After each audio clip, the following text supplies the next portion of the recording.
Tantor Audio, a division of Recorded Books, presents Consume Me by Ryan Michele. Narrated by Lucy Rivers and Christian Fox. Prologue. I knock, and there's no answer. Just as I expected. I smile to myself as I open the creaky door, slowly, not wanting to disrupt her rest. I walk over to the bed, noticing that only her beautiful head is poking out from under the covers. God, I love her. I love her more than anything in this world. Oh no. Her lips. Her lips are a weird color. They're so pale. I place my hand on her head. Cold. Ice cold. No. God, no. I rip the covers away from her body and put my ear to her chest. Nothing. No. Please, no. I open her mouth and breathe inside of it, then begin pumping her chest. This can't be happening. Please, God, no. Tears stream down my face as I scream at her to wake up, to just fucking wake up.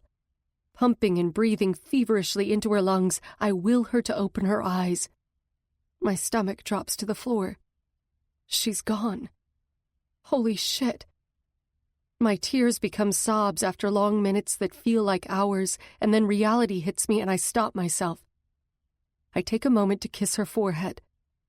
I love you, I whisper to her still form. Survival kicks in as I take in my surroundings. I have to get out of here, now. If I don't, there's no way I'll ever escape. Chapter 1. Blaze. The light flashes on, its heat penetrating my skin, illuminating my body from the top of my overly done hair to the tips of my pointed heels. My barely there clothes offer little protection from the warmth, but they are not intended for that. Their sole purpose is to entice, to leave the audience wanting more of my body, more of me, and I will make sure they'll be begging for more. The coolness from the metal pole alleviates a little heat as I rub my back against it. Catcalls and whistles fill the air as the music blares through the speakers. I close my eyes, breathe in deep, and allow every cell of my body to absorb the music. His eyes are on me only, ratcheting up the fire. Showtime. Tug. American Woman pumps through the room as Blaze takes the wide stage. She doesn't just take it, she owns that shit. She exudes confidence from every inch of her body, and fuck if it isn't the biggest damn turn-on. Her gaze smolders, laced with unadulterated sex appeal as she silently scans the crowd. Her eyes draw each of us in more, leaving us craving her, desiring her. Blaze's body is a vision from the gods, all curves, toned, long legs, silky hair the color of brown sugar, and a huge fucking rack that I can tell from sight is all real. Blaze hooks her leg around the metal bar, her hand grasping it as she swings around the pole, stopping just short of the floor. The way her muscles flex with each movement tells of her strength and skill. She does things on that pole that weightlifters wouldn't dare. Her arms reach up the metal rod, and she locks her ankles tight around the bar, then hangs upside down, the rest of her body falling down the pole's length. She hangs there for several seconds as her arms reach down, almost touching the floor. Her ample tits come close to spilling out of her flimsy red top. It would be nice if they did. She releases her ankles slightly and slides down the pole until her hands are firmly planted to the floor, her bare ass staring me in the face. Whoever invented thongs needs a fucking award. Only thing better than a thong is nothing at all. Blaze's ass is something that men dream of fucking and women dream of having. Those taut, curvy globes beg to be spanked and then fucked repeatedly. Kicking her slender legs out, she lands on the black stage and sensually stretches her arms above her body. Her hips sway to the music as she turns and faces the crowd, her beautiful face shining. Every contour is perfection. From her small nose to her sexy as shit eyes. Perfect.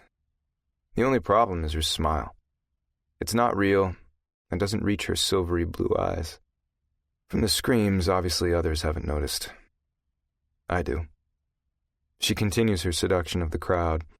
My cock thickens. I grip the front of my jeans, adjusting to relieve the pinch from my zipper. Damn, I hate when that happens. Nothing worse than a dick pinch. Her eyes connect with mine, and those silvery heavens bore into me. My heart rate picks up, beating rapidly. A small smirk plays on her lips. Not the fake smile, but a genuine one. She knows exactly what she's playing at, including what she's doing to me. The entire crowd is eating from the palm of her hand, but to me, they don't fucking exist. It's only her. Her teeth pull her plump bottom lip into her mouth, and she touches it with her finger. So fucking sexy. Aligning her back with the pole, she stretches her arms above, arching her back, tits poised for my viewing pleasure, and she closes her eyes. This woman definitely gets a fucking A in seduction. My already hard cock twitches inside my jeans, aching to be free and inside of the buxom brunette. What can I get you? Misty, one of the new dancers at Studio X, asks us being myself and Buzz and Breaker, my fellow Ravage prospects that happen to be identical twins. We all sit staring, mesmerized by the woman on stage, not taking our eyes off her for a second. With the spotlight on Blaze, nothing else in the room exists, but I answer, wanting to get rid of the woman. Shot of Jim and a beer? My words are barely heard over the pumping music as Buzz and Breaker yell their orders in as well. We spent the damn evening cleaning up Jace's fucking corpse. Stupid motherfucker. I'd like to have him alive just so I can kill him again for what he did to Casey. No one should lay a hand on a woman, ever. I don't give a shit what she has or hasn't done. In this case, Casey didn't do a fucking thing except be part of GT's life. Loving a Ravage brother made her a target. Damn. Growing up with that shit day in and day out, I will not stand for it. Having witnessed my father hit my mother repeatedly, I won't stand for it ever again. The brothers caught Jace and took care of the problem, even if I got the shit job of cleanup at the end. Being a prospect, I get all the fun. Right. Cleaning the clubhouse from top to bottom isn't fun at all, but it's shit that has to be done. And as low men on the totem pole, it falls to the prospects. Never said shit or complained once about cleaning, whether it be the clubhouse, blood, or the brothers' bikes. Everything I've done this past year has been out of love and respect for the Ravage MC, and I know that each of the brothers did this exact same shit to become members, and they wouldn't have me do anything that they wouldn't do themselves. It's all about respect, and I have it for all of them, tenfold. Snapping to the here and now, I see her drop down into a split, her ass hitting the shiny floor. She bows her head, hair falling all around her, and extends her arms over her legs. The music plays its last notes as she flings her hair behind her, one arm up in the air, and locks eyes with me. I lick my lips at the intensity of her stare. Her eyes flare as she rips the top away from her body. Fuck me. The damn stage lights go dark all too fast, and I pray the fuckers come back on. Whoops and whistles ring through the room, and cash flies all around like green leaves scattering in a blur as the lights come up, revealing an empty stage. Blaze and I have been playing this cat-and-mouse game for the past few months. Her taunting me from on stage, her beckoning eyes, everything calling to me, drawing me in. One time she came out on the floor of X and talked to me briefly. Her hulk of a guard, Callie, stayed glued to her side the entire time. She was short and to the point with me, not giving me a fucking inch, and damn did it turn me on. Thinking about the way her metallic blue eyes bore into me has me craving to see them again. Sure, I've fucked many women since the first time I saw her, but it's been a while. That always there pussy isn't tempting me as it once did. I've had enough, and decided Blaze will be mine. I've made it my mission to be around this past week. Every night after she gets done dancing, I either go backstage to say hi or meet her by her Jeep in the lot. She's a strong woman, but there's something in her eyes when she's not on stage that says otherwise. I want to find out what's behind them, and I intend to do just that. It's been made very clear by the entire club that Blaze is off limits, and I'm pretty sure Princess is behind that order. She makes money for the club, therefore she's protected, but no one is to lay a hand on her. First Diamond, and then Pops clarified that Blaze is not a club mama and will not be treated as such. And damn it, if it doesn't just make me crave her more, knowing my brothers haven't touched her, knowing that I'm the only one that will. And I will. I'm patient and determined. I've always gone after what I wanted. Life is too short not to. It can end in a flash, and I intend to end it happy with Blaze at my side. Tonight, I'm making a stronger move. I'm normally a take life by the balls because of my life's too short policy, but with Blaze, I've made a slight adjustment. She may come off confident as shit, but from the looks on her face sometimes, she's hiding inside and even a bit scared. The confidence she shows everyone is a front. I'm sure she doesn't want me to know that, but it's not hard to figure out if you pay attention. And I pay attention. I also intend to find out what, why, and who did that to her, and decide who I need to kill. My brother's eyes are transfixed on the next answer. I glance up. She's not bad, but does not hold a candle to Blaze. Mossy blonde hair, okay curves, but nothing. Buzz, Breaker, and I have known each other for years, all the way back to basic training. They may not be blood, but they are my brothers. I've got shit to do. I throw some bills down on the table. Where the hell you going? I nod to the door that leads backstage and snag my beer, gulp a final pull, and set it down on the table. You haven't got a shot in hell with her. Buzz smarts, shaking his head, and the corner of his lip quirks up. We'll see.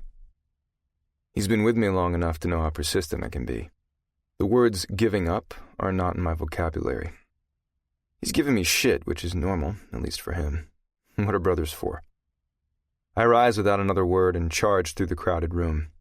Princess sure has done a bang-up job with this place. Hordes of men and women line the tables, waving cash like it's nothing, ready to throw it at the dancers. Good for the club. The deep red she chose keeps the place sexy, and the damn bar is crammed with people waiting to get drinks. After Babs trashed X, Princess pretty much had to start from scratch.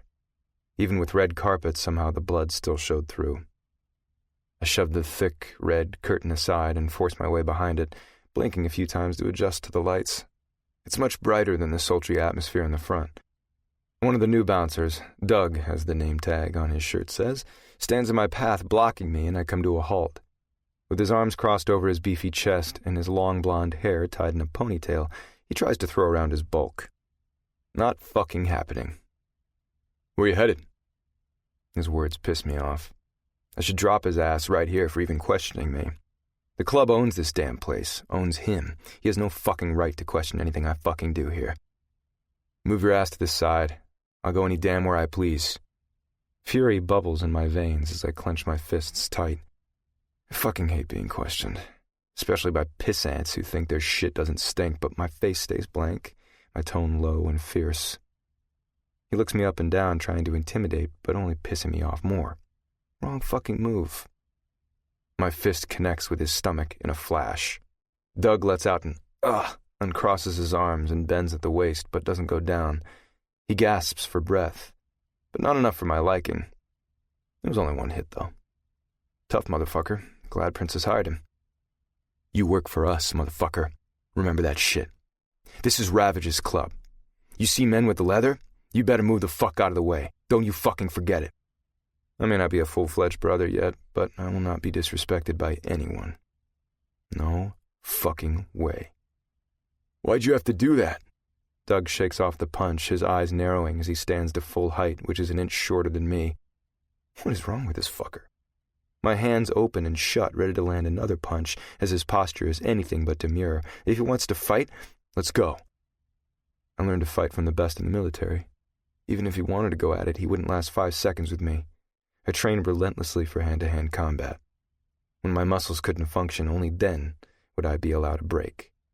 I won't even begin to discuss the weeks on end of torture simulations. If I can get through that shit, I can get through anything and anybody. If you don't get the fuck out of my way, you won't walk for a fucking week, I growl, seething from anger. Another part of my military training is the motto, never back down. The motto goes the same for the club and my future brothers. I stand by them, they stand by me. Trust, honor, and loyalty till the end. Fine. He begrudgingly steps aside, and the ladies in the room, primping for the stage, give me their I want to fuck you now eyes. I ignore each and every one. I don't give a shit that I've fucked most of them at one time or another over the past year. They're easy and don't hold any appeal for me anymore. Always their pussy. I direct myself toward Blaze's dressing room in the far corner. Her days of skidding around me are over. This time I'm not allowing it. I'm done with games. The white door is closed and Callie stands in front of it with his arms crossed, his eyes swinging to me. Callie is 6'3", has cropped, jet black hair, and is built like a fucking tank. I step toe-to-toe with him. You gonna be a problem too? The coolness in my voice is not reflective of the anger left over from Doug's idiocy. I'm damn sure that Callie can feel the pulses bouncing off of me. Callie holds his hands up and mocks surrender. I'm not a dumb shit like that one. He motions to Doug behind us. I made my point with him, and if he needs clarification, I sure as shit will give him that. What I won't give him is the satisfaction of getting my attention again. Blaze is changing, though. Give her a minute. His brow rises as he wonders if I'll listen to him. At least Callie has respect for the club. It's more than I can say for the other asshole. No problem. I'm gonna knock and tell her I'm here. He steps to the side but stays near the door. Definitely going to have to ask her why all the security. None of the other women have this, and I've never asked at the club. I need to remember that. I knock, allowing any lingering anger to dissipate and get ready to get my girl. Yes, she's mine, and I don't give a shit who thinks otherwise. She may only be mine for a night or a few days or maybe a few months or a year. I'm not sure yet, but for me, she is mine. Callie, I'm changing. I'll be out in a minute and we can go. Blaze's honeyed voice calls through the door. Desire consumes me from just the sound. I'll go wherever you want me to, darling. The noises stop and she inhales so deeply that I can hear it from out here. Tug, she utters, breathily. The way she says my name has my cock throbbing. I can't fucking wait to hear that when I'm balls deep inside her. Yes, sweet lips, get your fine ass out here. Rustling noises on the other side of the door pick back up, along with shuffling of feet and ughs coming from her beautiful lips. I wonder what she's changing into. It could be a garbage bag and she'd still be hot. The door flies open, sending a whoosh of air past my body. Blaze has the slight sheen of sweat from her dance still covering her skin, making it glow in the light.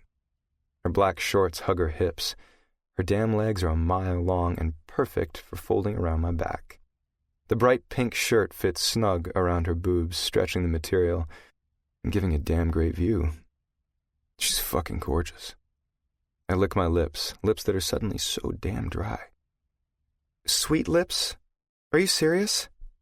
Her hand latches onto her cocked hip, showing off her curves as she tries to give me attitude. Little does she know, I love the fucking attitude. I eat that shit up.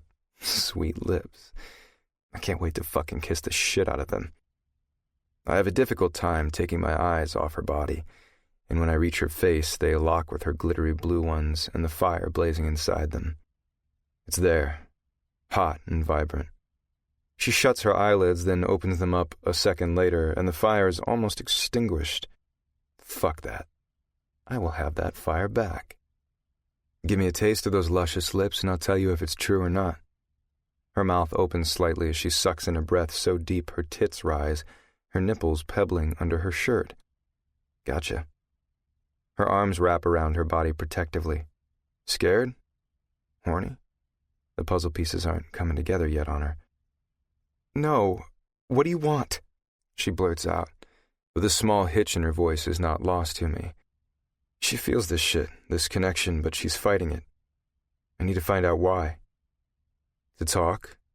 For now. So talk. Her demeanor screams, I am a confident woman, hear me roar, but her damn eyes tell a whole other story. What that is exactly I can't put my finger on, and damn, I wish I could, but that is part of the fun. Challenges turn me on like no other. You want to talk here? I quirk my brow, hoping to remind her several dancers are watching our interaction. Not that I give a shit, but I want her alone. Her forehead wrinkles and she tilts her head. Yes, where else are we going to go?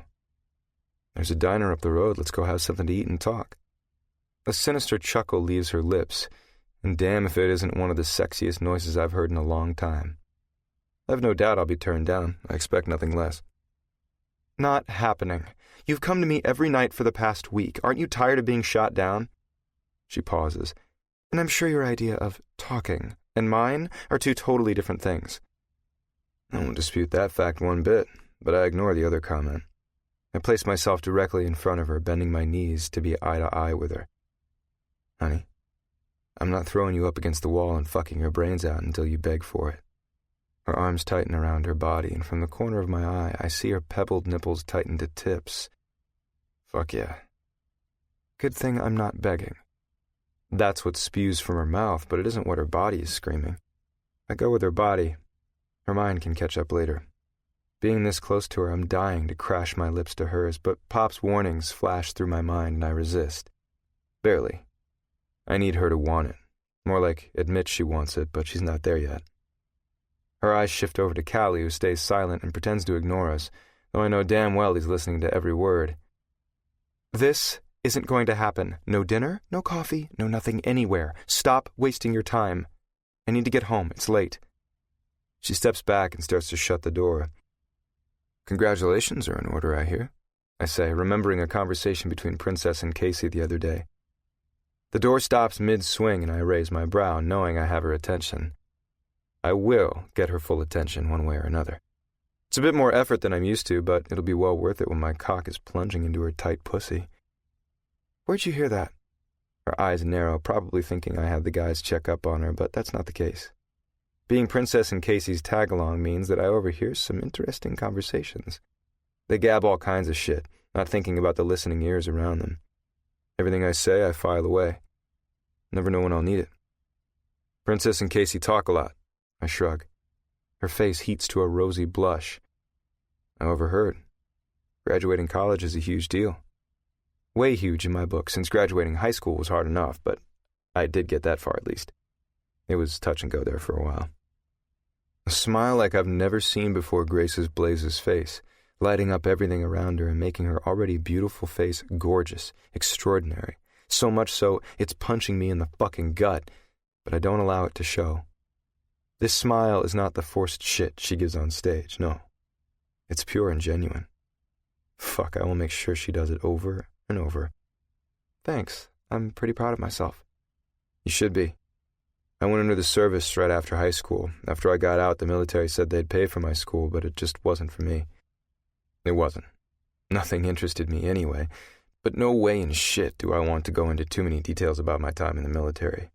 Not exactly the best time in my life, though not the worst either. Just prefer it stay under lock and key.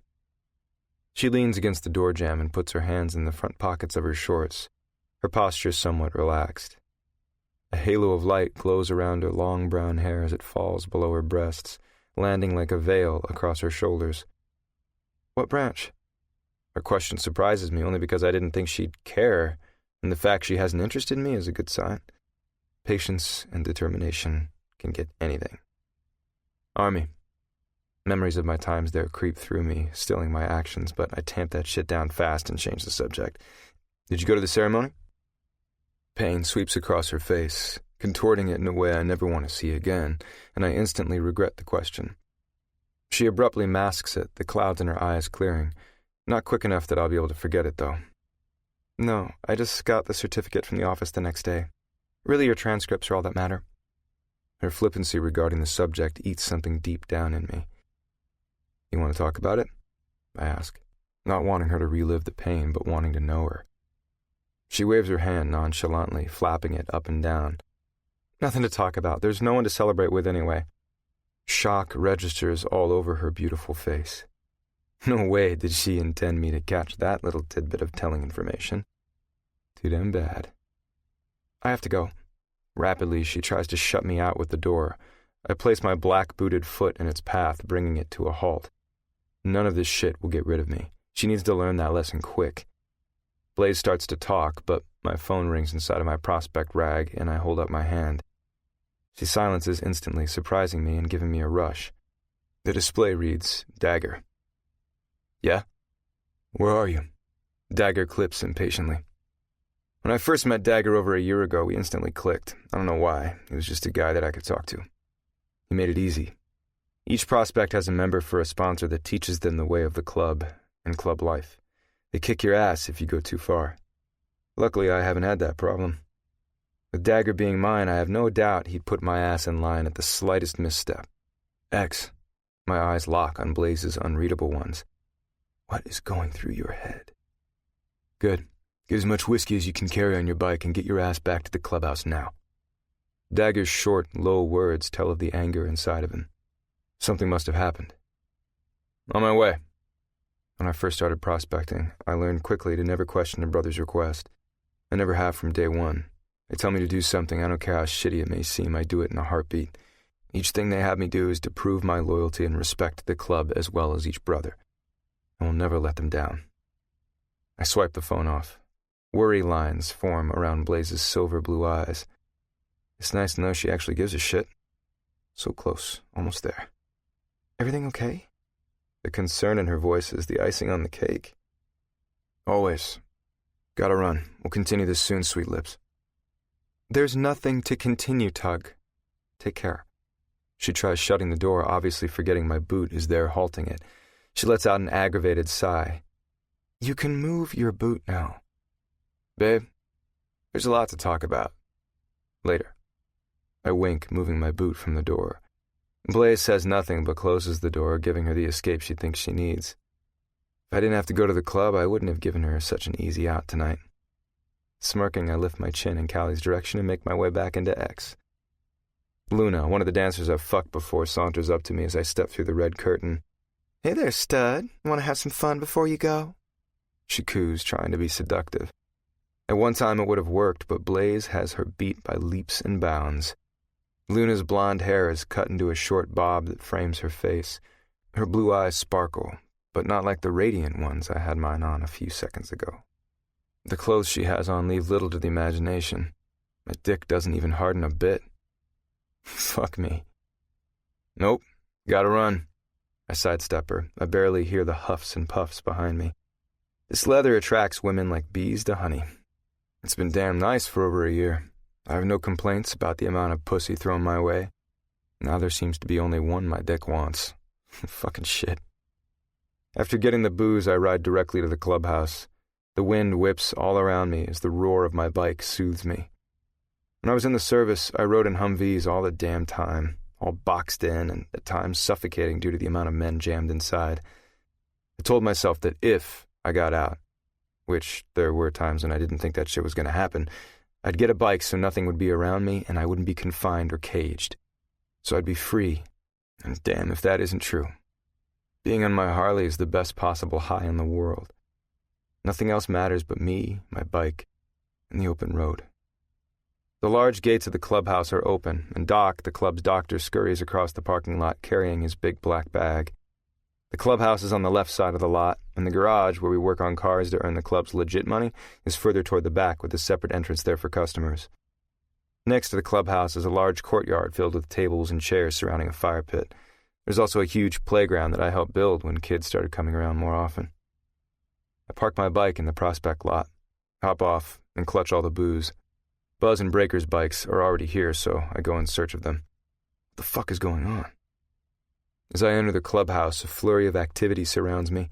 Men are moving every which way, most covered in dirt and grime. I'm fucking fine, Reeves barks from the couch when Doc approaches him.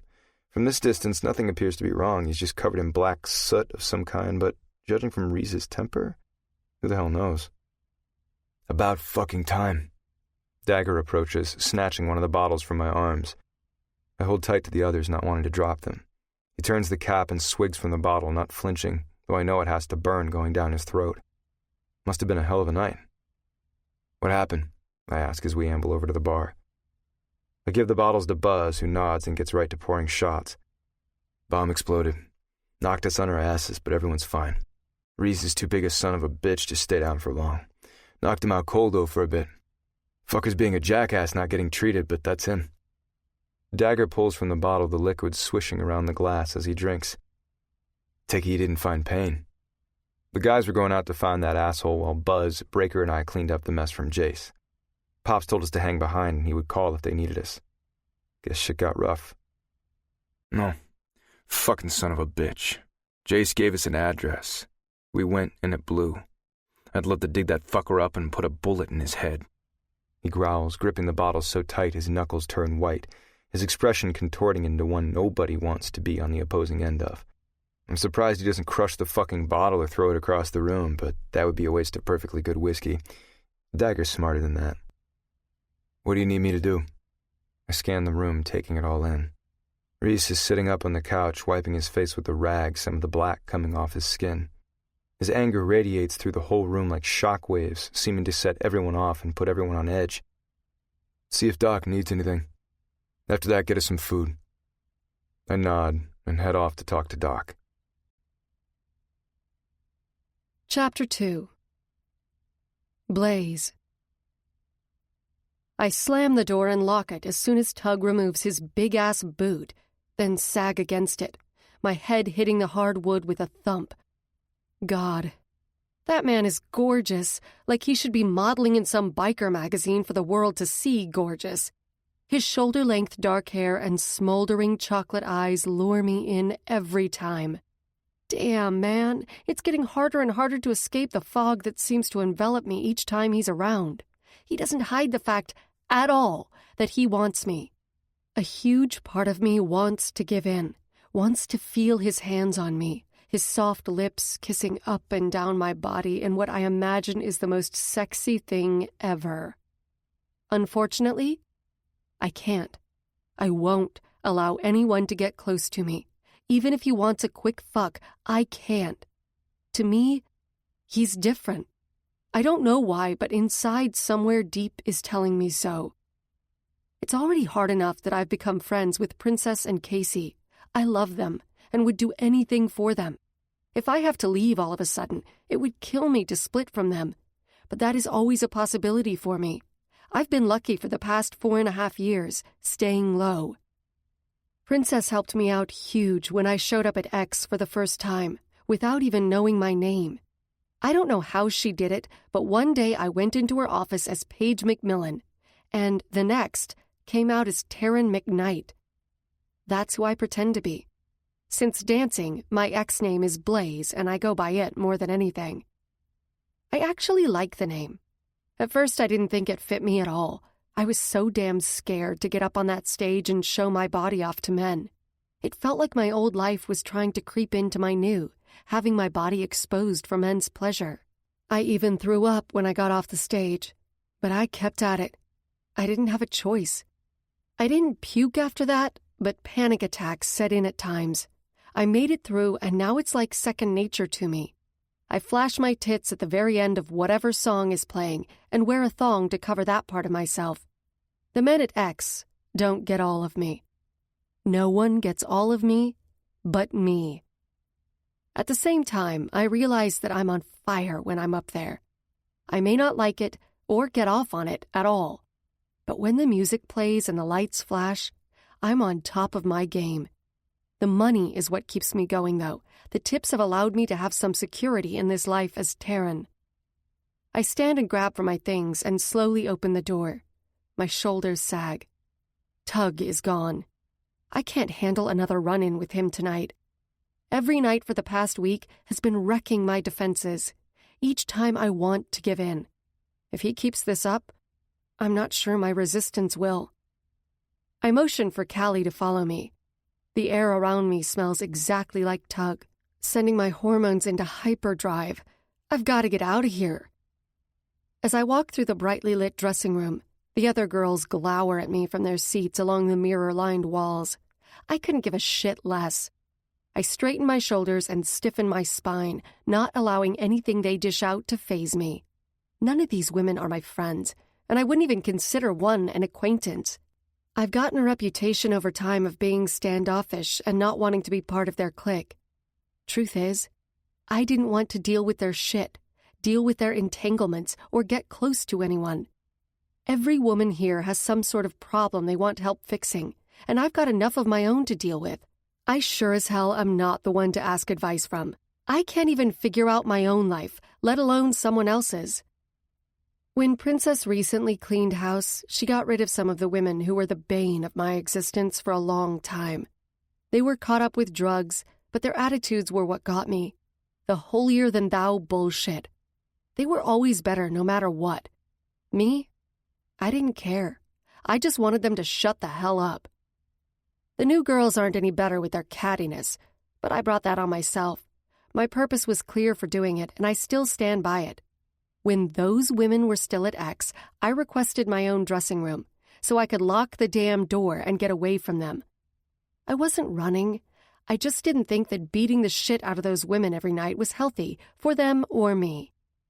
I may not want the entanglements, but I wouldn't let their words get too far, and they were getting to that point. It's also why I didn't find out about the drugs until right before Princess did. I was never around them. I may not like conflict, and will avoid it as much as possible, but when pushed to my limit, I will fight back. Hard. I didn't want that at my job or in my new life. When I requested my room, Princess needed a reason. The one I gave her was pretty lame. Just the fact that the men in the club wouldn't leave me alone and I needed privacy. She knew it was a load of shit. Men can't get in the dressing area because of the bouncers, but she gave it to me anyway, and never asked about it again. When I first showed up at X, I lied to her, which I swiftly learned was something you didn't do to the princess. At the time, I had no clue who she was, but followed my aunt's advice. When I left home, I went to my aunt. She told me to come here. I listened. Princess knows so many people, and I'm not sure how she did it, but she gave me a completely new identity. She took one look at me and for some reason decided to help me. I have never been questioned about it. She never asked of the past, and I didn't offer the information. The less people that know, the better. I've never actually thought about it until this second, but I'm sure Princess has searched. Shit. Wonder if she's ever pieced me together. If she has, she's never let on in the years I've been here. I never gave her my real name, but with her connections, who knows? Coming to X has proven to be my saving grace, and I am nothing but grateful. The downfall of her helping me with the ID and then later the private dressing room is that her cautions are up with me. I see it in her eyes and actions, but she's never said a word, and hasn't to this day. The women here snicker, saying I'm a stuck-up bitch or think I'm too good for them. The best was that I was fucking Princess, and that's how I got my own room. It doesn't matter. This is for the best, and soon enough I will be done with all of this. I need to find the right job, and sadly, around here, there aren't too many to choose from that pay the kind of money I make here. It's not a bad job, if you overlook the fact that I take my clothes off for men that get woodies and jack off to me later. It's just not the one I want as my career. Luckily, when Princess got me an ID, she also got me a social security number and birth certificate, so I could get an honest job if I could find it. I majored in business and minored in accounting. One would think my range of jobs is large, but not here in Sumner, and I really don't want to leave. I've thought about it, but never too hard. I stride by the women and swing the door open, the night air hitting my skin like a cool caress. Callie, as usual, is right behind me as I reach my 4-door Jeep. I love this damn thing. Bought it all by myself. And the best part is that it's paid for, thanks to X. I added KC lights to the top and extra rugged wheels. Right now they're for looks, but one day I'm going out mudding. That's gotta be a hell of a lot of fun. I saw it on a show once, and the people seemed like they were having a blast. I haven't had fun, and I can't remember how long. And it's nice to dream. Thanks, Callie. This man took on a very boring job protecting me, but does it with no questions asked, and I seriously like him.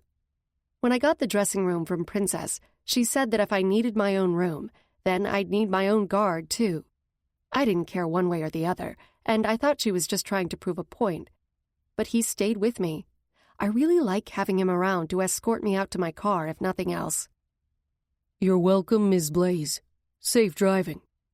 I lock the doors, not out of paranoia, but out of safety. At least that's what I tell myself. There is that possibility of one of the men from the club coming out and starting shit, thinking that I'll have sex with them and even offering a shitload of money. But I don't roll that way. I may strip, but I am not a prostitute. There were a few instances when I first started, all right, several, but I handled them. Come to think of it, they are probably the reason Princess demanded Callie. Whatever. Out on the road, I roll my window down and the crisp air filters inside as the streetlights pass by in a blur. Tug. Built, rugged, tatted, and sexy man. My heart thumps in my throat. From the first time I laid eyes on him in the club, I knew he was going to be trouble for me. God, he's gorgeous. He is the total package, bulging biceps covered in tats, sexy brown hair that curls slightly at the ends where it brushes his shoulders, and chocolate-colored eyes outlined with a hint of green, all called to me from that moment. It's no different, even now. When I came in to meet Princess for a job about 4 years ago, the place was loaded with big, strong men, all wearing leather vests. Each one had this aura of dominance, control, and a bit of danger. Scary, actually. They all had their own unique brand of hotness, which sent off loud warning bells. That kind of man reminded me of my old life, and I had just left one bad situation. I sure as hell didn't need another. I made a vow then to keep to myself and stay away from them. Princess told me they actually owned the club and were part of the Ravage Motorcycle Club, whatever that meant. So I have been cordial, but that's as far as it got. I even talked to Princess about it, and she said she'd deal with it. Whatever she did has worked. Until Tug. When he came along to Prospect, which I found out meant he was in training to become a member of the club, I couldn't keep my eyes off of him. I glanced down at him every so often while on stage. That, in and of itself, was a huge no-no for me. But I couldn't resist. I don't interact with customers, and the fact he caught me excited and scared the shit out of me. That first night I ever saw him, on my way out of X, I caught him fucking a girl named Cindy up against the building. Their moans filled the night air, his jeans around his ankles and Cindy bent over, her hands pressed onto the brick of the building, ass sticking out. They were fucking hard, both obviously enjoying themselves, yelling and grunting. My heart sank, and I didn't stick around. I doubt he even saw me standing there or knew I saw him. Not that he would have cared one way or the other. The sight of him in that situation actually helped me. Every time that flutter came to my heart, I'd picture him fucking Cindy, and my heart would deflate, which is what I wanted. There was no room in my life for him then, and there is no room for him now. I bought my 3-bedroom brick ranch house 2 years ago. I pull up to my sanctuary and instantly feel relieved. I've never had a stable place to call home. Growing up, my mom moved us from place to place because she couldn't afford the rent, and each spot we went to, she tried to make a home, but it never felt like it. The place we ended up was definitely not home. But this place is totally mine. Paid for and the deeds in my name only. Home. It's not much, but it's my stable place, and that means the world to me. That's why tears spring to my eyes at the thought of ever leaving it. This small piece of property means the world to me, one that my mom could never give me. I'm lucky enough to have a home that is surrounded by trees. The park is next to it, giving it a secluded feel, but I have neighbors down the block. This house used to be the caretaker of the park's home, but budget cuts made them sell it. Luckily, I had money saved up and was able to buy it on the spot. It needed to be fixed up, badly. I watched internet videos to try to learn how to do some of it, but ended up hiring contractors. It was for the best.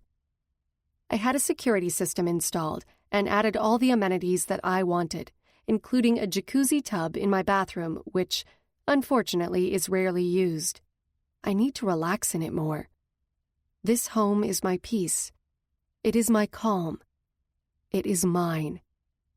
After showering X off me and changing into my comfy Purple Heart fluffy pajamas, I'm still wide awake from the night. Pumped, actually. Serious adrenaline rush. Some nights I get them, while others I come home and just pass out. A movie is in order. Action. I need action and hot men. Fight Club with sexy Brad. Oh yeah. Throwing some popcorn in the microwave, I search the freezer for my Rocky Road ice cream and find it lodged between 2 damn icebergs that have formed around it. I jimmy it out with a knife, working up a slight sweat. Guess it's been a long time since I've eaten it, or opened the freezer at all. Taking a spoon from the drawer and yanking the top off the icy heaven, I rest my hip against the large kitchen island. I totally gutted and remodeled this space as well. When I first bought it, the avocado green appliances, orange tile, and faded linoleum had to go. In their place, white cabinets line the walls, along with sleek stainless steel appliances. Not that I cook much, but it's all there if I ever want to. Chucking the orange tile and replacing it with the light gray was a must. It made the space more open and brighter. I am not a fan of orange, except for Halloween, and even then, it's stretching it. The microwave dings, drawing me from my delicious, creamy confection. I gather everything up and move to the living room, placing everything on the coffee table. This space is wide open and connected to the kitchen. The brown L-shaped couch and chairs are the most comfortable, pillowy things I've ever sat on, and normally, I fall asleep in them within minutes. I indulged a bit and bought a huge TV that takes up most of one wall and is centered between two windows. I had the walls painted a light blue, then added the same color to the pillows and throw blankets on the couch. I rub my feet over the soft, plush carpet, loving it beneath my toes, and after a night of heels, it's heaven. I flick through Netflix to find Fight Club and start the movie while shoving a piece of popcorn in my mouth.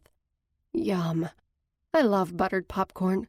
It was a great day when popcorn was invented. I settled on the couch, prop my feet up, and pull the blanket over me, snuggling into the pillows. As I lie staring at the screen, watching Brad's muscles flex, my mind drifts to Tug, and I close my eyes, envisioning him in Brad's place. His abs flexing with each throw he slams into his opponent, his biceps round and hard as he shuffles his feet around the man, ready to bring him down. The other guy throws a punch, but Tug easily fends him off, slamming his fist into the guy's face and sending blood spattering through the air. My hand drifts down my body, and under my fuzzy pajama bottoms straight to my sopping wet pussy, where my finger swirls around my clit. My hips join in as the movement quickens. Heat invades me and my breathing becomes shallow. With my eyes still closed, Tug lands punch after punch, sweat dripping off his face and rippling down his defined muscles. Oh, God.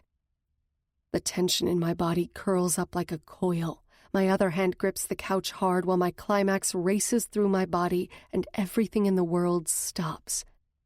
Panting, I open my eyes and a pang of disappointment hits when the man of my fantasies is nowhere to be found.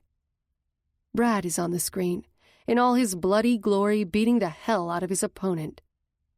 Fuck. What is wrong with me?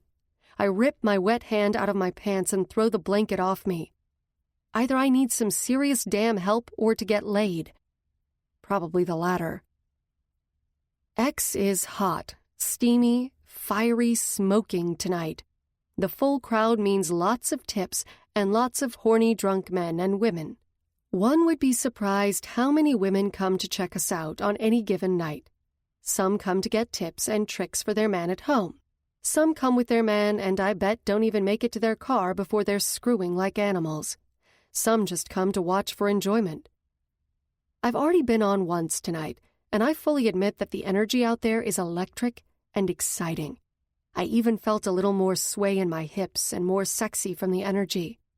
Everyone out there is pumped, which can be good or bad, and is why I stay in my room waiting for my next dance. Luckily, in this club, Princess wants the men to crave the women, as she calls it. Therefore, it's each of the dancers' choice to work the floor after dancing. Most women want to do this because the majority of private dances come this way. But some, like me, opt out. Cash is so good on stage that I don't need to. Yes, I'm that good. That's not me being cocky. I'm just judging by my bank account. Not to mention with the cocktail waitresses and the girls on the floor, it gets a bit much with this many people here. On top of that, I can't be in private with a guy I don't know. Some things I know I can't handle, and that is one of them. I flip through the latest gossip magazine, Reading stupid shit I don't care about. I mean, who cares if a woman is on her 19th kid? Seriously. Or that some woman is an internet craze for showing her ass, which I'm sure is photoshopped beyond recognition. A loud bang on the door rattles the walls and I jump. Tug? My room instantly goes up 30 degrees. I try to shake it off. No use in getting my hopes up. Damn it. I don't want that. I swear my body and brain are on 2 different playing fields and need to get their shit together. Yeah? I set down the magazine. Blaze, open up, Princess says, almost in a panic, which is not like her. Her even-keeled approach to business is why X is so successful. In hurried motions, I throw the lock on the door and open it wide, the blast of air rustling both Princess and my hair. Her face is panic-stricken, eyes wide and almost bugging out of her head. Her fists are balled up like she's itching for a fight and ready to punch, contradicting the panic. She barges in as I shut the door and lock it. Casey's gone, she blurts out as she turns to me. This time, fear greets me, and I don't like that from one of the strongest women I know. What are you talking about? I haven't talked to Casey in a really long time. She went off to school and I just... Shit, I should have called her. Princess turns to the tall rectangular mirror, its bright round light bulbs illuminating the worry lines on her face. Some asshole took her. The brothers are going to bring her home. They have Shayna too. My stomach plummets, and I cross my arms around my body protectively. God, I'm going to throw up. Someone took her? Why would they take her? Is she all right? I sputter. Club business, but I'm pretty sure it was to get to my brother. Fuck! She roars, turning to the wall and connecting her fist with a hard thud. Drywall dust scatters to the floor from the force. Her chest rises and falls in slow repetitions. Anger emanates off her. The slight wetness in her eye catches my attention, though. What the hell? Seeing Princess mad isn't a new thing, but having her almost in tears along with it? It's just not right. It doesn't happen. It also proves this situation to be dire. Shit. Are they going to hurt her? I whisper, trying to block out the memories I keep locked down deep inside, but failing miserably. With each second that ticks by, they creep in one at a time. Princess breathes in deep, gaining some semblance of calm. I don't know. My attention jerks to her, thankful for the distraction from the memories, but pained by her words. My insides twist into knots as I recall a time when I had no power and felt helpless. I never want anyone to feel that way, especially someone who I've come to love dearly. I try to clear my thoughts, as if by some stroke of luck they could fall out of my ears and I'd never have to think about them again. Wishful thinking. What can I do? My voice is soft as I get closer to Princess. Watch over the club. I've got Doug, Jimmy, and Steve on the floor managing the crowd. I called in Travis and Rick to help. Ace is behind the bar. He can handle that. I need you to take care of the girls.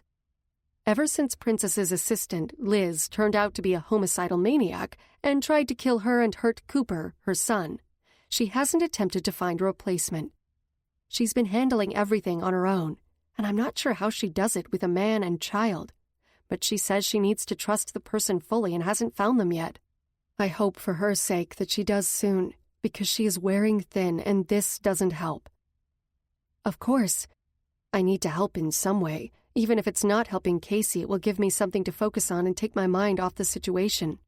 Hopefully it'll keep my past at bay as well. Princess paces around the room like a caged animal ready for a fight.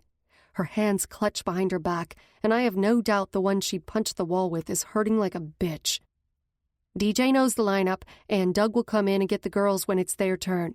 I need you and Callie to make sure there's no shit going on. Where are you going? I ask carefully. She faces me, her eyes a mixture of anger, fear, and sadness.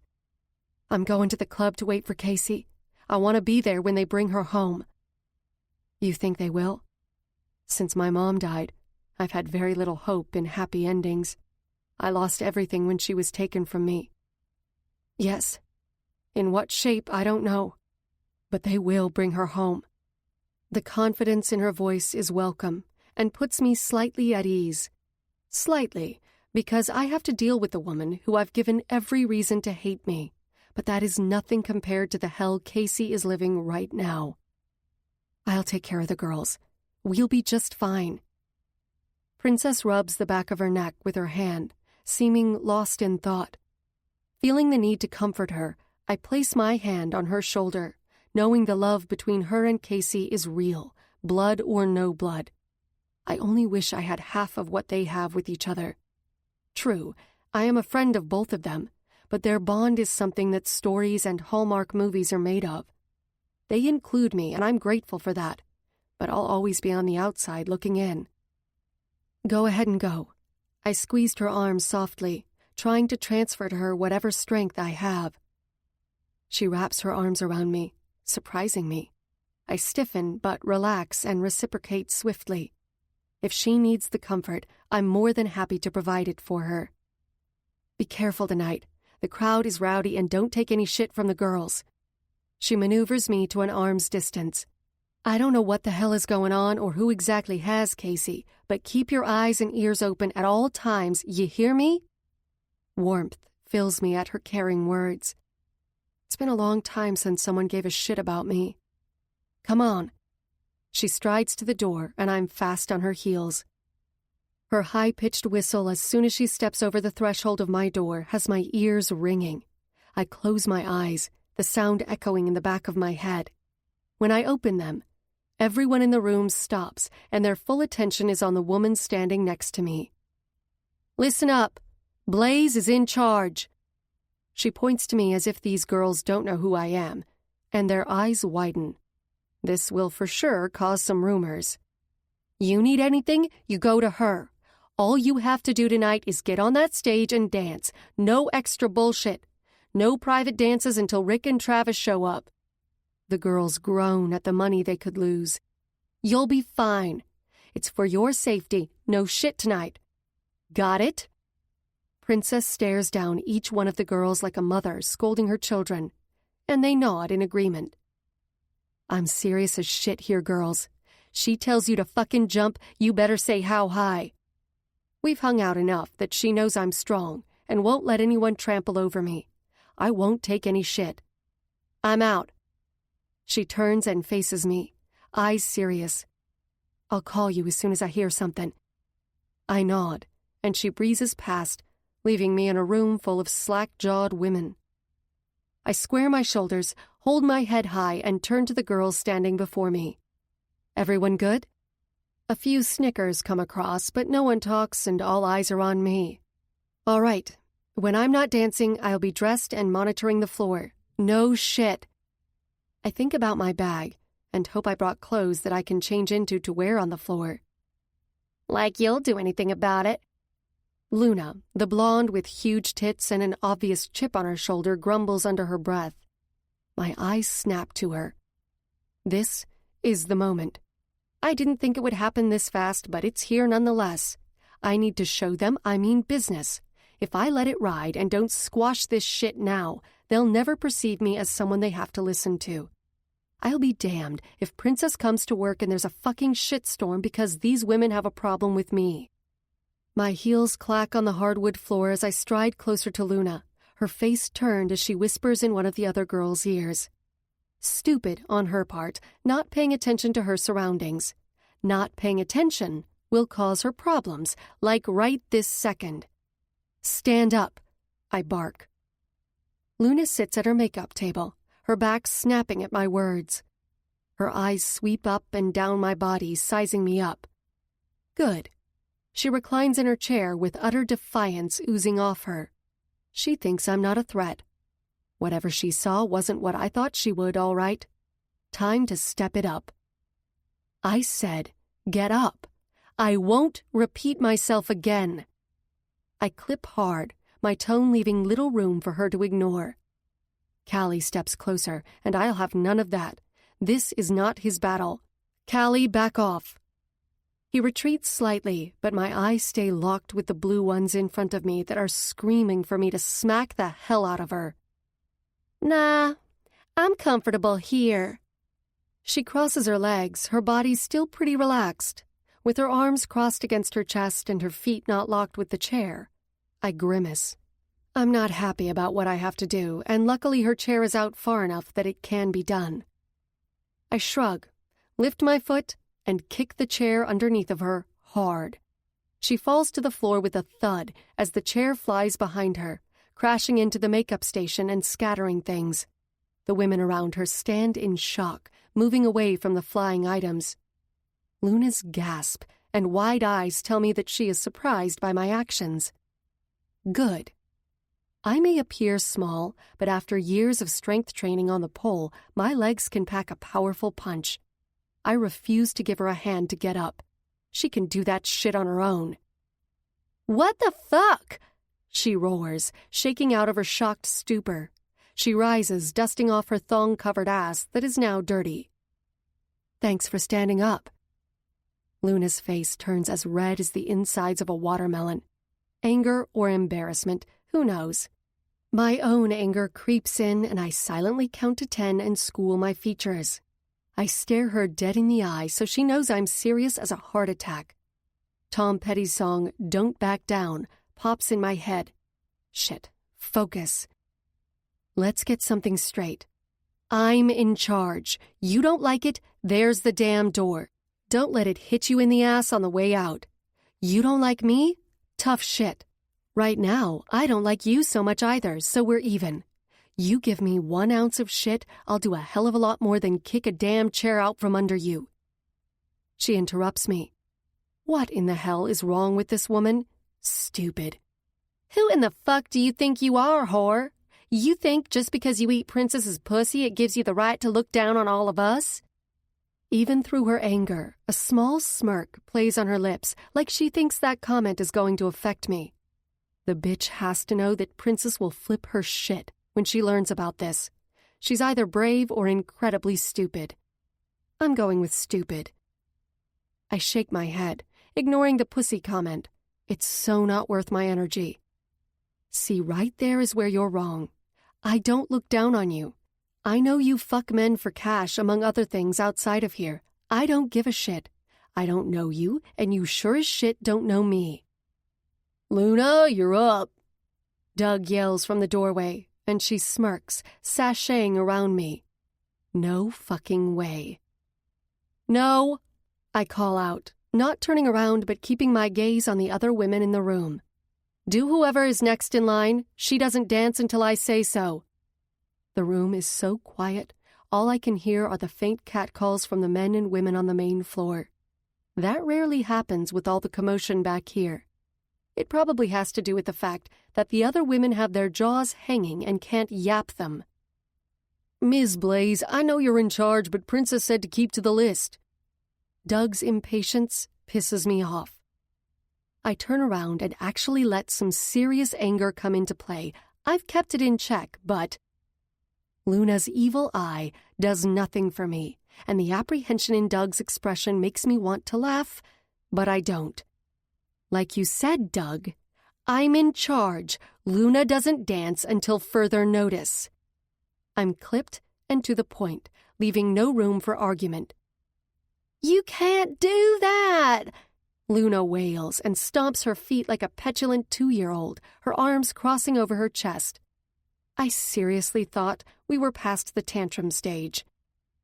I ignore her and focus on Doug. Who do you need? He removes a little card out of his pocket and stares at it. Brandy, but give me a minute to let the DJ know the change. Be right back. My eyes land on Luna, and I clasp my hands behind my back. You obviously have an issue with me, and I don't care. If you want to dance tonight, get the stick out of your ass.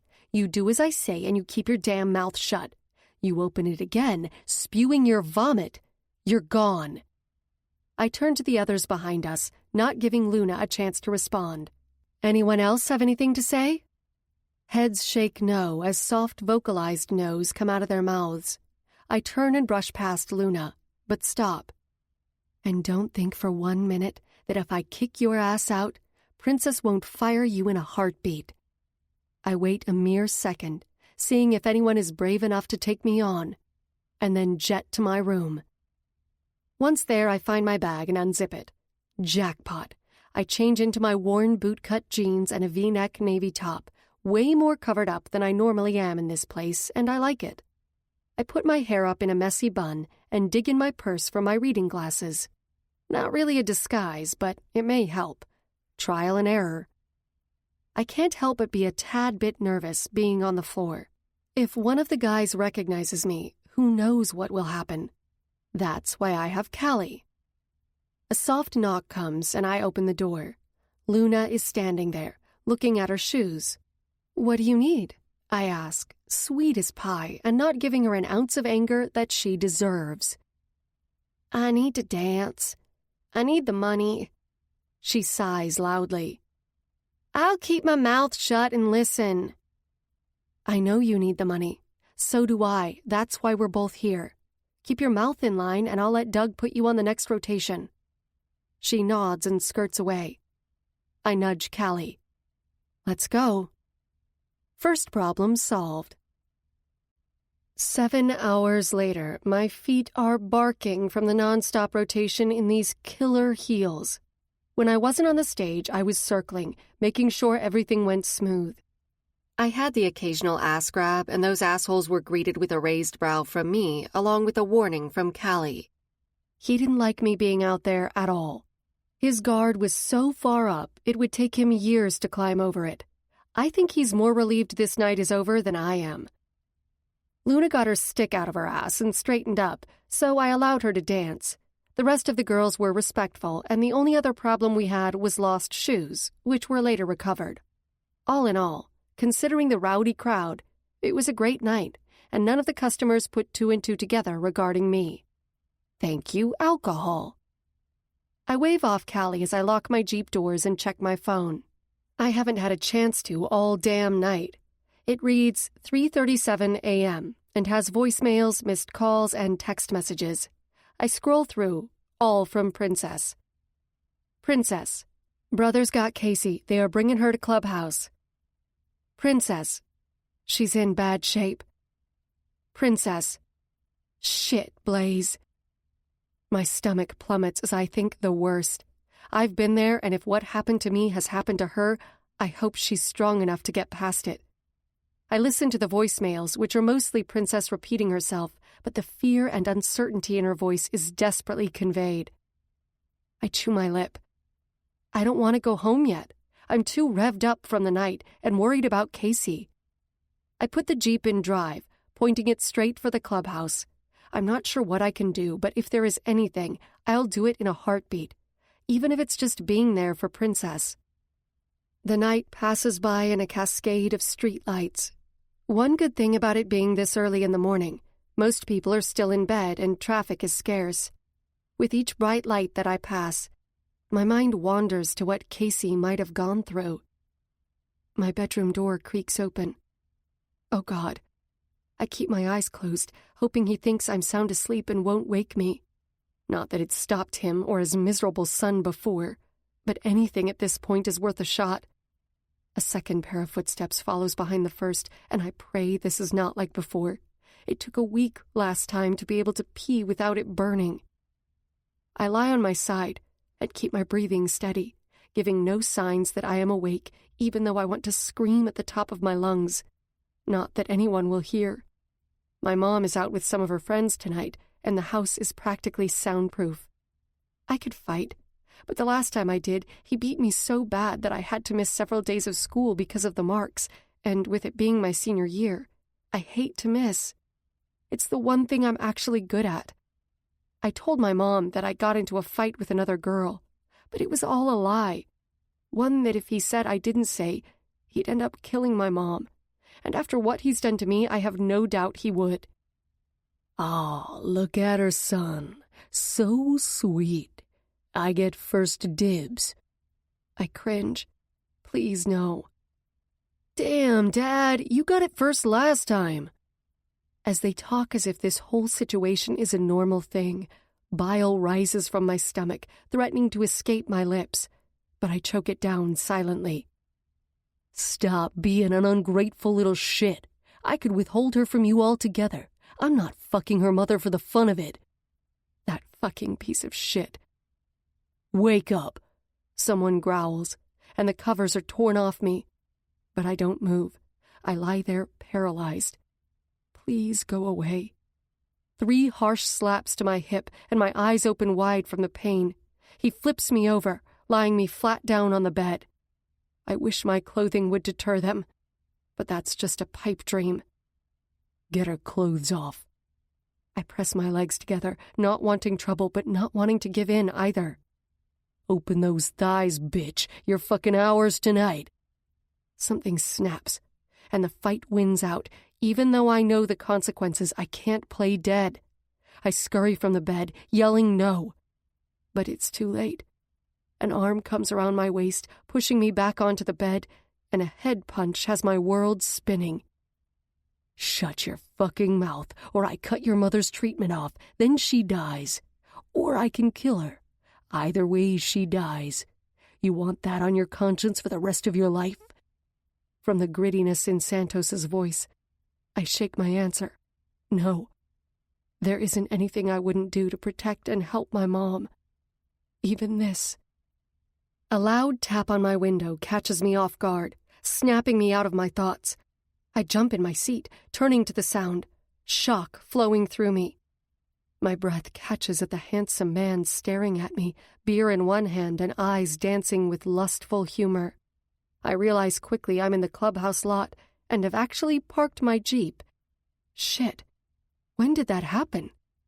Rolling down the window, the quiet sounds of the night crickets chirping and a fire crackling form in the distance. Peaceful. You gonna get out of the car, sweet lips? I growl as Tug says those words, pretending the pet name pisses me off, when in actuality I kind of like it. I'll never tell him that, though, and the thing is, I think he likes me pissed. It's as if he gets off on it. Get out of the car, Blaze. He swings the door open wide. The indoor light flickers to life, cascading a glow around me. I blink a couple of times from the harsh change, also taking a second to put on my armor. When it comes to Tug, any extra strength I can get, I need. I follow his bidding and step out of the Jeep. I came to see how Casey is doing and if Princess needed me. Even with only the moonlight, his milk chocolate eyes suck me in and draw me to him in a way that scares the ever-loving shit out of me. I break from his gaze, needing a reprieve. How can one man pull me in so much with a damn look? Come over and let's talk. They're with their guys, hopefully sleeping. I shouldn't go. I should stand my ground. Truth is, I really don't want to be alone either. I nod, and he leads me over to a set of white lawn chairs scattered around a big fire pit in the courtyard. This place is large and open, mostly grass, and includes chairs and picnic tables scattered around haphazardly. Bikes are parked in the side lot. There is also a kid's play set that I'm sure belongs to Princess and Cruz's boy Cooper. With no one around, it's eerily quiet, the only sounds coming from the flickering flames. I sit next to him, and his energy comes off loud and clear. It's a combination of frustration and anger. I don't like either. How are they?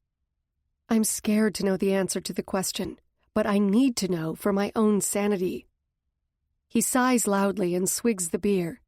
Gripping the bottle between his hands, he rests his elbows on his knees and bows his head. Casey and Shayna are in bad shape. We think that Shayna got the worst of it, but don't know too many specifics as Doc doped them both up so they could sleep, and I haven't heard the final report. One thing's for sure, the fucker who took them won't hurt them again. With tight eyes and grim lips, danger is pouring off of him. A small slice of fear creeps in as I have yet to see this side of him. What can I do to help? I focus on the fire instead of his features. Luckily, I get entranced in the flames turning from yellow to red to orange, going high then low. I love watching fire burn, not like a pyro or anything. It has always calmed me, and right now I need any and all distractions. Nothing right now. There isn't anything any of us can do. Helplessness draws in his voice. He and Casey have been close over this past year. Casey has repeatedly told me how easy he is to talk to, and this whole situation has to be hard on him. Instinctively, I reach over, placing my hand on his thigh and give it a gentle squeeze, hopefully letting him know that I'm here for him too, if he needs me.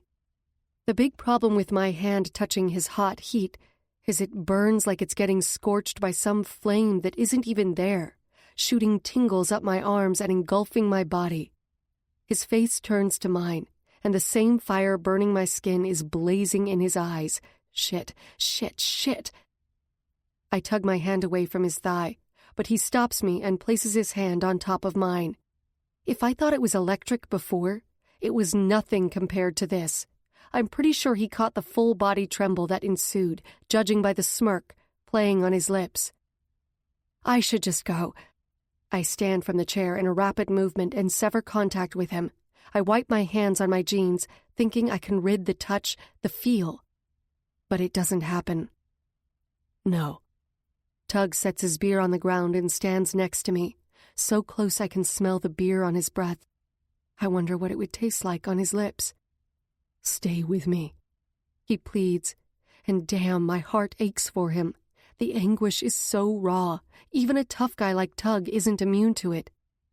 Just stay and talk to me. My heart clenches, and I fear it will burst from my chest. Talk? What the hell are we going to talk about? We have nothing in common, at least that I know of. He's involved with a motorcycle club. I strip. Not a lot of similarities there. But the pain and ache in his eyes crush me. If it will help him, I'll stay, even if the consequences could be difficult for me. All right. I breathe out, taking my seat. The flames of the fire dance and little pops coming here and there echo through the night sky. I could almost get lost in it. How's it going at X? He breaks the comfortable silence, but I notice he asked me how it's going, not how did I do tonight running the show. I'm sure with everything going on, Princess didn't fill him in. I roll with it. All right, Princess cleaned house with some of the girls. That helped a lot. Those women were nothing but trouble. Trouble and a pain in the ass. Princess runs a pretty tight ship over there. What do you do when you're not at X? He picks up his beer and sits fully back in the chair. His ankles cross, and I realize just how long the man's legs are. Damn. His question catches me off guard. For some reason, I didn't think Tug was interested in me as a person. I figured I was a challenge, another notch to put on his overwhelmingly full bedpost. But he actually wants to know me? His sultry eyes beg me to talk to him, tell him about me. How can I not? Read, mostly. He coughs as his beer bottle reaches his lips. I swear he's laughing at me, and that pisses me right the hell off. I grip the plastic chair, wanting to scream at him, but for some reason hold back. What? Just because I'm a stripper I don't read? I bite out. There is nothing worse than assholes thinking that all we are is a body. Of course, that is what we are to them, but still, I am so much more than that. He congratulated me on my degree last night. Surely he didn't forget that already. It ain't that. I know you got a brain up there. He turns to me. And I like that. My heart goes weak. Damn it. He stays quiet like he's reading me or is inside my brain, going through the files of my life before he speaks. So, what do you like to read? Really? You want to know that? I challenge, my curiosity piquing. What man gives a shit about this? Are there guys out there that care about this stuff?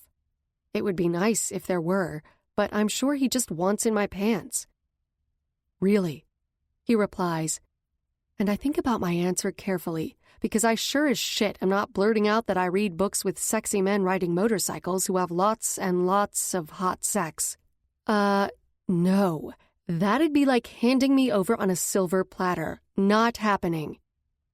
Romance books. Each one of my books has romance, a love story. Mostly love stories that have so much heartache you cry and so much sex you get hot and bothered. Perfect combination. I watch with interest as his lips mold around the top of the beer bottle. He smirks, catching me, and I retreat my gaze as my cheeks heat up, no doubt red. Like the ones with that Flabio guy on them.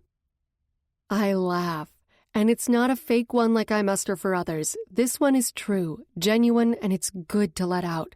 It's been a long time since I've really done that. His name is Fabio, and no, a lot of what I read is written by indie authors. He stares at me, confusion written all over his face, so I drop it. They got lots of sex in them, like that book I see on TV they're making a movie about. Amusement litters his words.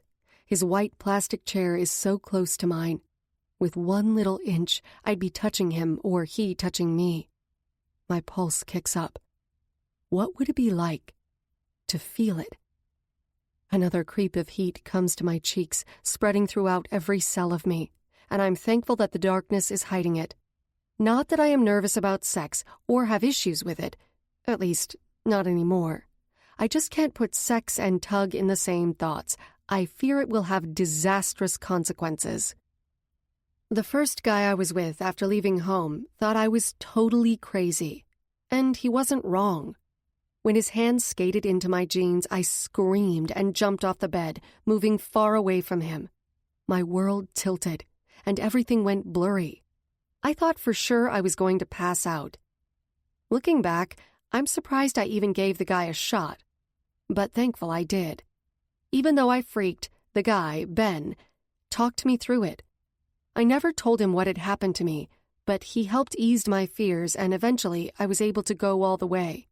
It surprised me that sex wasn't meant to hurt. It wasn't meant to terrify. It wasn't meant to control. It was meant for pleasure, and it was the first orgasm I ever had. It ended up not working with Ben, but I am grateful to him, because if he had freaked, screamed, called me names, or anything negative, my view on sex would have been permanently marred. Thanks to him, it is not. I see the positive in it when it's done with care. Yeah, sex is normally in them. Since I get none in real life, what's better than to read about it? Hot damn. He slaps his hand to his knee, and I jump at the loud noise penetrating the quiet of the night. Want to read to me? Only the fucking parts. I turn to him as he chuckles and wiggles his eyebrows at me suggestively. It takes all I've got not to roll my eyes and tell him that there's no way in hell that will ever happen. But the sweetness of it is not lost to me. We sit in silence, but it's comfortable, and I like it. It's like we don't have to say anything. We can just be, and that's okay. I take him in while he's staring into the fire. His black t-shirt caresses every muscle of his chest and arms, while his leather prospect vest hides the bulges, but not the tattoos. Mouth-watering. His body is relaxed, calm, and at ease. Comfortable with me. So, Sweet Lips, when you gonna let me take you out? His question breaks the silence and snaps me away from my ogling. I'm surprised it took him this long to ask or bring it up, but with him, I'm realizing he likes to be spontaneous. Never. I try to muster authority, but come on, this is Tug. Aw, come on, babe. Don't lie to me and tell me that shit. I stare off into the distance. I get hit on all the time on stage, but tune it out. Those men just want the fantasy, the sexy woman on stage, never the real me. And even if they wanted the real me, I'm pretty sure I wouldn't be able to give it. Not the way a man actually deserves, anyway. Sex. I could give a man that, but never the real me. The one that is hiding so far down that I don't even know if she's in there sometimes. The one that holds the past. One that I really don't care to relive, ever. And that is not fair to Tug or anyone. Tug, I don't date. But thanks. Those words have never been truer, and I'm pretty sure they shock Tug, because his mouth slightly opens and his brows lift to his hairline. You mean you don't date brothers or those of us associated with the club?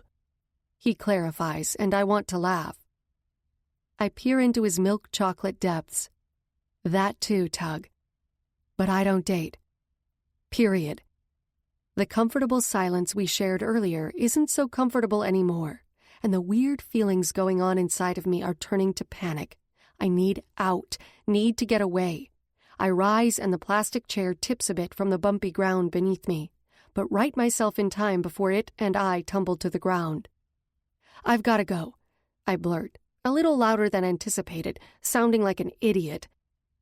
"You mean to tell me that you don't date anyone? Ever?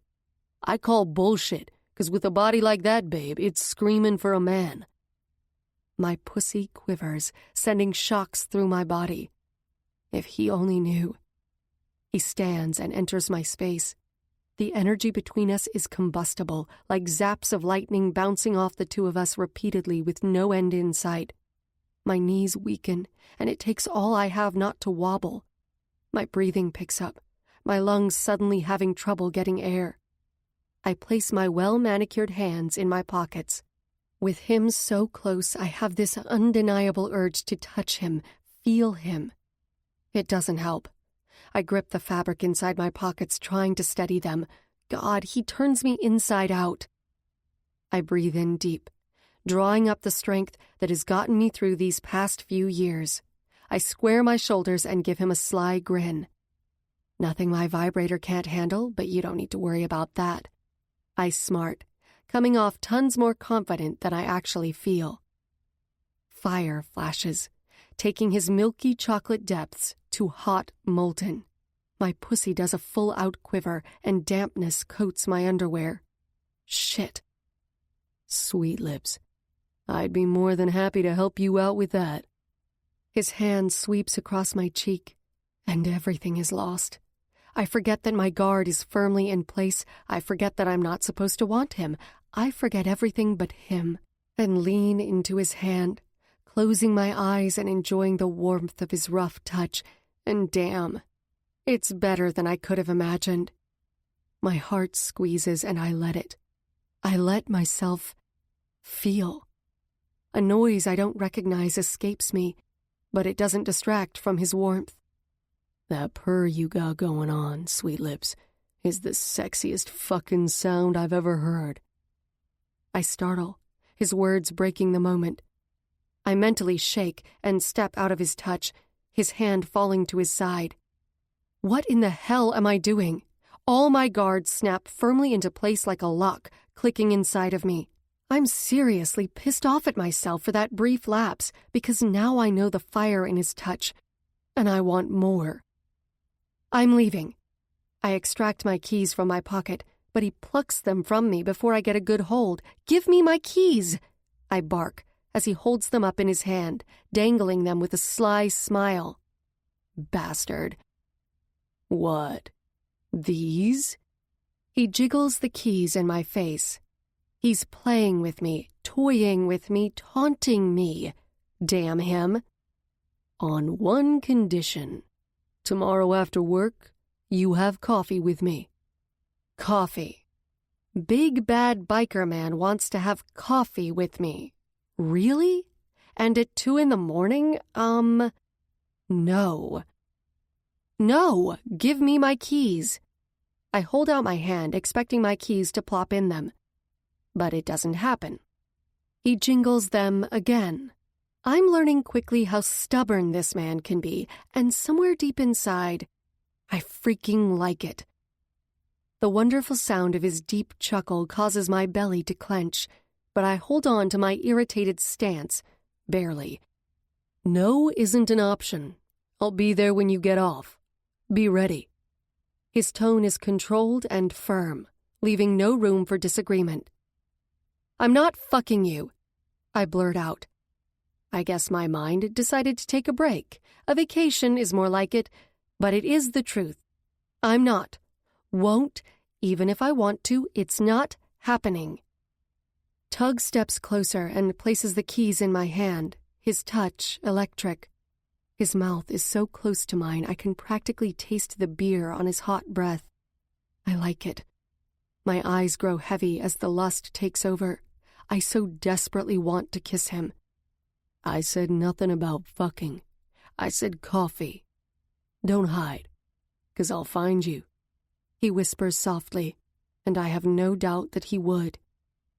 Shivers prick throughout me, and by the intensity in his eyes he means serious business. Shit. I'm leaving. I need to get out of here, need to breathe. I turn, but a strong hand seizes my arm, gently turning me back to face him. A small gasp leaves my lips at the closeness, his hard body pressed up against mine. His steel length pokes into my stomach, and I barely hold back a groan. My breath hitches, and I think he's going to kiss me. I so want him to kiss me. Instead, his succulent lips dance on my cheek, giving me a soft kiss. I close my eyes and allow myself to enjoy it. It'll be the closest I get to him. He peels away, and I instantly miss the heat of his body next to mine. But I'm lost. Sweet lips, open your eyes. His words are so soft. His eyes are warm, soft, and I want nothing more than to melt in them again. Tomorrow. I'm unable to talk. Words will not form in my mouth. Why won't my mouth move? All from a kiss on the cheek? Damn, I'm pitiful. With every bit of power I can muster, I step away from him as his hands drift from my body. I escape to the confines of my Jeep and take off, not looking back at the club. Chapter 3. Tug. Blaze's taillights leave the lot, and I follow them until I can't see her anymore. Fuck. The hard-on from being that close to her is pressing against my damn zipper painfully, and I'll be lucky if there isn't an imprint of it there. She's had this effect on me since the first time I saw her. And when she dances on the damn stage, it's more like stone. Hell, she has that effect on me and every other man in Ravage and around Sumner. The difference is her reaction to me. Yes, me.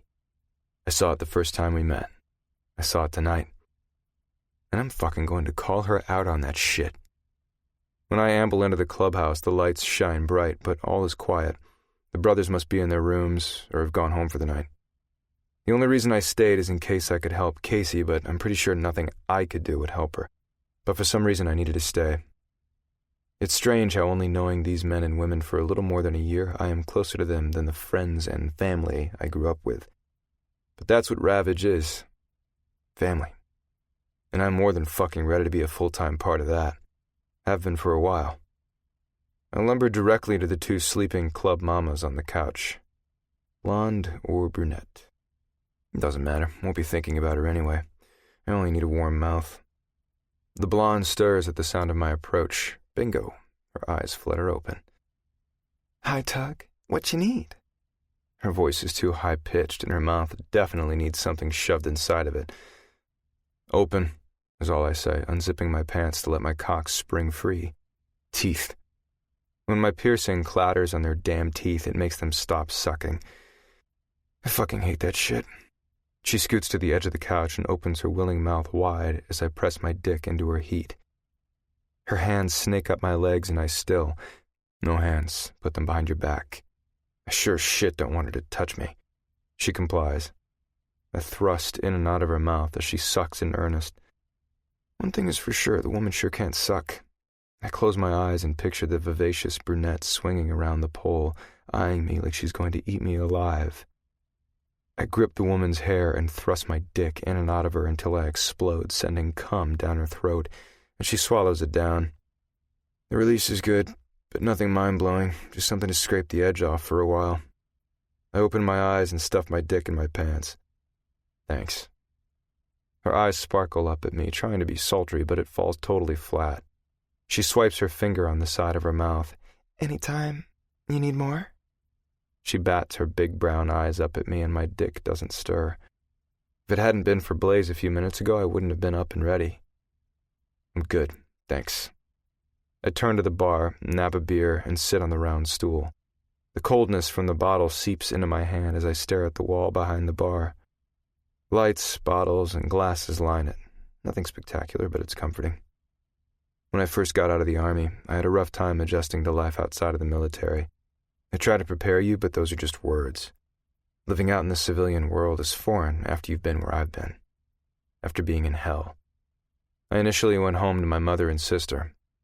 Home But it wasn't home anymore. Granted, the home-cooked meals were a perk after living on MREs, but I couldn't stay there. Now, in 5.5 years prior, everything in my world changed in that house, and the two women there still couldn't get past it. "Calm down, Jimmy." My mother's terrified pleas come from her room as I stand in the hallway. Not a fucking again. I clench my fists, my knuckles turning white. "Shut the fuck up, bitch. This is all your fault." My father growls, and the sound of flesh hitting flesh, along with my mother's yelps, come through the closed bedroom door loud and clear. This isn't the first time that I've torn my father off of my mother, and I'm sure it won't be the last. Since I was 15 and Dad lost his job, he's been pissed at the world and blames it all on my mother. The booze doesn't help either. I don't know why she stays, but she does. In 2 months, I'll be 18, and I'm getting my mom, sister, and myself out of this hellhole and away from him. I'll do whatever it fucking takes. I've saved up enough cash to get us an okay apartment for a few months, and if I continue to deliver pizzas and Mom gets another waitress job, we should be good. Opening the door, I find my mother is curled in the far corner of the room, arms up in an effort to protect herself from the blows. She's terrified and breathing heavy. My father's pudgy-ass head snaps to the door and he snarls, "Get the fuck out of here, Andrew." His eyes stay on me. He's not a stupid man. I'm getting better at taking him on. "Get out of here now," I demand. My veins throb in my neck, and my body shakes with undiluted anger. Tears stream down my mother's face, along with red marks marring her beautiful skin. My anger turns to an inferno. My father chuckles and steps in front of my mother, crossing his arms over his chest, blocking my view of her. "The fuck you gonna do, huh? Lock me out of the room again? Stupid fucking punk." The last time this happened, I did exactly that, and was utterly grateful that I didn't have to beat on him, because I didn't know if I'd have the willpower to stop. "Get out." I try my damnedest to allow my anger to show through in my words, and hope that he just leaves. Even though I'm pissed as shit, it's hard to stand up to the only man you've had as a role model, even a shitty one like him, but I do it. "Fuck off." Dad charges at me and I step to the side, evading him by moving my body swiftly.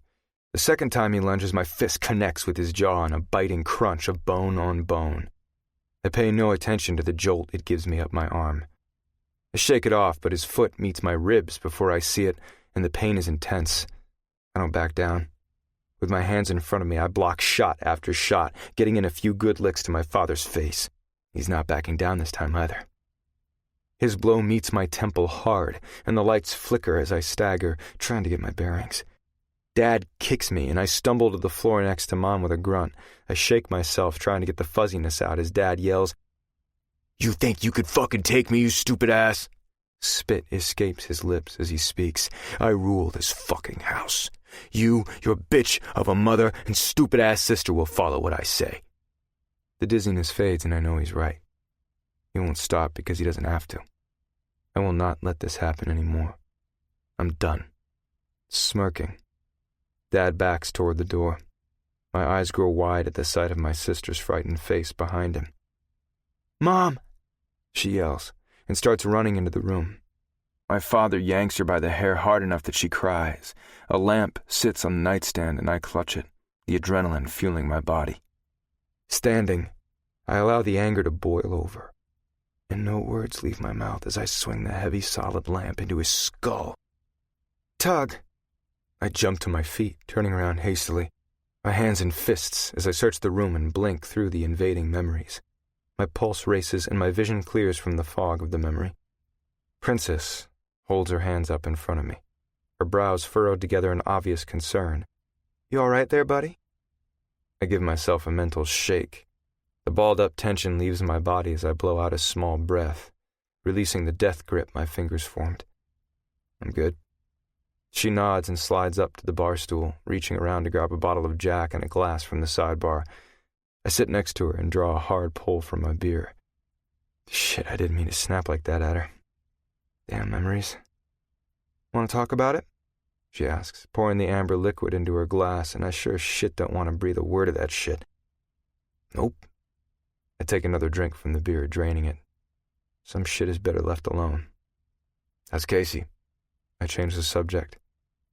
Princess downs the shot, not even flinching at the burn, Only the small tick of her eye gives away that she took it and felt it. Fucking mess. I hear her screaming through the door, but GT's in with her, so I'm trying to stay back. Shayna is worse. Thank God Doc left some meds to knock her all the way out. She pours another, tosses it down her throat, and slams the glass on the top of the bar when it's empty. This son of a bitch fucking tore her up. She needed fucking stitches. I grip the bottle in my hand until my knuckles turn white. I didn't realize it was that bad. That bad? Maybe I didn't want to learn the extent of the injuries Shayna has. Oh yeah, had to sew her up. Guess Payne liked a bit of pain in his conquests. Princess twirls the glass in her hand, spinning it on the bar, the clink echoing through the clubhouse. Too bad he's dead. I'd love to string him up and show him what pain is. I growl the words, sure and focused. Any man that preys on women is a fucking piece of shit. I'd make sure his torture was the most painful it could be, for hours, even days. Son of a bitch. Yeah, Shane is not like us, Princess almost whispers. She's not built to handle this kind of thing. It's life. I'm not sure how she'll do.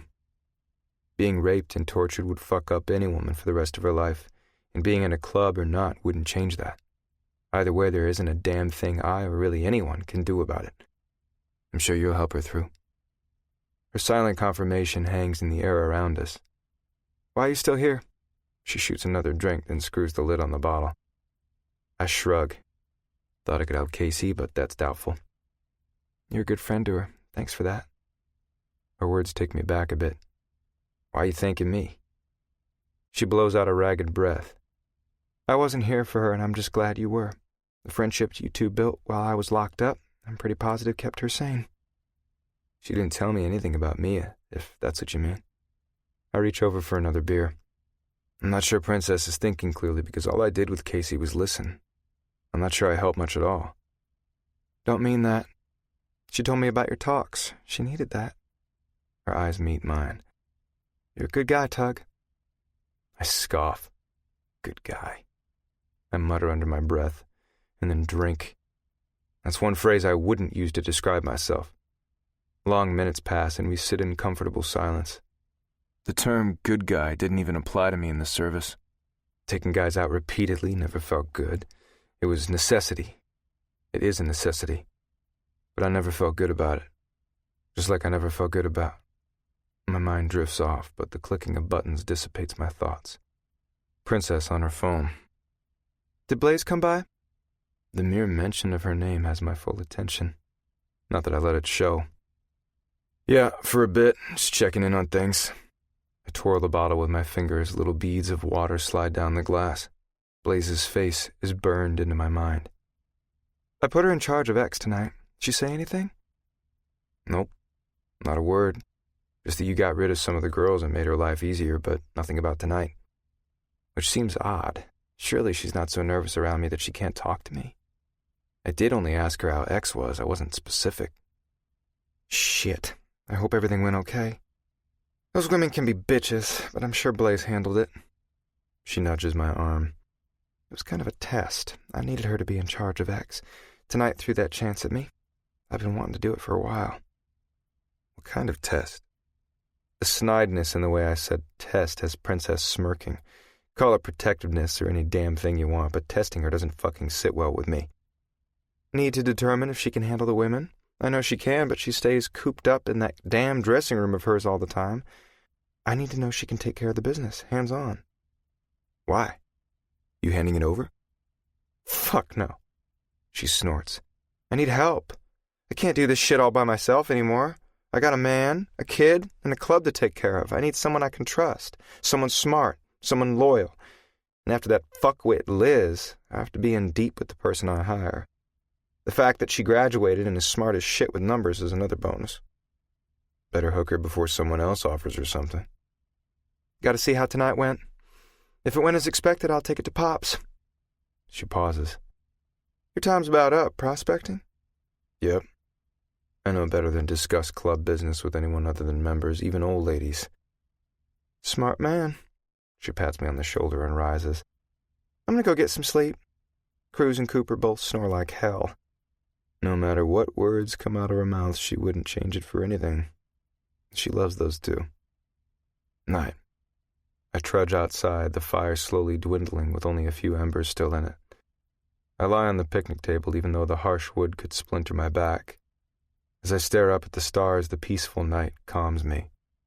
I've always loved being outside at night when everyone is asleep and nothing seems to exist besides the crickets. It seems to take everything wrong in the world and still it, right it, if only temporary. I calm, and I drift off. The scrape of wood, the ting of metal, the flick of a lighter. All these indicators mix together as I try to open my eyes, but the bright light makes it difficult. Shit. Pop, pop, pop, pop, pop. Loud noises like gunshots ring in my ears. What the fuck? I immediately go on alert, calming my breathing, and jump up with my gun aimed in the direction of the noise. I squint, trying to adjust to the sunlight as more pops go off. My entire body is on high alert, moving left and right, trying to find the damn shooter, but when my eyes focus, they land on my brothers, roaring hysterically to the point of bending over and tears escaping their eyes. Motherfuckers. I breathe in deep and put the gun back in my waistband, rubbing my hands over my eyes. "Wake up, Sleeping Beauty," Dagger calls from the corner, his voice filled with laughter as my brothers surround me, giving me pats on the shoulder. There is a pot on the picnic table with red papers and singed wicks from several firecrackers. My body calms. Ha! Very funny. We thought so. Reese crosses his arms over his chest, feet apart like the badass he is, but there's a crinkle in his eye. "Damn right, we needed a good laugh," Cruz says from the other side of Dagger. "How are the girls?" The faces on the men change. Hatred, anger, and death start to pulsate off of them in droves. Anyone else would have probably cowered from asking, but I refuse. Pop steps forward. "Let's have a seat." I help Dagger drag over another table, and we butted up to the first, all of us taking a seat while Pop sits in a white plastic chair at the head of the table. Everyone's here except for GT, which is to be expected. I must have been really out of it not to hear Buzz and Breaker's bikes come in. I rub my hand over my face, pressing my thumbs in my eyes and adjusting to the sunlight. I need my fucking sunglasses. I pat my rag. Nothing. Shit. "GT will be with Angel the next few days. You need him for anything, come through me first." Everyone nods. Dagger, Buzz, and Breaker go over and make sure everything is clean. Pops is referring to the house that blew up, and the reason Reese got knocked on his ass. "You got it," Dagger says with Buzz and Breaker nodding in agreement. "Bex, Cruz, and Tug go meet up with good old Randall." Randall is one of the very few informants we have on the Sumner Police Department, and from what I heard, the last visit to him didn't end up so well. He had to take a leave of absence for a while. A broken leg will do that for a beat cop. "Any information on this explosion he's got, I want it. No blowback." We wait for Pops to continue, but he is obviously done. "Go," he commands, and we scatter. Pop's fuse with all this shit is very short. Pissing him off is not in the cards for any of us. "Give me 10 and let's roll."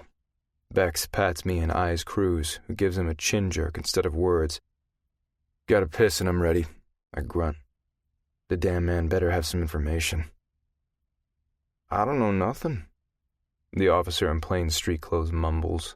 My fists are gripping his shirt at his chest, his feet still on the ground. The man's body is stiff, as if that would intimidate me. Not. "Randall, somewhere along the line here you stopped the information track. You have gambling debts, we pay them, you give us information. That's how this deal works. I talked to Cassius." At Beck's words, Randall's eyes widen, disbelief crossing them. Cassius is a bookie that Randall turned to when he needed cash. "Yeah, motherfucker, you've racked up over 13 grand. How are you gonna pay for that?" "I'll pay it back." I release the shithead and throw him to Cruz, who wraps his arm around his neck from behind. The living room we are in has thin walls that are covered in a dark paneling, and the carpet has track marks in it from the wear of many sets of footsteps over the years. The entire room is dusty and in serious need of someone to pick up the litter of pizza boxes spread around the place. Pictures line the walls of a woman and a few kids, but there is no way those people live in this house the way it is. "Wife leave you, Randall?" I ask as he whips to me. "I don't got shit left." He's visibly pained to say those words, but it also proves he has nothing left to lose. This could go either way at this point, good or bad, but it does give him a reason for dropping off the grid and not being a rat and giving us to the higher-ups. Cruz tosses the man into a recliner, and it rocks back and forth from the force. Yeah, whatever. Information. We want it about the building on Waters that burned down. We want all the information on it by 3 o'clock. Beck says, lighting a cigarette and sucking in a drag from it. And if I have to come back, I sure as fuck will get some shots in on your ass, Cruz warns. Randall looks up at Bex from his chair. You gonna pay the debt off? 5, if the information comes back right. If it doesn't, I'll put a bullet in you and save my money, Bex replies. Randall is a tricky one to read. His eyes show of desperation, but his body shows of giving up, like all the fights left him. Maybe he needs some more motivation. You see your kids? His eyes dart to me as I stand stoic. No, she won't let me. Bex nods in agreement. We'll try and help you out there. A small spark of hope enters his eyes, but it's short. He nods. I can't do shit about his kids, but Ravage just needs his information and I'll say whatever to get it. Bex kicks the chair, giving Randall a jolt. I'm calling it 3. Cruz tosses Randall a burner phone that he catches. Have the information. Bex lifts his chin to me and Cruz. We move. I place my sunglasses over my eyes, blocking out the glare of the sun after shutting the door with a click. Gonna do it? Bex strolls to his bike, me and Cruz on his heels following. We'll see. If not, we put the bastard out of his misery. Ladies and gentlemen, give it up for Blaze. The announcer's long, drawn-out version of Blaze's name does nothing but rev up an already ignited crowd.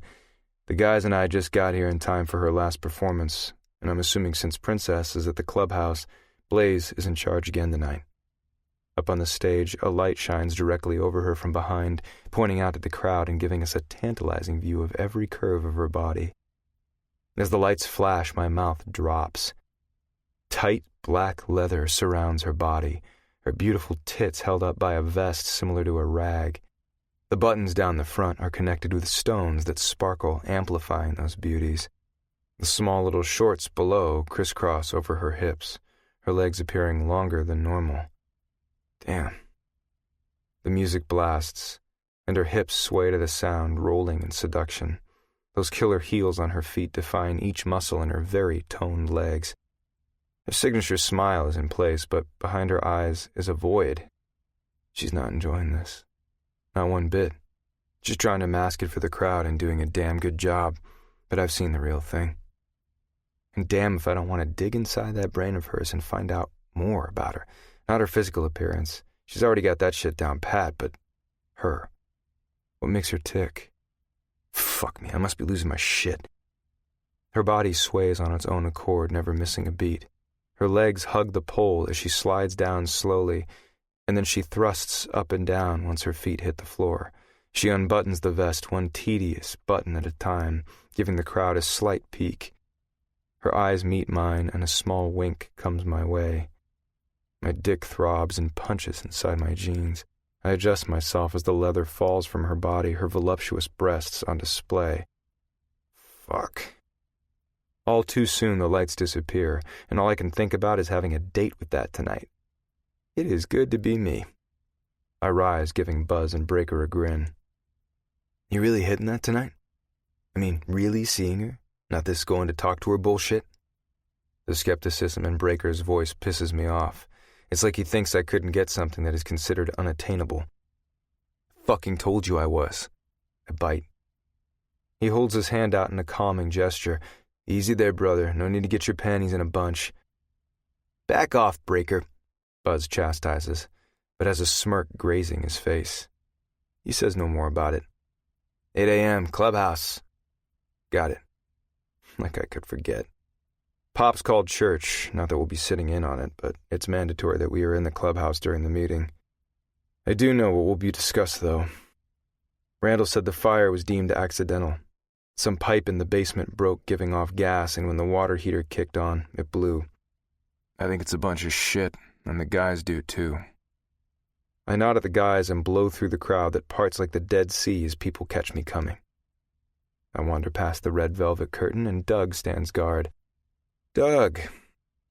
I wait for him to try to stop me. I'm pretty sure he got smarter from the last time, though. At least, I hope. This time his eyes do not waver and he steps aside, allowing my entrance. Doug? I smirk. At least he can learn. That's more than I can say for some people. And cross straight to Blaze's door, ignoring the women in the room, but they watch me. I nod at Callie, which she reciprocates, and knock on the door. Be done in a minute, Callie. I gotta do another sweep, and then Doug said he'd stay and lock up. I stay quiet and listen for movement inside the room. It sounds like a damn tornado breezing through it. If I had feelings that could get hurt, I may think that she's trying to escape me. Surely she knows better than that.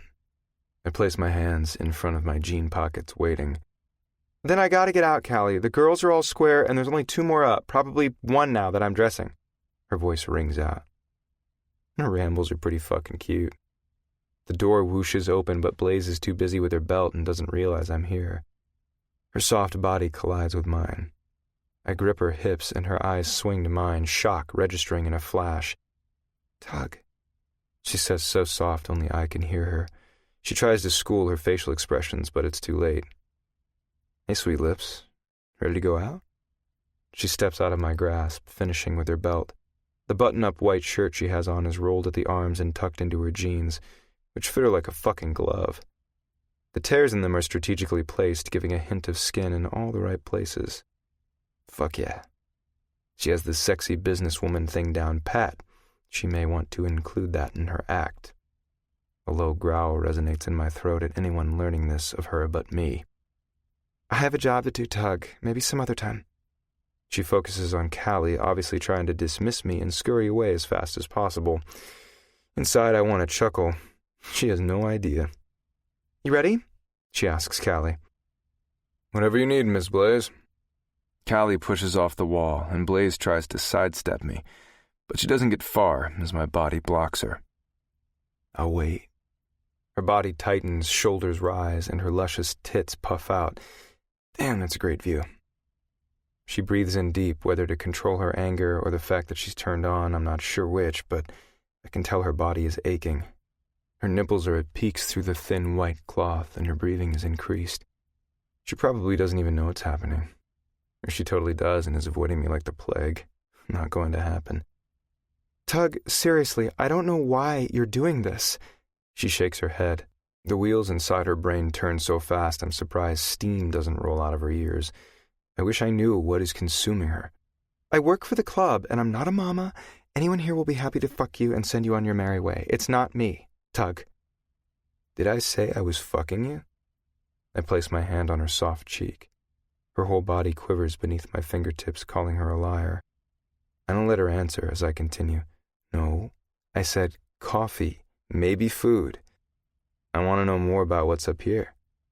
I remove my hand and point to her temple, tapping it 2 times. She scoffs. Right, Tug. You just want to fuck me, add me to your list of conquests, and be on your way to the next. I know men and your type. I won't lie and say I don't want to be between those thighs, because that is where I will be soon. But I want to know more about how she knows my type. I will know. The emptiness in her eyes is compelling me to find out. Better just to ignore her comment. Go do your thing and hurry up. The evil glare she gives me only sparks my fire more. My hand reaches to the small of her back, smashing her up against my body, and air leaves her lungs in a whoosh. Her hands snake to my pecs, trying to push, but I don't give an inch. Her body is strung so damn tight. I can think of several ways to loosen her up. Lips, tongue, hands. I lean in close to her ear as she tenses, and I whisper softly, Baby, you smell so fucking good. A mix of sweat and something floral turning my overriding libido up higher. Tonight, we have coffee, sit and talk. You find out I'm not such a bad guy, and we go from there. Can't resist. My teeth nip her earlobe, and she jumps away from me, eyes wide. It takes her a few seconds to find her words, and I love the fucking fact that I did that shit to her. Coffee? Then I'm going home. Alone. she concedes. Keep telling yourself that. I swear those words are more of a reminder for her than a warning for me. But I'm in this shit, and I don't back down. Won't. Really, I can't. Not now. I step out of the way, nodding to Callie, who follows behind her. Chapter 4. Blaze. Stupid motherfucking piece of monkey-ass shit! I growl, pacing the floor of X with Callie on my heels muttering about the stubborn man in my dressing room. I should call him a worm, since he's worming his way into my life, and damn if I don't give in. I'm angrier at myself than anything, but being angry at him is easier, so I'm going with that. I can't help but be pissed at the Neanderthal who thinks he can dictate what I'm doing and when I'm doing it. And the problem is, I'm freaking letting him, just like I let what happened to me all those years ago happen. I can't do this. I won't do this again. I clear my mind and focus on the task at hand. My scowl must be turning people off, and luckily with my hair secured in a bun and my change of clothes, I don't get many long stares. Shit, I almost forgot. I drag my reading glasses out of my pocket, placing them on, anything to help disguise myself. The good thing is, most of these guys are pretty damn drunk. That helps too. They recognize me with my clothes off, the fantasy, not fully dressed. Kind of a blessing. I go through all my rounds in the club, allowing my anger time to calm down. Truth is, I want to go with him, but I know I shouldn't. Wanting and having are two entirely different things. Entering the dressing room, relief washes over me. No tug. I breathe, not realizing I was holding it. I'm not scared of him. For some reason, I know he'd never hurt me, never force me to do anything I didn't want. But it's him, the overall him. Tug. Even at sight, and I'm a huge ball of knots. I can't afford to let my guard down. I can't afford to let anyone too far in, and he definitely wants in. No one can know my real name. No one can know the things I did to survive. No one can know the hell I lived through. No one. I escaped it, and it's behind me. I moved on. I open the door, my eyes darting around the room, and my breath catches. Sprawled out on the couch, his head resting on one arm and his feet propped up on the other, is none other than Tug, with fire burning behind his eyes and directed at me. His arms are linked behind him like he is in the most comfortable place in the world. Make yourself at home. Sarcasm drips from my words as I wave my hand at him. But I admit he looks hot. So damn hot. Shit. Don't mind if I do. His boots hit the floor with a thump as he sits up. You ready? His body sucks me in, from his jeans that seem made solely for him, molded against every muscle, to his black biker boots, black t-shirt, and his leather. Yum. I break my gaze from him and skitter around the room, putting my things in a bag. Get it together. Just a minute. I weakly grumble. Why does one man have to look so damn good? Bootsteps come my way, and his hard body presses against my back, his steely erection into the curve of my ass. He clasps my arms, halting my movements, and my body stills. Everything flares to life, in a way I have never felt before from one touch. An invisible shroud falls upon us, and my whole world is him. The sexual tension is so thick, a chainsaw couldn't cut through it. He leans down next to my ear and whispers, "Hurry," and steps away. That bastard turns me on and then leaves. I slam my purse inside the bag and turn to him. Why am I letting him get to me this way? Because you want him. Shut up. Let's go and get this over with. I glare at him, partially from arousal and partially from anger. He chuckles, his eyes sparkling with enjoyment. Don't sound so excited. My freeze-out obviously had no effect on him whatsoever. I swear he even thinks it's cute. Damn, man. I'm driving myself. He doesn't respond, surprising me with his agreement, and I huff. Wait. I stop close to the door. Where am I going? Right up the road to Sam's. His voice is directly behind me. Any closer, he'd be against my ear. How the hell is he so fast and quiet, like he appeared out of thin air? Fine. Why I'm acting this way, I really don't know. I shouldn't be, and even that is starting to piss me off. My mom would be utterly disappointed in me. But she hasn't been living this life for the past few years, running and trying to hide. If I let him in and have to leave, it will kill me. After Callie leads the way outside, I jump in my Jeep, not glancing back at Tug, but the heat from his stare is palpable against my skin. Saying goodbye to Callie, I drive to the diner, which is a short distance from X, so I don't have much time to think. Good. The rumble of his bike never left my ears all the way here, and when the engine stops, I turn. He removes his helmet and places it on the handlebars. He runs his gloved hands over his thick brown hair as he throws his leg over the bike and takes off his clear riding glasses.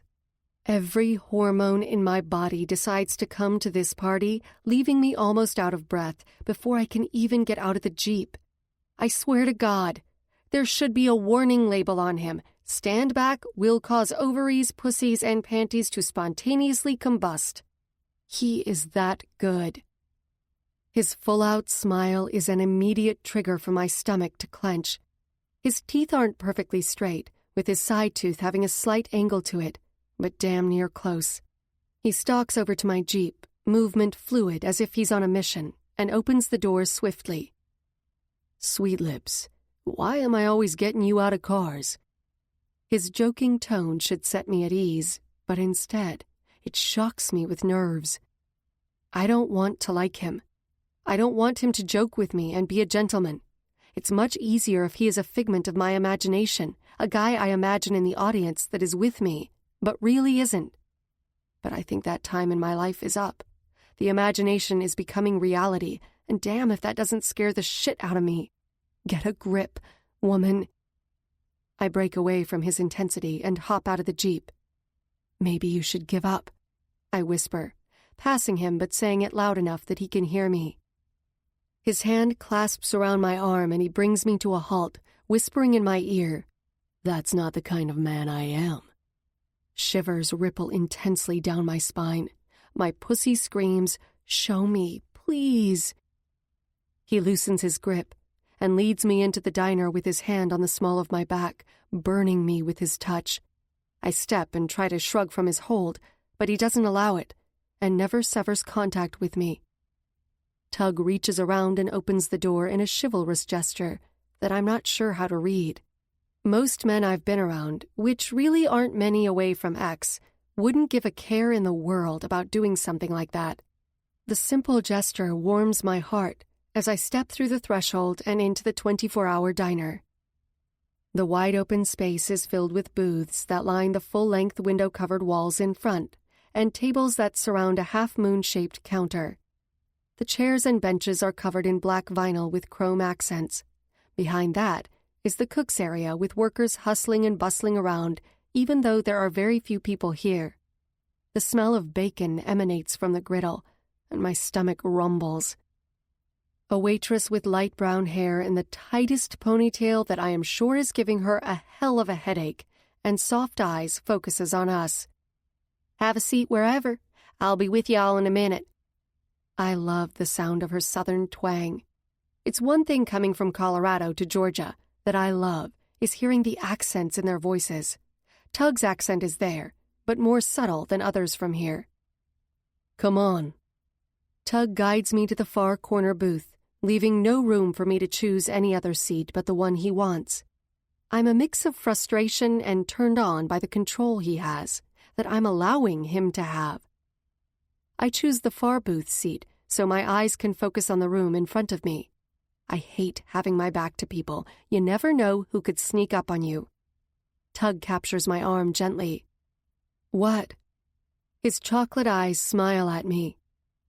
I need to be there. He points to the booth I was going to enter.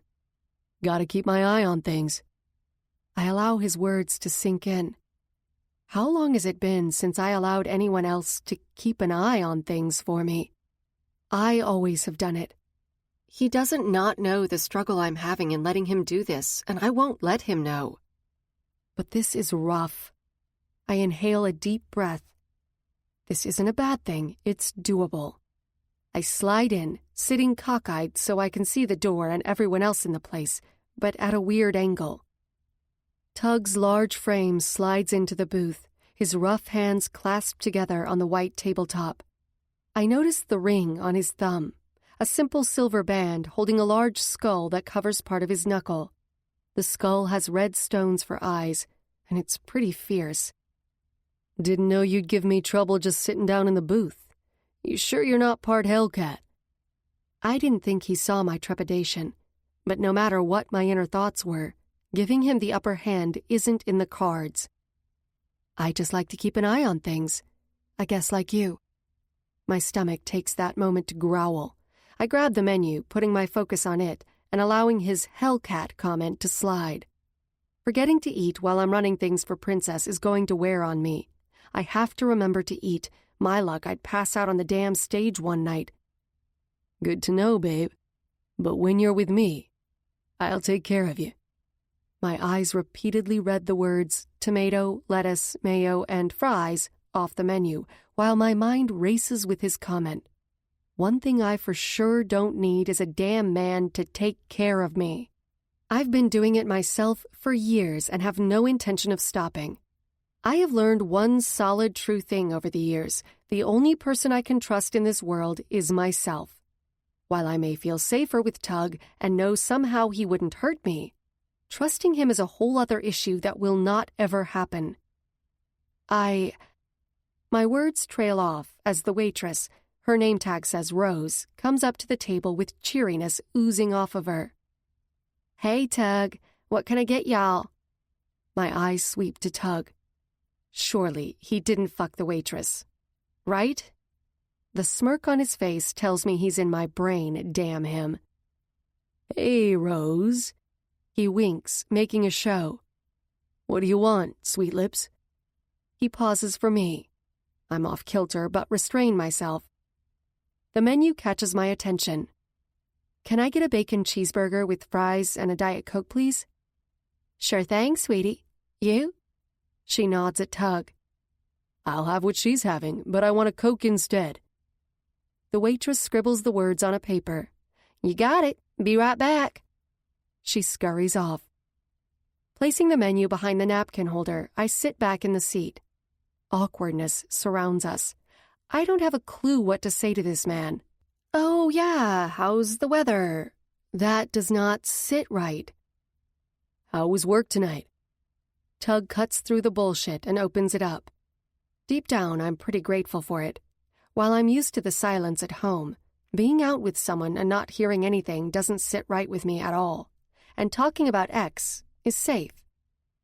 Same old, wardrobe malfunctions that required a little needle and thread, a sick dancer causing me to rearrange the lineup, and a few unruly guys wanting to touch and getting their asses thrown out. I shrug. Pretty typical night. You like running things, while Princess is helping at the clubhouse? He questions. Ah, Princess did tell him. I pause, my brain rolling around the question. Yeah, I do. It's only been 2 days, so I'm sure that can change, but it's not bad. The only thing that I didn't really care for is the floor. The crowds of people everywhere made it very difficult for me to keep my eyes on everyone around, but that is what Callie is there for. His steady gaze sweeps over my body, heating me. If he keeps this up, I'm going to combust. My appearance has never been the problem. It's the fact that it's the only thing men see when they watch me. But it's for the best. Keep them dreaming. I keep denying. Keeps everyone at bay. Been going good so far. I wish his intensity didn't cause me to melt right into him and didn't make my heart pulsate each minute I'm in his presence. When he's not pissing me off, that is. Glad you like it. So, why you got Callie on your heels all the time? Since he's part of the club, I figured he already knew. But maybe Princess doesn't share the daily comings and goings of X with the club. Interesting. Learn something new every day. Protection. Some of the guys get a little touchy. His hand rubs over his chin, and he appears to be thinking. I focus on his every action with curiosity. What does his skin feel like? Is it hot? Is the stubble rough or soft? What would he taste like if I ran my tongue along it? Why you and not the other girls? He shakes me out of my glorious thoughts. I asked Princess for my own room, said the guys had grabby hands. She said if it was that bad, I needed Callie. I took her up on it. His head tilts. His eyes bore into mine like he's inside my brain again, searching. He's going through every inch of me and reading every damn thing at lightning speed. It is unnerving. So I close my eyes and try to block him out. But it doesn't help. I can still sense him in there, rummaging around. Shit. Guys still give you trouble. He placates me, but he's not buying it.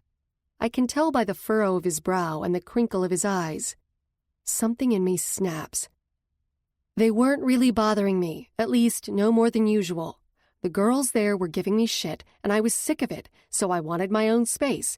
I told Princess about the guys, and I'm pretty sure she didn't buy it either, but she gave me the room. Then she made the point that if I needed to have my own room, I needed Callie. All my words rush out of me so fast that I don't even realize I told him the whole truth until it's over. My eyes widen as the shock hits me. The damn man snickers, and I jump when he places his strong hands over the top of mine on the table. He holds them steady, even when I try to remove them. Now, was that so hard? He rubs his thumb on top of my hand, the coarse touch of each stroke against my skin, forcing butterflies in my stomach to fly. I'm pissed at myself for blurting that out like I intended all along to tell him what's on my mind. What the hell is wrong with me? Inside, I steel my doors and walls, locking them up. He's not getting anything else. He can't. But when his eyes soften even more, the steel becomes a bit more pliable. Damn. Well, I for one am happy as shit Callie has your back. I nod, grateful too. You don't sound like you're from around here. Where'd you come from? I want to lie. Everything from the past few years has conditioned me to be fast with the lies and know exactly what to say and at what moment to say them. But I can't. The words won't spill from my lips. Only half-truth will. Up north, it's like I'm in a tug fog or something, and he's scrambling me. I see. His ministrations on my hand continue, and the electrical current flows up my arm and my nipples tighten. I hope my thin bra doesn't give too much away. Tell me about your family there. My entire body stiffens, and all the heat that he just gave me fizzles like cold water splashed down, extinguishing it completely. Family. What family? The only thing I haven't had in years, the one thing that I'll never have again. I can't hide the immediate despair and try to remove my hand from his grasp, but he holds tighter, not allowing it. Talk to me. The gentleness in his voice caresses over my skin like a warm blanket, getting rid of some of the coldness, but not nearly enough. I have no family. I straighten my spine and muster every bit of confidence. None at all. I ponder what I should tell him. I gotta give him something. My mother died, so I have no family. His eyes narrow, as if he doesn't believe me, but whatever he notices in me causes him to relax. But I don't want to talk about it, Tug. I mean it. Please don't push. I'm begging him. Shit. Got it. He nods in confirmation, and I'm relieved I won this battle. A small one, but definitely a win. What about your family? You from here? His intensity doesn't change, even at the sound of me asking. Got a mom and a sister close to here. Rose drops off our drinks and is gone wordlessly. My eyes focus on the swirling liquid in front of me as the bubbles float up to the top. Suddenly I become very interested in his family life. You close to them? Not like go to dinner all the time close, but they know I've got their back. Tug's brows are furrowed like he's deep in thought. Too bad I didn't study psychology in school. Would have been useful with this guy. We sit in silence, but his intense stare bores into me again. He cannot figure me out. Surely he can't. Having anyone slash through my layers is a bad thing. They don't know what the hell they'll get themselves into inside there. Sure, I've managed over the years, but even I know there is some deep shit that can't be fixed no matter what I do. So, I read online that you were top in your class. My eyes shoot to Tug's, and shock doesn't even seem to cut it. My breath seizes, and at his smirk, I gradually exhale. How in the hell? You checked up on me? I glare as the shock wears off and anger boils. How dare he check up on me? Not that he'd find a whole lot, thanks to Princess. You're adorable when you're pissed. It's amazing what someone can find out on the internet. His vague response has the fire in my veins turning to ice in a flash. Damn. Does he know? I need to get the hell out of here. I rise from the seat. I've got to go. Tug's hand grips mine on the table, startling me. Sweet lips, sit. My fight and flight are waging war inside me. If I run, he'll know I'm hiding. Who am I kidding? He already knows that. There's only one thing to do. Fight. I plop down in the seat and close my eyes briefly. After regaining myself, I think quickly. Did you find everything you wanted to know? Not much. Just your degree and where you went to school. His eyes are questioning me, trying to put me together like a puzzle. Good luck with that, buddy. I still can't figure me out. That's all there is to know, then. Babe. He leans into the table, his elbows resting about halfway in. There is so much more to know, and I will find out what makes you tick.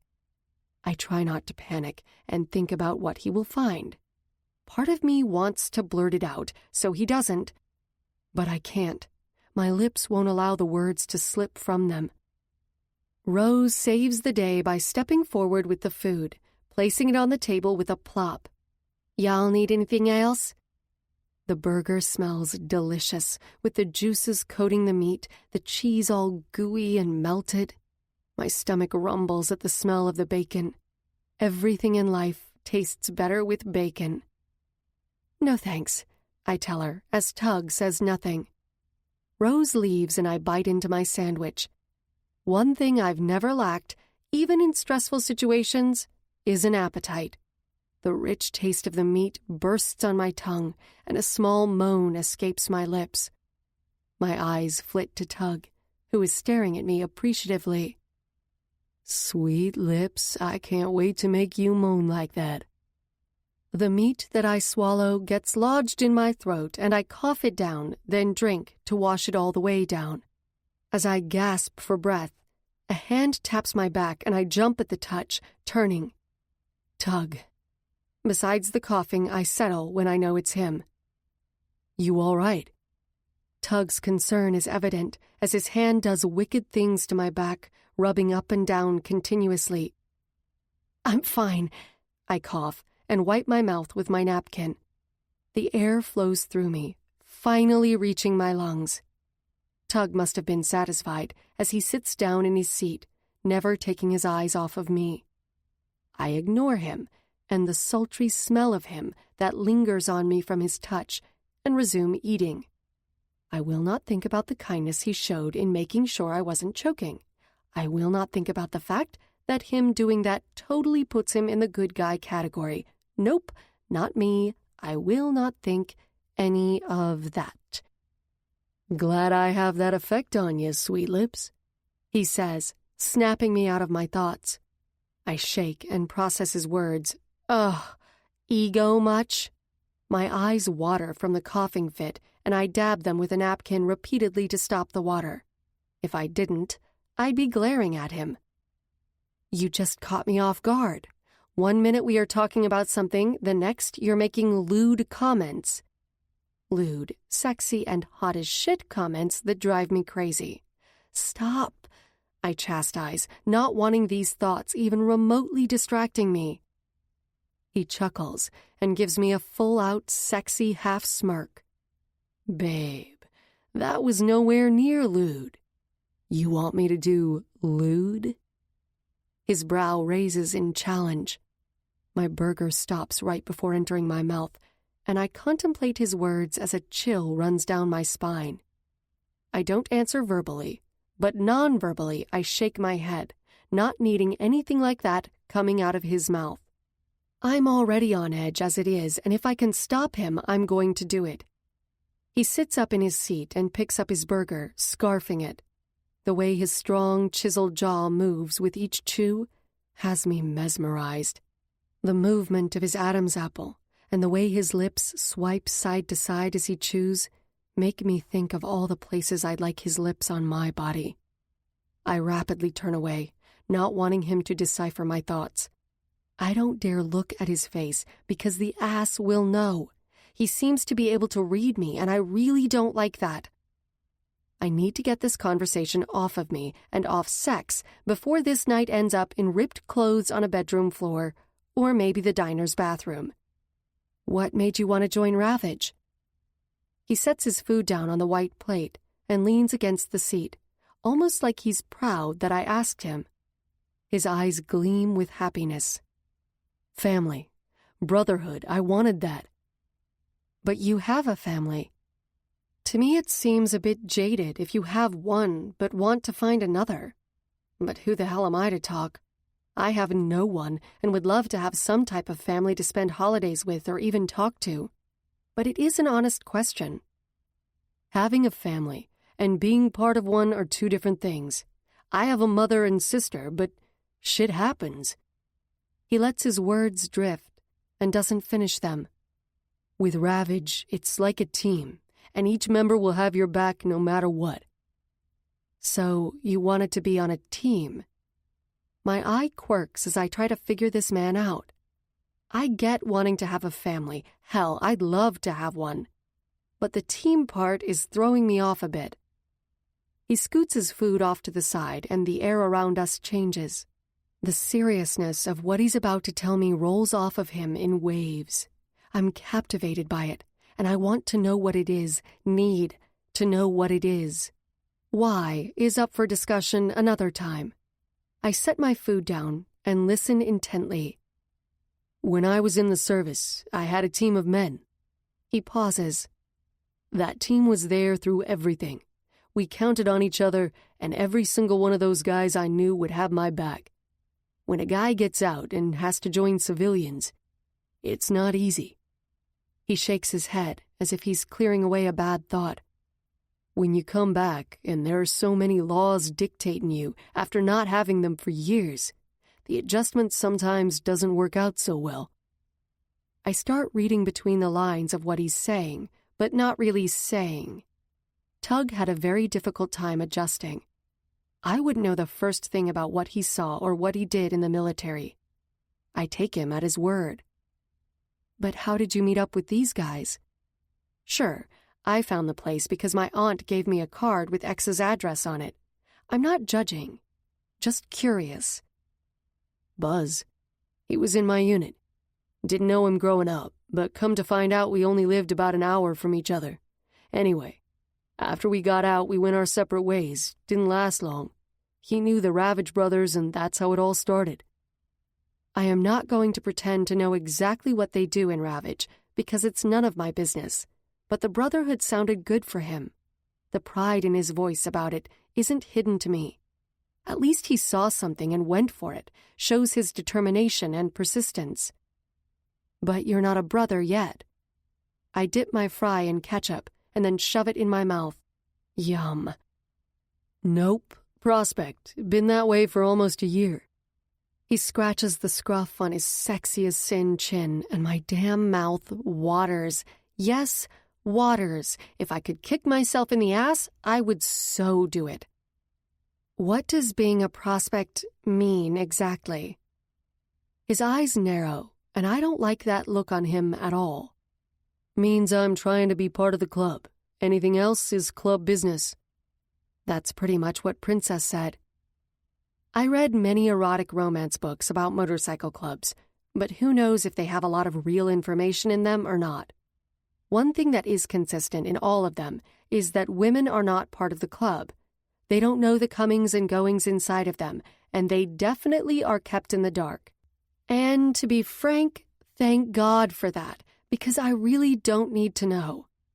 I should have remembered this before asking the question in the first place, but it was conversation that didn't revolve around sex. Understood. His eyes quirk up in surprise, almost like he thought I would challenge him on this, like I would pester him to get information. There is no need, especially considering after this, we will not be seeing each other again and his prospect brother status will be moot.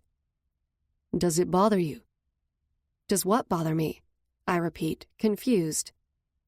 Me being with Ravage MC. Oh, I breathe out. I don't care one way or the other, Tug. This is only dinner, and then we are parting ways. You live your life, I'll live mine. He leans back in the booth, putting his arm on top of the seat. Confidence oozes off him in thick waves, almost knocking me off kilter. His long brown hair frames his face. I flex my fingers. What would it be like to run my fingers through it? Would it be tangled or sleek? I blink and try to get myself under control. This night needs to be over soon. I can't take much more of his hotness. Sweet lips, I'm just getting started. Before I can speak, his phone rings. He holds up one finger as he answers it swiftly. I quiet without thought. Yeah, he says, stoic, not giving any body language away throughout the short conversation. Only hearing one side sucks, not that I care. Be there in 15. He pauses, gazing at me with eyes full of disappointment. I'm with Blaze, gotta make sure she gets home. He winks at me, and heat rises up my cheeks. I breathe out, willing it to go away, willing my body to stop this reaction to him. Yep, on it. He turns the phone off. Gotta go. He throws some bills on the table and rises from the booth. You go on, I'll be fine. Really, I just need a breather, and if he goes, I can have it, get my wits about me. Nope, I'll follow you to your road and then I gotta go. The steel in his voice leaves little room for discussion or argument. But he's only following me, so there's no reason to argue. Wait. How do you know where I live? Because I know sure as shit I didn't tell him. I rise from the table at my question. He smirks and leads me out the door. Google. How in the hell can someone find me that easily, especially with my name? I really need to brush up on my technology. Something niggles at me, so I ask, this happens a lot? You get calls and have to leave? He stops. The moon shines down the side of him, making his face glow and his hair shine. I bite my lip as the shadows play on his cheeks and his eyelashes shadow them too. Yeah, sweet lips. Part of it.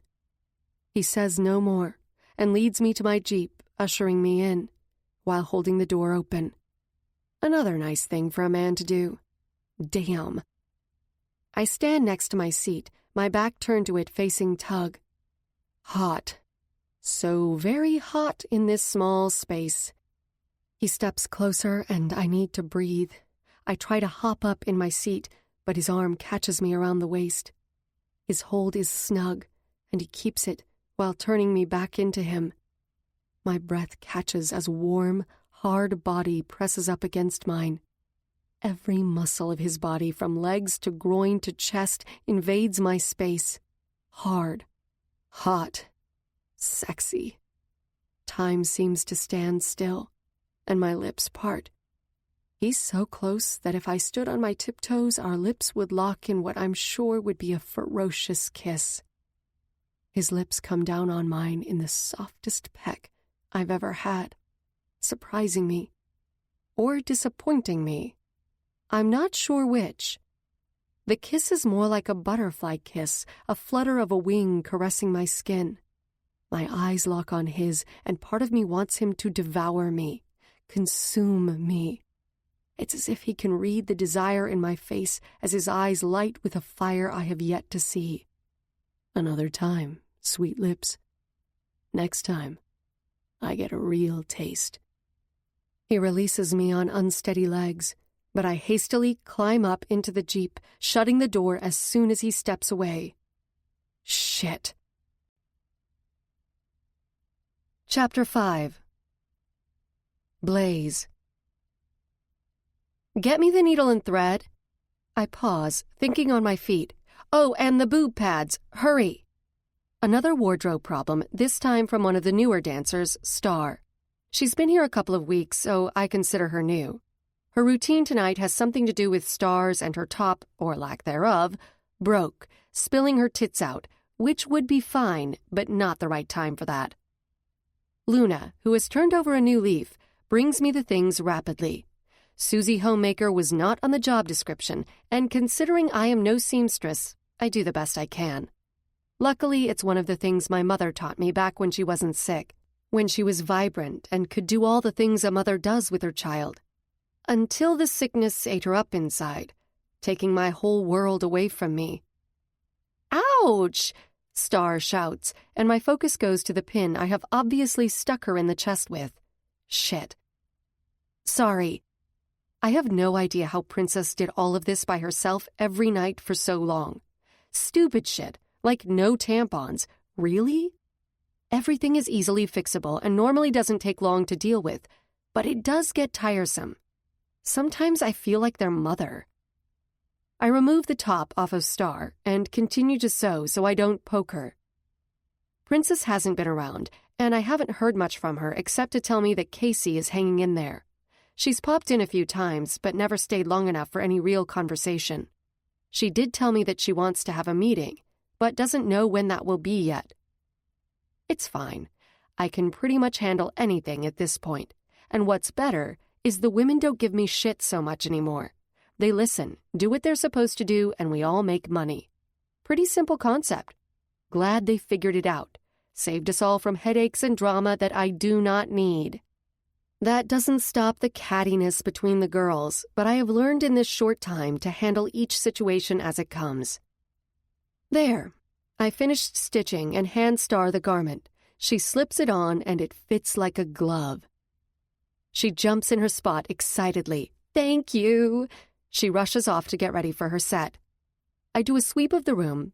Nothing is out of place. Women doing makeup, chatting with one another. Everything is good. I've gotten much more practical in my shoes since starting my new tasks. Those first nights with heels were killer to my poor feet, and since I've been doing a pretty good job of being incognito, flats work so much better. Guys that come here expect the women in heels and all done up. Helps me fade into the background. I weave through the crowd, with Callie trailing behind, and people shift out of the way as they focus on the dancers, waving money and catcalling through the room. My eyes land on the table in the front row, and a small pang of disappointment settles at the 3 guys in business suits sitting there. Tug hasn't been to X for 2 days. I thought for sure I'd have him up my ass, and the fact that he's not kind of eats at me, considering he had been here the entire week before. Not that it matters. Who am I kidding? The night after our coffee that I didn't have, all I've thought about is that man. Even had a few orgasms in the process. I swear, he's gone in and scrambled my brain. It pisses me off that he's a nice guy. Why can't he be a fucking jerk and have me hate him? It would make all of this so much easier. A hand on my ass stops my thoughts, and I turn. Callie seizes a pimple-faced kid, probably just turned 21, and drunker than shit, eyes partially glazed over. The grin on his face instantly fades, and terror replaces it. Callie picks him up, escorting him out of the building with ease. I turn to the bar where Ace is tending, ignoring the taunting coming from the kids' friends. "Everything going okay?" I holler over the bar, and Ace gives me his sly smile, no doubt winning the hearts of many of the ladies in here. With his luscious, built body, tattoos peeking out under his shirt, and those awesome blue eyes, my heart stops. He strolls over, wiping his hand on a white towel, and then whips it up over his shoulder where it stays resting. "Good. Night's hot. You back up there?" He nods to the stage. "Nope. Done for the night. I'm leaving, just want to make sure everything's good." With only an hour left, the guys will lock up and there shouldn't be any more catastrophes in that short of time. Hopefully. Normally I stay, but tonight the pounding music is playing havoc with my brain, the pain slicing through me like a knife. All the thumping is about ready to bring me to my knees. I took pain relievers about 4 hours ago, and they didn't do a damn bit of good. The hairs on the back of my neck stand up before I see him. How is that even possible? Tug's here. I'm a damn yo-yo. Part of me is elated, and the other part, not so much. I sweep the area and meet his stare, his eyes locking with mine. The electric current flows between us. I scramble to pull myself together. His brothers follow him as he effortlessly strides toward me, through the throng of people moving out of their path like the parting of the Red Sea. "Hey, sweet lips." He stops close and tilts his head to the side. It's sexy as hell. "Hey, I'm leaving. Enjoy the show." I motion with my hand to the girl up on stage. Tug doesn't react. His eyes stay locked on me. Buzz and Breaker's eyes focus on whoever is there, paying no attention to Tug. "Good. Let's go." He reaches over and grabs my hand, and an instant shock courses through me so intense that I'm momentarily paralyzed. I get my wits and try to yank my arm, but he doesn't let me go. "I'm going home. You can do whatever you want." I try for stern, but I fall flat and he knows it. Damn it. "Come on." Tug nods at Ace and clenches my hand, then leads the way through the crowd. If I wanted to fight, I could, but I can't cause a scene. And shit if his grip isn't strong, like he wouldn't take no for an answer anyway. Callie catches up to us right as we pass by Doug, who nods in acceptance. I jerk my hand, but his grip is firm, not painful, but demanding. "Callie's here. He'll make sure I get to my car." "Nope. I will. Get your stuff." He holds out his hand for my key to unlock the door to my dressing room, but I don't hand it to him. Instead, I unlock the door my damn self. I do not need some guy doing shit for me. He smirks, but doesn't say anything, as I barrel into the room and gather up my things. This room has become more of an office over the past week, instead of a dressing room, with papers piled up for lineups and music lists. But I like it. Tug makes himself comfortable on the couch, leaning back and crossing his boots one over another in front of him, his arms behind his head in the sexiest of ways. "You gonna ask me where I've been?" he asks patiently. "Nope." He answers anyway. "Had club business. Now I'm free for the night." I look at him through the mirror. His leather rag fits perfectly over his wide chest, the black shirt underneath only enhancing it. His hair isn't laced with product, but looks like his fingers have been through it hundreds of times today, sleeking it back. His deep chocolate eyes are locked on mine, and I catch my heart doing this weird thumping that I'm not accustomed to. Immediately, I move away and try to get myself together. "Tug, I've got a massive headache. I'm going home to lie down." Thank God for it. Score me. Never been so happy to have one. "I'll come with you."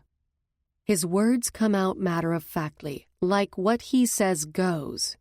No. I turn fast and my head spins a bit, but I get it together. "You are not coming to my house." I declare. He is not coming into my space, just not. "I'll follow you. Make sure you get there okay." The lines around his eyes tell me he's full of shit. This is not going to happen. He can follow, but he will not come into my house, absolutely not. You can follow. I grab my bag. But that's it. He chuckles, following me out.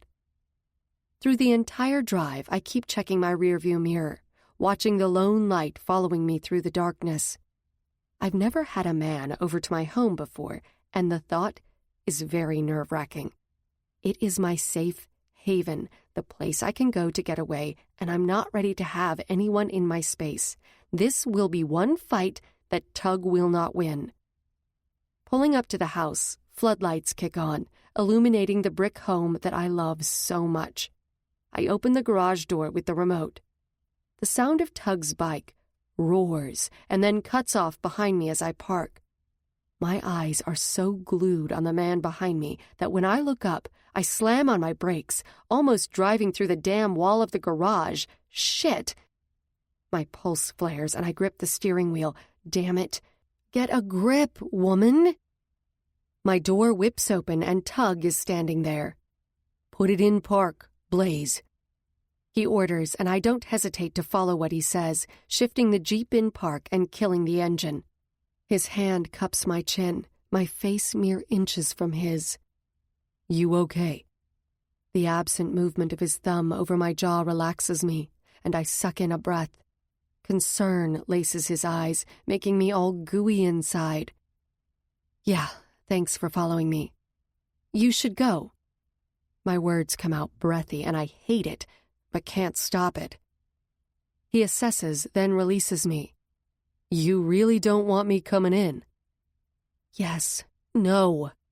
His hands fall into his pockets, and I rise from the Jeep, shutting the door. I'm going to bed. I proceed to the door of the house. He steps in my path, and his deep, concerned eyes trip up my resistance. I want to haul him to me so badly my hand twitches. No. All right. Tug bends down and sweeps his lips across mine, igniting an inferno inside of me. He steps away all too quickly, but doesn't move to his bike. He saunters over to the swing off to the side of the porch. I added the swing when I got the house. I love being able to come outside and listen to the crickets or the occasional car that drives up the street and just think.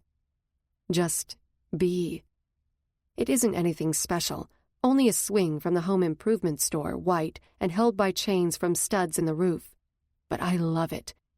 And he should not be sitting there. What are you doing? My hand reflexively goes to my hip, jutted out in my frustration. I don't want him on my porch. It's too damn close. God, he needs to leave. He sits in the swing and rocks back and forth like he's done it for years. I'm gonna rest. That was a long trip here and I'm a little tired. Go on in. I'll see you soon. Yeah, I just bet you will. His entire body language is screaming, I'm not going anywhere. And long trip my ass, I don't live far from X. Fine, I huff, spinning around and closing the garage door behind me. I race through the house, flipping all the lights on as I walk to my bedroom. I strip my clothes off and jump into the shower, washing the Studio X off of me. After putting on some baggy sweatpants and an oversized hoodie, I go into the kitchen in search of some pain relief. This headache has only gotten worse for some reason. Probably Tug's fault. Yep, I'll blame it on him. After downing the pills, I enter the living room. Tug still swings methodically without a care in the world. It's been well over an hour. I thought for sure he'd be gone by now. Stubborn man. Jumping on the couch, I pull my fuzzy blanket over my body and curl up, snagging the remote to the television and flipping through the stations and all the mindless chatter that is on at 2 a.m. I settle in, watching some jerk yell at a guy for giving him a parking ticket when his car is parked in the wrong spot. Whatever. Boring. Movement outside has my heartbeat racing. Is he leaving?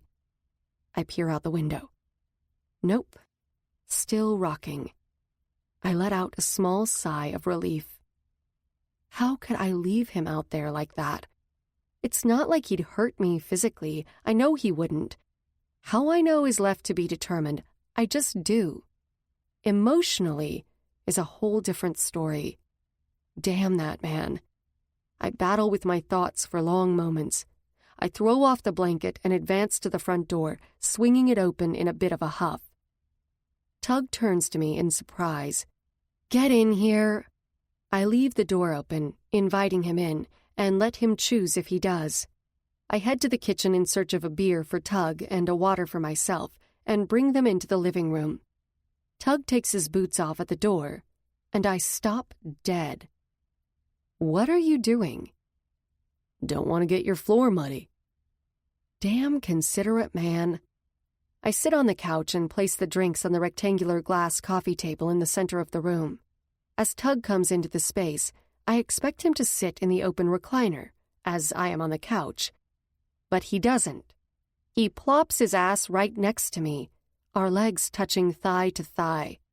I ignore the stream of pleasure coming from his warmth and hand him the beer. "Thanks, sweet lips." He takes off the cap, drinks, sets the bottle down on the coffee table, and then removes his leather and wallet, placing them next to the bottle. I don't even bother asking him what he's doing because I don't want some smart-ass response. He's getting comfortable. Damn. "You still got a headache?" His gentle tone makes my stomach flutter at his thoughtfulness and compassion. Yeah. The constant throb hasn't gone away, and with Tug in my space, my anxiety is increasing. Tug sits with his back against the arm of the couch and spreads his legs open wide. I quirk my brow at him and take another drink of my water. "Go grab a couple pillows and come back." Why? My face contorts, confused by the change. "I'm gonna help you relax." At that moment, a slicing pain rips through behind my eyelids, and I reach up, trying to rub it out with my fingers, and give up when it doesn't disappear. If he can help, I'm all for it. I rise and get the throw pillows from the corner of the room and return. My eyes are a bit blurry from rubbing them the entire trip to retrieve the pillows. "Sit down with your back to me. Put the pillows in front of you and lay your stomach on them," he instructs calmly. What? My mind hurts so badly I can't think right, and I'm having a slight bit of difficulty understanding him. He positions me exactly where he wants me, my body falling in line with his automatically, but the pain stopping me from even giving the smallest bit of argument. He sits behind me, my back to his front, but not touching. He places the pillows in front of me and asks me to lean on them, with my head resting on the top of them, one leg tucked in the couch, the other on the floor. Damn, it's comfortable. Rough hands snake up my back over my hoodie. My body tenses, then relaxes into his touch. His thumbs draw tiny circles up my spine, but my thick hoodie is concealing the touch and the pressure of each caress of his fingers. I let out a frustrated moan, wanting more of the touch. "Take it off," he orders, and I freeze. I know exactly what he means, and I have nothing on under my shirt. Nothing. It's not like he hasn't seen my naked boobs before, but this is different. In my home with no one around. This is intimate. "I'm just gonna rub your back, neck, and head, sweet lips. I promise not to fondle you." He pauses. "Yet." I shiver at the seriousness of his tone. Breathing out, I trust him at his word and remove the hoodie. I lie back down on the pillows, covering my chest. "Good," he praises, and my body tingles. His touch cascades over my skin, and any tension I had from removing my shirt dissipates as I relish in his touch. His thick fingers rub my neck in all the right places. My body turns to jello, wiggly and loose.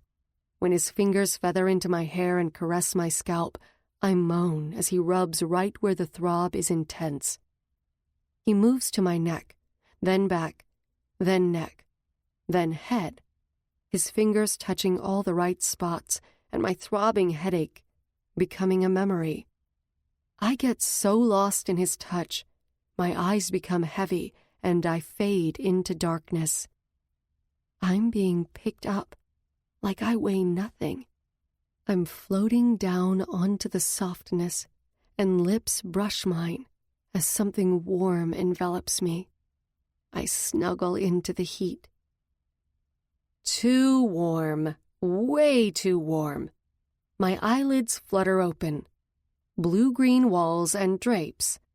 My room. A steel arm is wrapped around my waist as I rest on a muscular chest. Tug's eyes open, the morning light shining in them. Shit. Mornin', sweet lips. He yawns and his mouth contorts in the sexiest of ways, just doing such a mundane thing. I involuntarily lick my lips. His gaze drifts down my body, and I follow. Shit, my tits are completely and totally bare. I abruptly clutch the blanket, covering my breasts, and try to scoot away from him, which he doesn't allow by gripping me tighter. What are you doing here? In my bed! I hold the blanket around me. The words sound a combination of shocked and pissed off, but really, I love the vision of him in my bed against my sheets. Does that make me some kind of freak? Brought you to bed, was tired, went to sleep. His deep, sleep-filled voice bellows and my pussy throbs at the magical sound. I snap myself out of it. I didn't say you could sleep in here. I try to get up, but the arm around me tightens, holding me down. I swear his arms are stronger than steel, but I don't give up. You didn't say I couldn't, either. He retorts, and he's right. Damn shit and fuck. So that just means you can jump into any bed that you want? I come back, exasperated. Pretty much. I do not like the way this is going, and a rock falls in the pit of my stomach. He could be with anyone he wanted, any time he wanted. I sigh. I'm only a pit stop along the road, someone to mark off the list. Screw that. Let me up, Tug, and get out. His body freezes at my hard tone, but instead of removing the steel around my waist, he turns. He lies on his side, arm propped on elbow, hand holding his head and staring down at me. The arm around my stomach loosens enough that I can lie on my back. I'm playing this your way, for now. That time is almost up, sweet lips.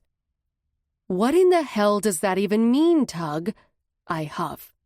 I sure as shit don't speak biker lingo, and I'm not playing anything. I'm just trying to get him to go.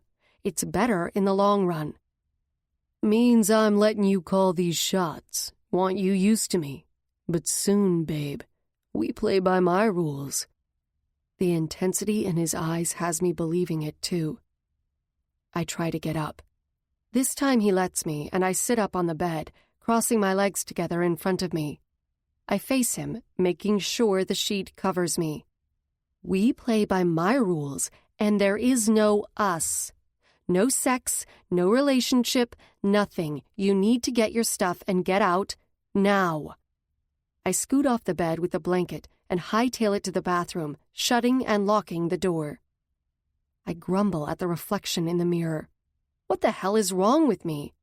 I splash water on my face and try to wipe the sleep away. There are so many reasons why I can't get involved with that man out there, so why is my body saying, go back, screw him, do it? No! I chastise myself and do my business. I grab a baby pink t-shirt that is strewn over the handle of the shower and make my way to the bedroom, keeping the blanket around me. Tug lies on the bed, stretching his muscles in the most delectable of ways, and those tattoos lining his chest and arms are on full display. Damn. You need to go, Tug, I say, standing by the closet door on the opposite side of my bedroom. My words come out so much weaker than before. He rises from the bed, giving me a fine view of his ass that only has a pair of boxer briefs covering it, the ones that are skin-tight and show every ripple when he moves. His wide shoulders are toned with a distinct line down his spine. Tattoos grace his muscled back, but I can't tell the design. overall, he makes my mouth water and sends my pussy into meltdown.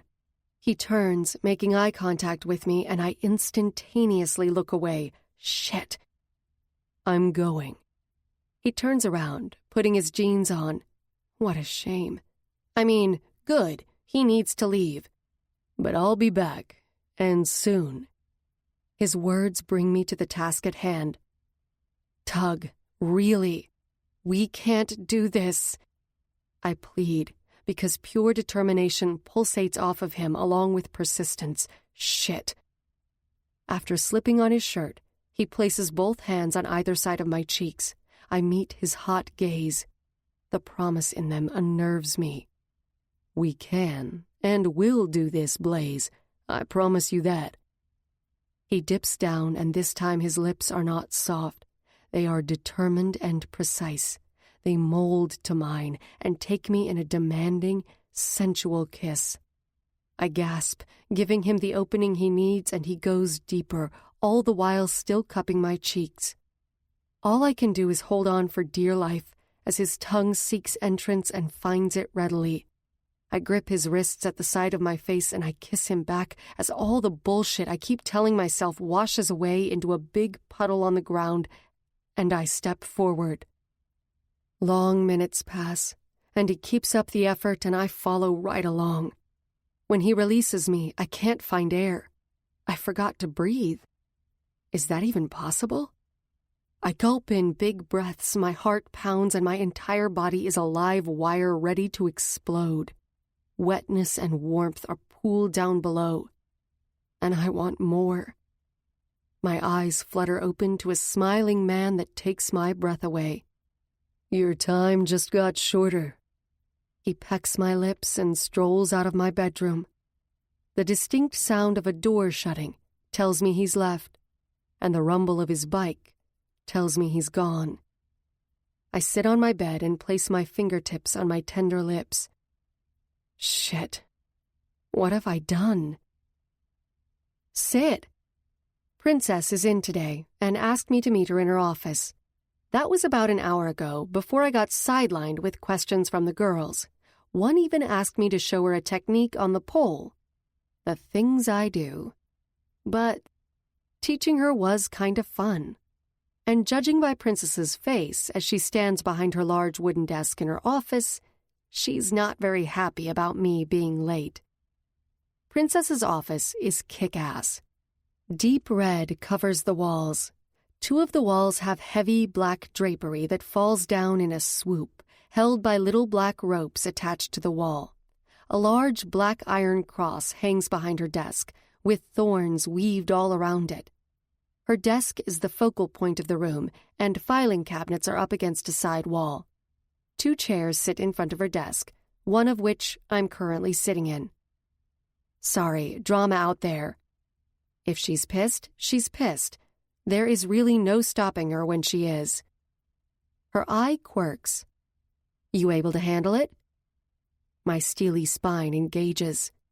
Of course, but that's what took me so long. I cross my legs and wait for her to join me, which she does, plopping into her desk chair with a huff, all anger in her face disappearing. Sorry, everything going on with Casey and Shayna has me up in knots. I can't help them. I want to, but nothing I say helps, only makes it worse. With the strength the princess can give each one of those women, I find it difficult to think that she's not helping them. She just doesn't recognize it. They went through shit. It's gonna take time. A small snake of a shiver crawls throughout me, just thinking about what those women went through. In one of Princess's calls, she gave me the rundown, and it was not pretty. Tied up by chains, raped, and fondled, none of it any woman should ever go through. I know. Yeah, I want to kill this sorry motherfucker again. Princess's body tenses and her fist slams down on the desk. Guess the calm has left. I keep myself together as thoughts of why I took off from home creep up, and suppress them to deal with the task at hand. What did you want to talk about? I ask, changing the subject. She blows out deep, lacing her fingers together and placing them on the desk. I want you to come and work here." My brows furrow together. Unless I didn't get the memo, I already do. The left side of her lip shifts up, and I'm glad my offhanded remark helps her melt some of her frustration. "Okay, smartass. No, I want you to come and do the books, organize and be my right hand here at X. I can't do all this shit by myself, and I need someone I can trust, especially after Liz fucked me over royally." Her fists clench, and I remember the shit that Liz put Princess through. She continues, "That person is you." Her clasped hands move up to her chin, and she rests her head on them as she waits for me, waits for my reaction. I sit shocked. Though I'm happy to help her out with the club while she's gone, I'm not entirely sure that I want this to be my career. This is supposed to be a means to an end. I don't care for stripping. I only started because it paid good money and I needed it badly. I do not like the men ogling me, and the thought of some of them jacking off to thoughts of me naked has me wanting to vomit. If I did this, I'd be stuck in this life. Stripping. Will I be done with it? That would be a plus. Princess's expression is impassive, and I can't read anything that is floating through her mind. "I'd like to keep you on 1 night a week for now." She slaps her hands on the desk with a thud. "You make damn good money in tips and draw me in a shitload of business. I'd be dumb as shit to pack you up and put you in an office and hide you, but—" Her voice trails as I listen. "I know you want more. So we need to talk money and see if you want to quit or continue to strip." "All right. Before we talk money, what are my responsibilities?" "True, I want to know how much I'll be paid, but I need to know what's expected of me first to know if the money is right." Smart woman. Princess lists all the things that I will be in charge of here at X, and most of it I've been doing anyway, with the exception of the books. That I'm not worried about in the least. I could do them in my sleep. That would be the easiest part of the job. When Princess slides a piece of paper across the desk, surprised doesn't cut it. Holy shit. With that amount, it's a no-brainer. I'll do it. 1 night a week stripping for 2 weeks, then I'll reevaluate. But I have to do my sets this week or it will throw off the entire schedule. Princess smirks. "See, already thinking like a businesswoman. I like it." "One more question," I ask, as she rises out of her chair. "Yes?" "Do I work for you or the club? And who do I answer to?" Princess comes around to the front of the desk and rests her ass on the corner of it. "Ah, that is a tricky question. Technically, you work for me, and I report back to the club if there are any problems. Most of the time, I handle the garbage and don't bother my pops with any of that shit. Now, there may be times that I need you at a meeting or something with the guys, but for the most part, it's just me. Not that I couldn't handle it either way. I'm keeping all my options open. I can do that." "Good. You technically begin right now, except for your routines you are on. We'll split up the hours between the two of us, so one of us is here most of the time. The guys are accustomed to locking shit up, so that's not a problem. You have any questions?" "Who's going to take my spot in the lineup?" That will really mess the schedule up, and after doing it for a while, I know what a pain in the ass it is when one of the girls calls in sick. Switching that shit on the fly isn't pretty sometimes. "I'm not sure yet. One of the old ladies has expressed some interest in dancing, but I'm not sure about that yet. Seems like a problem waiting to happen. I have a list of several women who want to strip, but they mostly want the cock that comes with the club, so you'll help me with that shit. If they want to be a flat-out club mama, that's their business, but if they work here, the rest of it is on the side." Got it. I've never understood why some women choose to sleep with all the guys and never get tired of it, but it isn't my place to judge. I never want to have that part of the club. I only want to have a life, and now I'll be able to do just that. This may work out. I rise from my chair. I'll get busy. "I wanted to ask you something." Princess's words stop me dead. This can't be good. What's going on with you and Tug? Nothing. Not a damn thing. I think to this morning, lying so close to him and listening to his heartbeat, the scent of leather and sexy man all around me. I shiver. Lies, all damn lies. Damn. Keep telling yourself that one. Those Ravage men don't give up that easily. His statement about following my rules flows through my mind. She is definitely right about that one. I'm learning that, but it's not happening. I protest, but even to me, it's flat. Want to talk about it? I know that Princess only wants to help, but right now I don't know what's going on. My thoughts are in a big blender filled of mixed upness, and I really can't formulate the words for it. Nope, gotta get busy. Sure thing, Taryn. Let me know if you need anything. The way that name rolls off her tongue gags me. It's not a bad name, just not the one I was given, and she damn well knows it. You got it, Harlow. I tease, and she chuckles as I leave her office. Lucky she really doesn't know my past. Chapter 6. Tug. Watch the bikes.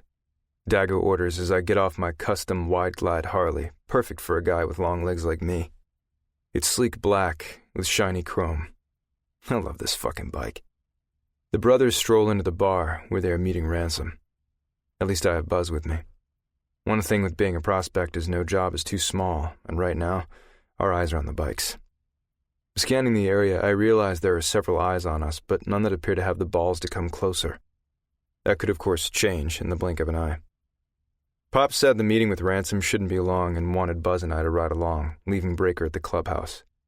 We don't ask, just do. I'll be damn happy, though, when we start going to church so I can find out everything that is going on. I hate being left in the dark about shit. While I know this is part of it, every fiber of my being wants to protect. It's the years of training and something I can't shut off. So you and Blaze, huh?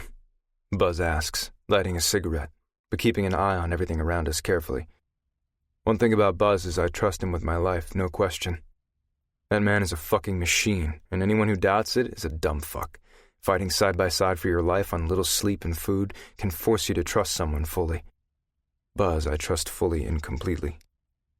I haven't seen her for 2 days. Haven't even made it to X. Shit's been crazy in Ravage with Casey and Shayna recovering and GT being at Casey's side. I'm happy GT got his head out of his ass for that one. She's something else. I won't lie and say at one point I didn't want to hit it with her because I did. Any man with a dick would want to fuck her. But I knew from the very beginning that she only had eyes for GT. Everyone else was invisible. I never had a shot, and for some ungodly reason, I am cool with that. Now Blaze, I'm not cool with just being a friend. Lately I haven't had time to breathe, much less take time to go to X, but I will, and soon. Hopefully tonight. Nothing to tell. I shrug, plucking the pack of smokes out of my rag. I've been trying to quit these damn things for the past few months, but I've been smoking since I was a teen, and quitting isn't as easy as people think. Not to mention everyone around me lights up, and when you have a beer, it's nice to have a smoke in your hand. I have to say, I've been doing pretty good in my quest, only smoking about half a pack a day. I light the stick hanging out of my mouth and breathe in deep, the nicotine flowing into my lungs. I instantly remember why I wanted to quit, as a small chest pain attacks. Shit. I shake it off. I like you, brother. Since when do you chase after a woman? I pause for a minute. My first instinct is to punch him in the jaw for his smart-ass comment, but then I think, is that what I'm doing? Chasing after her? Nah. I'm sure as shit not a fucking puppy dog. She's a hot piece with a brain. I call it persistence. I ain't chasing shit. Following the brothers in our pack, Buzz and I bring up the rear, keeping eyes behind us and to the side and in front. Never know who's lurking. Pops and Bees ride front. Dagger, Reese, Cruz, and Zeb behind them, us in back. We were due to the clubhouse about an hour ago to help GT and Casey get moved into their home. The meeting with Ransom took much longer than anyone anticipated, and it's eating at me that I have no fucking clue what was said. The guys came out with stoic faces, not giving anything away. These fuckers are hard as shit to read, which is a good thing. Pulling up to the clubhouse, boxes are lined up by the front door. While we know that GT isn't really moving out, Casey brought a lot of shit with her while she stayed here, and apparently she has more shit that needs to be moved. Two of the new guys, Derek, who is some sort of intellectual genius, and Ethan, who is fast as shit on his feet, are loading things into the awaiting van. Those two have been hang-arounds at the club for the last couple months. Mostly they stay in the background of Ravage and work in the garage. It's my guess, though, they'll be prospecting soon. They seem to have the itch, but only time will tell. I like them, have no problems with them. Buzz checked them out when they first started coming around, and so far they are clean. Derek is Zeb's nephew, and he brought them around, even vouched for them, which is enough for Pop, so it's enough for me. Not saying that all of us aren't keeping our eyes on them, because we are like fucking hawks. But so far they haven't given at least me any indication they aren't here for the right reasons. After 7 trips from here to there, everything is in GT in Casey's place, and my ass is dog-tired. I thought about going over to X, but it's not happening. At least not without a shower and a little bit of rest.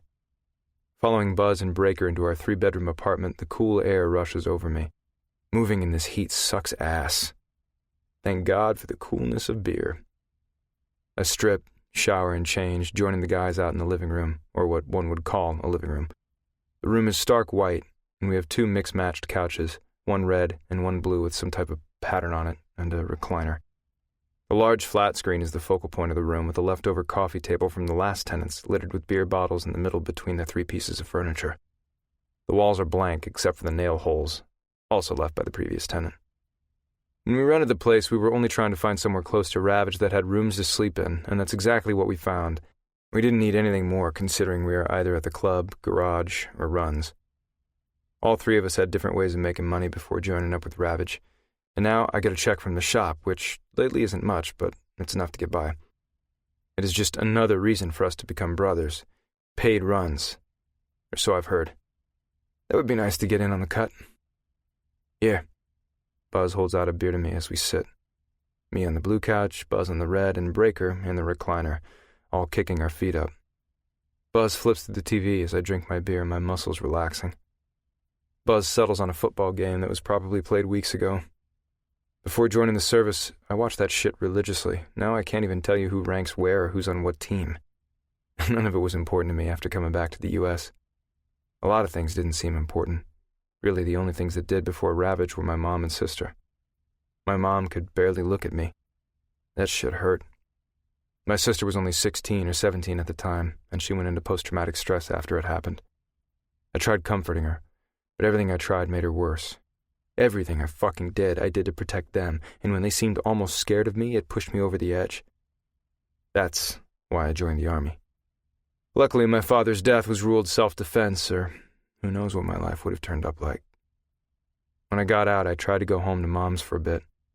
My sister had gotten better, but fear was in her eyes. Each time I came in the room, she would stay away from me, like I'd hurt her or something. My mother wouldn't talk much. I needed out. That is why I called Buzz. I'm damn glad I did. So you think the T-Darts are done now? I know the boys wiped out most of them, but you think the ones left will come back? Breaker asks, cutting off my thoughts. Guess we do know more than nothing. Who knows? The fuckers that are left are few. If one of them wants to start it back up and run the show, they know they'll have to deal with Ravage, so let them. Only a pack of fucking morons would come after us now, knowing we wiped out their leader and most of the crew that was with them. That was all their own damn fault, though. They kidnapped Casey and Shayna. We'll find out soon enough if the ones that are left are smart or stupid. I think we should blow all their shit up just for the fun of it. I tagged their 2 buildings, and they'd be easy to do. Buzz takes a pull from his beer, not removing his eyes off of the TV while he talks. Those fuckers mess with my shit. I want them fucking gone. A few weeks ago, this asshole Payne from the T-Dart started messing with our shit. They had someone cut into our computer system when we were going to blow up a warehouse that was housing Rabbit and his guys. Rabbit killed Diamond, our president at the time, and this was payback, destroying them. Instead, Payne broke into our computer, talked a lot of shit, and killed everyone in the warehouse. Payne was fucking nuts. He's also the motherfucker that kidnapped Casey and Shayna, Diamond's daughter. He chained them up to a ceiling and violated them. But he has been eliminated. You're gonna have to let that shit go, you know? The guys took out Payne. You can't bring him back and then kill him again. His tech guy is still out there, and I know where. he says nonchalantly, like the news isn't fucking huge and a break that Ravage has been dying to get their hands on. We all knew that Payne had to have a tech person but didn't know who it was, and Buzz has been itching to find him. Guess he hit the mark. I cut sharply to Buzz. What the fuck? You tell the guys? Not yet. Just found him late last night while doing a search. Knew Pops was meeting with Ransom and we had to move GT. He turns briefly to me, then back to the TV, as if this is another day at the office, which in turn it is, but still. He's young, 23, apparently a computer genius. He grumbles the words out, and it probably killed him to say them. Knowing that this guy is the one who broke into Buzz's foolproof computer software system has had Buzz in kill mode since it happened. No one shows him up. Ever. He works for a software company up in Alta designing shit for them. How do you know it's him? Honest question, because, come on, I have no fucking clue when it comes to computers and shit. Give me a gun and target, I'm there. Search after fucking search. Traced IP addresses that led me around the fucking country and back several times, but I didn't give up. He landed in my lap. Buzz's tone is calm and collected, which means he's planning. He's probably been planning for a while now, but this ups the ante. Got family? I ask. Shit, the guys have to know this, like fucking yesterday. We need to scope this guy out and find out everything he knows about Ravage. It doesn't take a tech genius to know that if someone could hack into a video feed, they can tap into books, money, accounts, you name it, they can do it. Mom and Dad divorced. Talks to both of them. Sister married with 3 kids. Girlfriend is a secretary. Lives alone in his house. Can't tell yet if he's a T-Dart or just someone they hired. Doesn't matter to me, though. I want him eliminated. The last words out of Buzz's mouth were ground out, almost as if he had to physically spit them out. Buzz left a lot of his emotion in Iraq. Hell, maybe even before he got to Iraq. He has it for those he cares about, but the ones that cross him, hell hath no fury. We get along well in that area, too. We need to call Pops. I checked the time. 11:37 p.m. He needs to know now. Yeah. He groans and sits up on the couch with his cell. The volume on the TV is cut down. I'm assuming by breaker as Buzz is dialing. It's Buzz. Got some shit on the techie who hacked into my system. I listen to the one-sided conversation, watching Buzz for clues, but he gives nothing away. Got family, but lives alone. Alta. Nothing. Yeah. 9? Not even a tick of his jaw. We'll be there. He switches off the phone and tosses it to the cushion of the couch. Meeting at 9, all of us there. You pissed? Breaker asks. No more than normal. Buzz lies on the couch and puts his feet up. I'm sure he'll want more information on the guy. I give him everything I have electronically, but we'll have to go to Alta and get some shit together. I figured as much. No big deal. One thing the 3 of us are good at is stalking places out and not getting caught. Even though Breaker was in a different unit than us, he still learned the same principles, and kept all us alive for a long time. Fine. I'm going over to Blaze's. I get up from the couch and grab my boots. Buzz and Breaker exchange a simultaneous look. What it is, who the fuck knows, who cares? Later, Buzz and Breaker say at the same time. When they're not thinking too much, they do that a lot. Answer at the same time. Normally, it's only when they are both relaxed enough to let it happen. Some kind of twin voodoo or something that I ignore. I leave with only one thing on my mind. Blaze. Pulling up to X, I see cars are parked everywhere. Must be a full crowd tonight. I park my bike and stroll in. Travis, one of the bouncers, stands at the door, and I give him a chin lift. I breeze into the place. People line up 3, maybe 4 deep at the bar, and all the tables are taken. It is standing room only. Ace spots me, holds up a beer, and I charge through the people to take it from him. Blaze due up? I ask, as he's trying to pour 1,000 drinks at once. 5 minutes, she goes on, he says and leaves. I stride toward the stage, people moving, giving me a wide berth. The table I usually sit in has 2 guys in business suits sitting there smiling, like they've never seen a tit before in their lives, which sucks for them considering they both have wedding rings on their fingers. I stand in front of their table, their eyes follow up to meet mine. I cross my arms over my chest. Move. I bark with authority. They gape at each other and scurry to get out of their chairs. I sit down and rest my feet on the other chair. Do I know there are people standing that want to sit? Fuck yeah. Are they sitting next to me? Hell no. The girl in front of me has decent tits, but she's so fucking thin, her bones peek through her skin. I hate that shit. I like curves. Better yet, I like Blaze's curves. A hand grips my shoulder and I turn quickly, ready to fuck someone up. Princess. I settle. Gonna let me sit? She asks, pointing to the chair my feet are on. I slowly remove them one boot at a time. She rolls her eyes and plops her ass in it. You know you're taking up space and these people pay? She jokes. Princess is an animal in and of herself. Not only is she the president's daughter, she is also Cruz's girl. Princess is in this life full on. She did time in jail for a crime she didn't commit, went through shit and came out of it sitting across from me smiling. I shrug. You here to see Blaze? I should say that's a stupid fucking question, but instead of talking, I nod and take a pull from the beer in my hand. Princess gets closer to me so I can hear her since the music is thumping so loud. She said yes, by the way. She's gonna take over. Good. That's real good. I don't want all these fuckers gawking at her. The word mine rings in my ears. The lights go dark, the music blares, and Blaze takes the stage. First, the only light points to blood-red fuck-me heels. Shit. My dick jerks, all attention on her.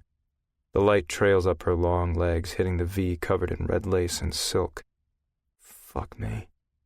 The light continues up, illuminating her bare stomach, and then up further still to reveal a red lace and leather halter top that ties around her neck, her huge tits already almost spilling out. Then the light focuses on her face. Perfection. Her hips begin their torturous and erotic sway to the music. Her eyes meet mine as if she knew exactly where I was in the room, and she winks, giving me a soft smile. I fucking love that I get the real one. This time I wink back and her lips part. Her eyes widen and she falters a step. Good, new thing. Catch her off guard. Blaze adds more hip thrusts in her routine, driving the crowd wild. Out of the corner of my eye, I see a man running. How in the fuck he's doing it in a crush of people, I don't know. I rise as the man leaps up on stage, arms extended out, and grabs Blaze around the chest and falls with her to the other side of the stage. Princess leaps up too, but I'm already on my way over, throwing people out of my way to get to Blaze. Where in the fuck is Callie? Pandemonium breaks out, and guys start shoving each other and doing stupid bullshit. A chair flies, but all I can do is think about getting to Blaze. After shoving yet another guy out of my fucking way, I find her. The asshole who jumped the stage is on top of her, grinding his hips like he's fucking her. Blaze's knee comes up and knocks the bastard in the nuts before I fully get to her. The asshole keels over, about to roll to his side when I pick him up by his collar. Callie comes up and picks Blaze up off the floor. I do a full body scan over every inch of her flesh, and there's no blood. Take her to the dressing room. I'll be there in a minute. Don't let her out, I order Callie. He nods. Princess gets through and rushes up to Blaze to escort them. I lift the stupid motherfucker up and drag him through the crowd of screaming people, knocking a few over in the process, and out the side door of X. My anger is so ripe, so raw, that it unleashes on the man. He fucking touched her. I throw him up against the brick wall, his skull hitting it with a crack. What the fuck is your problem? I yell at the bastard, not really caring but demanding answers. His eyes are glassy. The stupid motherfucker is completely wasted. Too bad because he won't feel the pain as much as I want him to. My fist connects with his jaw and his face swings to the side. He slumps down the wall. What a pathetic piece of shit. I grab him and hold him up. I give 2 hard punches to his ribs, knowing I bruised them pretty fucking bad. Maybe even broke them. He doubles over in pain. I give 1 more punch to the eye, his head cracking on the brick once more. And I let him slump down to the ground. I reach around to his back pocket and pick out his wallet. I remove his ID and talk low and deep. Do not ever show your fucking face in this place again. You do? I'm coming to your house, and I'll bring my guys. It'll be much more fun. I throw his wallet at him, and it bounces off his chest. I make sure the picture on the ID is him and search for my woman in the club.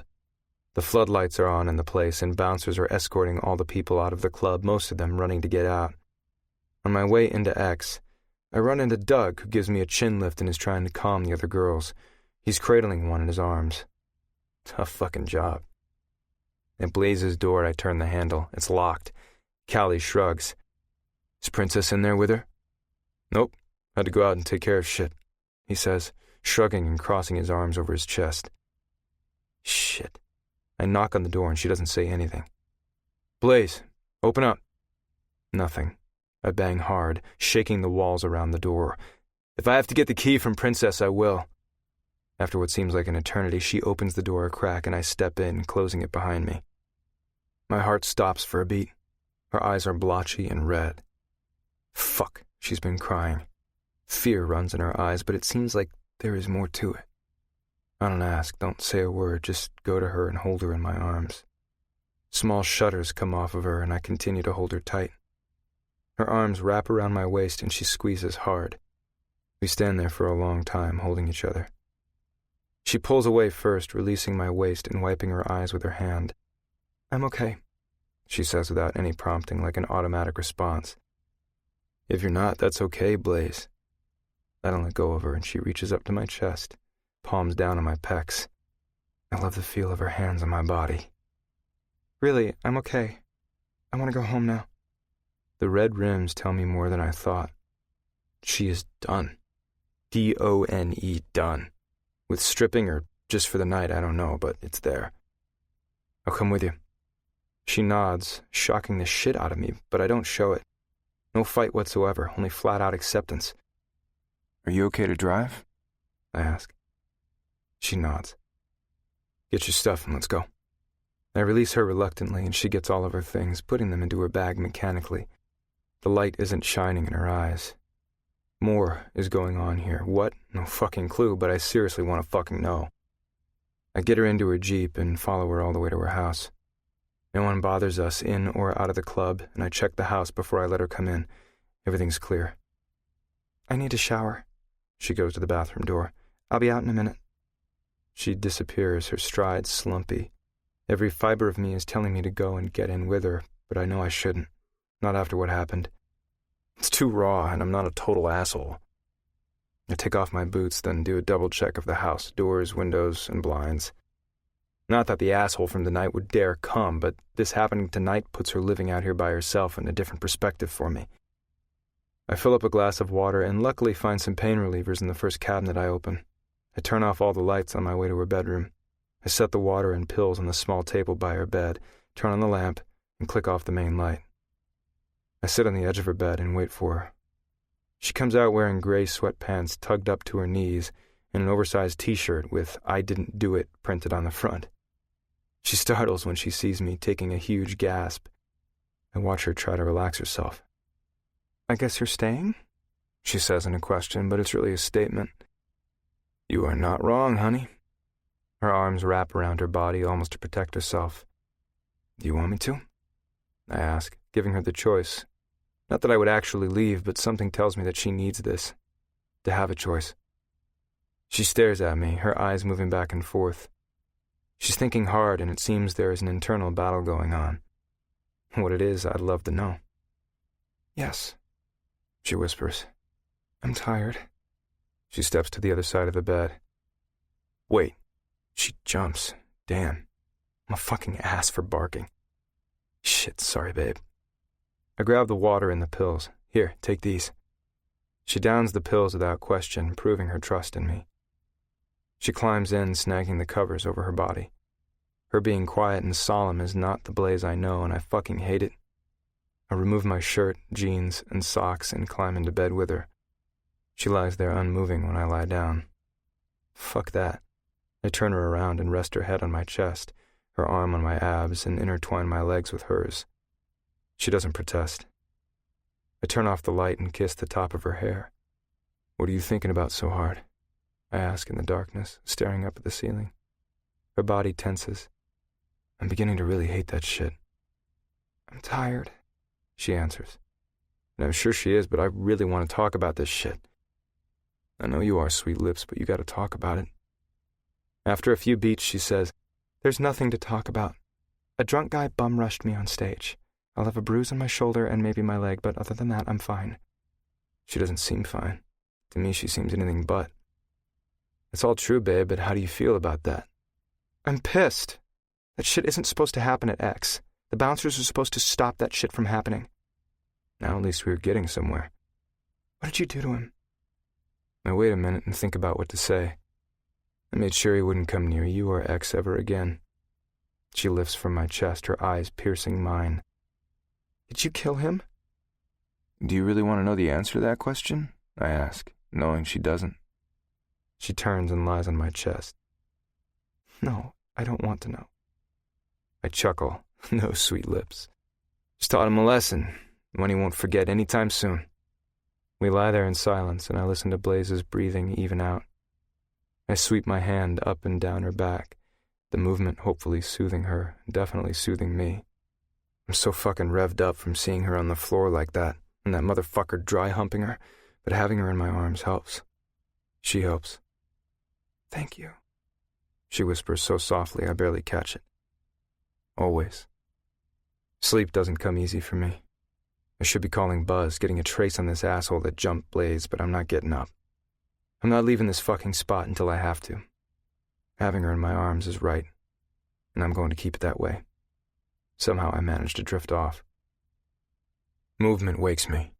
Blaze tries to get out of my arms that are tight around her. Her back to my front, Blaze's ass cradles my morning wood. I will him to stand down, but, well, he has a mind of his own. Where are you going? I ask gruffly. Bathroom. Her voice quiet.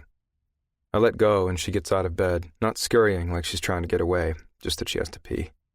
As she walks toward the bathroom, she's not putting a lot of weight on her right leg. Fuck. The clock reads 7:03 a.m. I have to be at the clubhouse around 8:30, and there is no way I'm leaving Blaze alone, not yet. I grab my phone and hit Princess's name. Are you all right? She asks in a sleepy voice. Gotta be at the clubhouse. Can you come and stay with Blaze? How is she? She yawns into the phone. Think she bruised her right hip or leg. She's not putting weight on it, and I'm sure her shoulder hurts like a bitch. I'll be over in 20. She disconnects without saying goodbye. She is seriously like her brother. He does the same damn shit. I turn off the phone as Blaze comes out of the bathroom. Even first thing in the morning without a spot of makeup on, she's absolutely beautiful. She comes around the bed and climbs in. This time she doesn't hesitate and pushes against me, and I envelop her in my arms. How are you today? I expect her to tell me she's fine, because that seemed to be her answer for everything last night. Sore. My shoulder and hip, she says instead, shocking me, but in a good way. How else are you doing? I prod more. I'm all right, Tug. It was bound to happen sooner or later. It could have been worse. She shrugs her shoulder against my chest. It'll be all right, and I'm sure the stage will be heavily guarded now. She's not wrong about that either. I will definitely be talking to Princess about that shit, or Pops. I kiss her temple and her body quakes. I love that I can do that to her. Blaze is not the type of woman that you fuck and leave. She's not the type that you play around on or with. She's the type of woman that poses a challenge.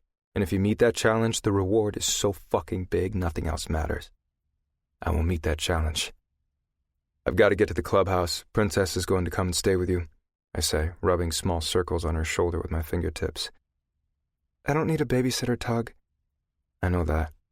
I just didn't want you alone, so I called Princess. I wait a beat. Just humor me, all right? She sighs. All right. Silence fills the air. Thank you for last night. It was exactly what I needed. It was what I needed, too. The vein in Pop's neck throbs, but his face remains stoic. Dagger, Cruz, and Reese haven't said shit since Buzz started showing them his computer and talking all this techie jargon. I'm sure half the shit no one in this damn room but him understands. Breaker keeps quiet, letting his brother talk, which is something else he does a lot, staying in the background and allowing his brother to lead. I haven't chimed in much either, since I have no clue about any of this shit. Word has already spread through Ravage about last night at X before I even got here. I gave the ID to Buzz and asked him to check the guy out for me. No one was happy about what happened to Blaze. The guys may be a bit gruff, but they take care of what is theirs. Pops picks up his phone, dials, and holds it to his ear without saying a word to us. Bex, how long till you're here? His brow furrows. And get your fucking ass in my office now. Pops clicks off the phone as Bex enters the room. "What's up, boss?" Bex, Ravage's vice president, enters as if the world is his oyster and nothing is going to get him down. "Sit. Buzz found the guy that cut into our computer for Payne." Pops runs down the information for Bex and then asks his opinion. They come to an agreement fast. "Find out if he works for him or if he was contracted out. Also find out what else he knows and if he has stored that information other places that we need to know about. Either way, he goes. He knows too much about Ravage," Bex says. "Agreed," Pops replies. Pops turns to Dagger and Reese. "You two take Tug and Buzz up to Alta. Get everything you can on this man. Need to know if he stored Ravage shit somewhere. Get all electronics from him and find out if he has a safe or a safety deposit box. Chat with him nicely and see what you come up with. Then take care of it." Dagger and Reese nod in approval. "I knew he'd ask Buzz to go because he's a tech genius. Me, I am a little surprised about. The level of trust Pops just gave me is not taken lightly." Reese stands. "We telling GT this shit? Because right now, he's got his hands full." "No, leave him out of this. Let him deal with Angel so he can get his fucking head screwed back on right. Sooner he does, the better off we all are. Cruz, Zeb, and Breaker stay here in case of blowback." Pops rubs his hands over his face and through his hair. No doubt all that shit that happened to Shayna and Casey has been weighing him down. No offense, but I wouldn't want that kind of responsibility. My thoughts drift to Blaze, and there's no way in hell I want to leave her right now, but I have no choice. "Can one of the guys keep tabs on Blaze?" I turn and ask Pops. "Shit," he mutters, threading his fingers through his hair and giving it a tug. "Yeah, I'll have her covered." I nod, giving him affirmation and a thank you for doing this for me. "Done. Let's go," Reese says to us as we rise. "Get your shit. You two will drive the cage and Dagger and I'll follow." Even knowing this is the best option since Buzz needs all his techie shit, I still don't fucking like it. I hate being cooped up, especially when I could be riding my bike, but it's what the club needs and what I'll do without argument. And somehow I need to keep my mind off Blaze to get it done right. "We leave in 2 hours. Hurry your ass up." Dagger strolls out of the room and we follow. I move over to Breaker, assuming that he will be the one to watch over Blaze. I don't like it, but I'll deal. "Hey," he lifts his chin. "Shitty time to leave Blaze. Need you to keep an eye out." I let him fill in all the blanks, which he does quickly. "You got it," he says, and he's gone. I need to go get my shit. I gotta leave for a bit. Club business. My arms go around her body and she loops hers around my waist. Her eyes show a hint of fear, but she blinks rapidly and it vanishes. "Okay, I'll be fine." She lies flat out, and whatever expression I have on my face has her rolling her eyes. "Are you okay to go to X?" I ask. "Yes, I won't let this get to me." I search her face for a hint she's lying to me and find nothing. Such a strong fucking woman. "You stay with Princess. When you're not with her, Pops will have a guy keeping his eye out." Her brows draw close together, and before she speaks, I do. "It'll help my peace of mind." Her body sags into me, the fight she had in her gone. I lower my lips to hers and kiss her. Her lips are so soft, and when her tongue touches mine, I hit it hard. I thread my fingers through her hair, turn her, and deepen the kiss, so much so that when it breaks, we are both breathless. Damn straight. I'll be back as soon as I can. I rub my thumb across her jaw, and I'm liking this new Blaze. "I'll be fine. You don't have to worry about me. In fact, don't even think about me while you're gone." And the new Blaze is gone. Damn. She steps out of my grasp and grabs her things for the shower. "I'm going to shower and then go to X." She only gets 2 steps in before I snag her around the waist, yanking her body into my chest. She tenses, and whatever was going on in bed this morning has left her, or she's hiding it very well, but her body doesn't lie. Her breaths pick up and her body begins to relax. "You need to go. You'll be late." I will if I keep this up. Shit. I squeeze her and then release. Whatever is going on will have to wait. I kiss her lips, not hard, but sweet. "Be safe," I whisper to her as she opens her eyes. "You too." 4 days too long, if you ask me. I understand the need for information, but this fucker should be dead already. He doesn't do anything but go to the office and come home. Nothing. Boring as shit, this dude. Doesn't even bring his girl here to fuck. What he found out about the T-darts and how he got himself involved with them is beyond me. Buzz has been typing at his computer day and night. Hell if I know what he's doing, but I'm getting fucking itchy to get this shit taken care of and get home. I've talked or texted Blaze a few times each day, and her responses are very short. She's fine, of course, and nothing bad has happened, which is good. If she thinks I'm buying the fine shit anymore after I get back, she's sadly mistaken. I've checked in with Breaker, and he's kept his eye on her, as per Pop's request. And luckily, everything's been quiet. I even put a call into Princess, making sure the security is tight at X, just in case. She said she was already on it. It isn't much from here, but it'll have to do till I get to her. Buzz didn't have time to run the name on the ID before we left, and I don't think that guy knocked her down as trouble, but I'm not taking chances. The way she curled into me that morning when I left had every protective instinct in my body on full alert. It's why I want this fucking job over with. Fuck. Got it. Relief washes over me and the adrenaline kicks in. Buzz has been trying to get past the fucker's security system since we got here. Asshole has it locked up tight. I wonder what we'll find, because no one has that sophisticated of an alarm for nothing. He's not home, and if the last few days are anything to go by, we have 4.5 hours before he steps foot in the house. We all sit in the cage after our latest Find the Info search. Thank God, Dagger mumbles. All right, Reese and Tug, go on the side. We'll go in the front. Pick the door. We want this clean. Dagger turns to Buzz. Sound good?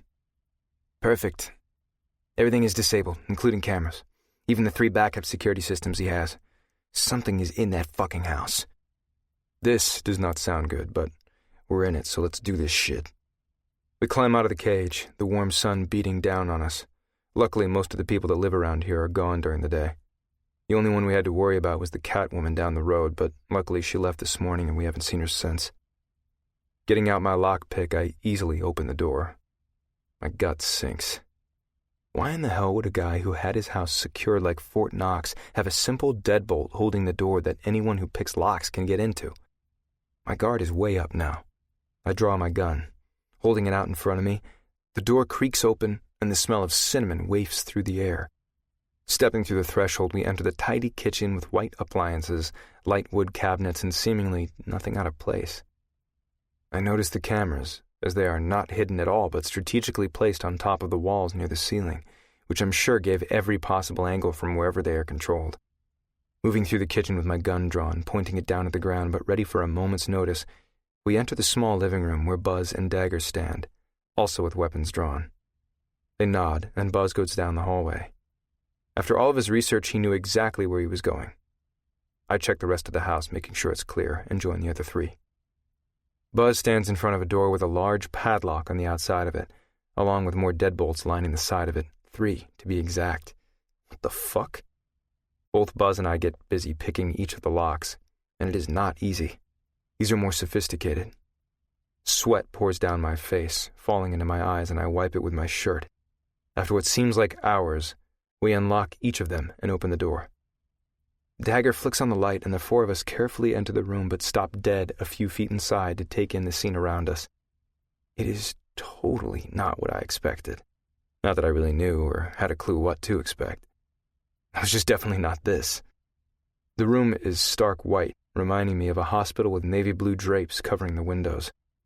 The only furniture in the room is a wooden desk, placed in the center with a chair in the crook of its opening.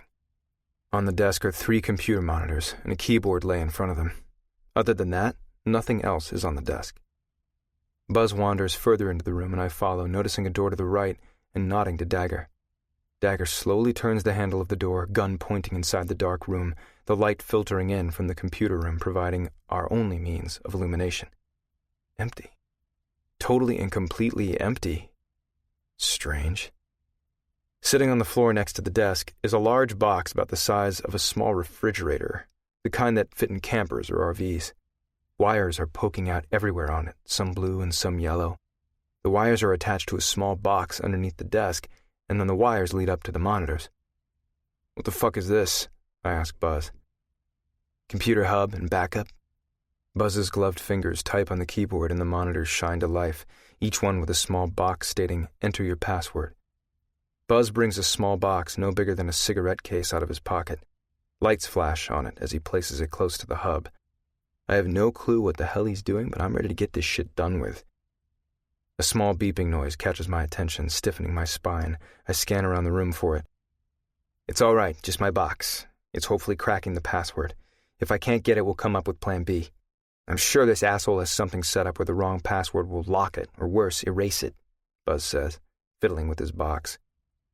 Fuck, Dagger murmurs as he and Reese walk around the room, seeing there is nothing there. We're going to check the rest of the house out, Reese says, obviously bored out of his mind, but totally alert to what is going on around him. Shit. Buzz stops us as we follow his gaze to some wire attached to the computer. Guys, see if there's another hub in the basement, just like this one. He points to the machine, still following the cords. Don't touch it if you see it. What the fuck is it? Reese asks, perplexed, and I'm with him there.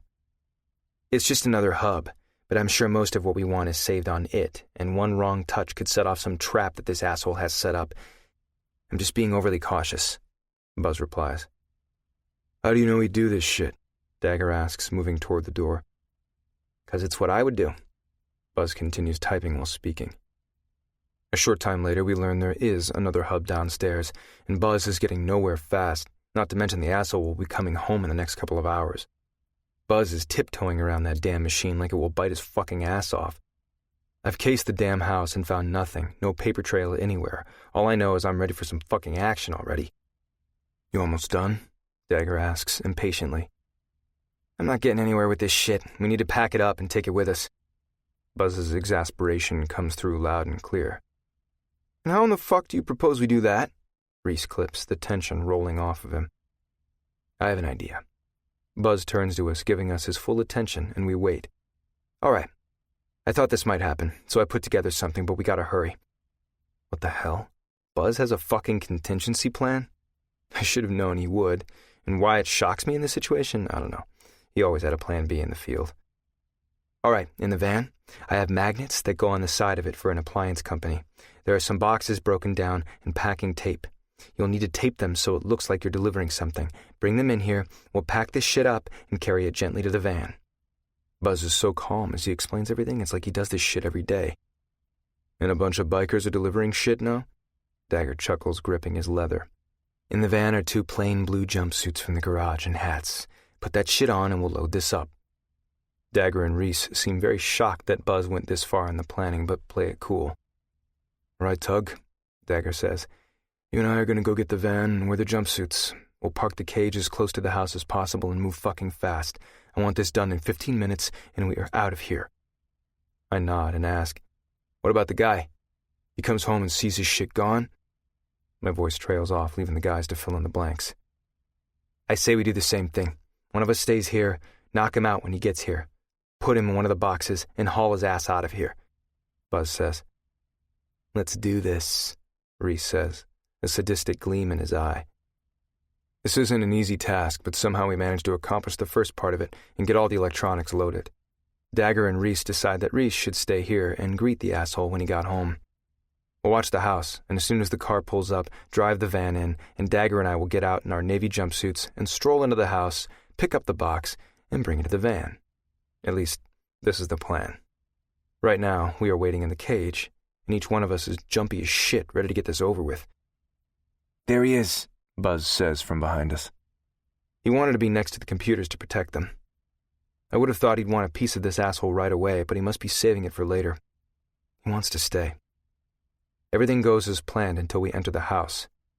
The asshole, as we keep calling him, even though his name is Joseph Harrison, is standing in the corner of the living room with a gun pointed at Reese. We raise our guns on him. What the fuck, Reese? Dagger asks, trying to get a read on the situation. Joey here carries a gun on him. I said hi, he put the gun on me, I put my gun on him, and here we are. Reese is calm and cool, his gun steadily trained on Joey, who, on the other hand, seems like he's going to piss and shit his pants at any given second. The hand holding his gun is shaky as shit, and his eyes keep bouncing back and forth between all 3 of us. While I'd like to put a bullet between the asshole's eyes for fucking us over, we need his information before that can happen, and if we can't get in the computer, we need him to do so. But he doesn't need to know that quite yet. Tensions are thick inside the room, the air hot and uninviting. I'm ready to get gone. Just come with us. We have a few questions. My tone is even but demanding. I'm not going anywhere with you. You'll kill me, Joey stammers. And he's not wrong there. How long you been watching us? Reese asks, Joey's face shifting to him, his eye quirks. I'm not telling you anything either.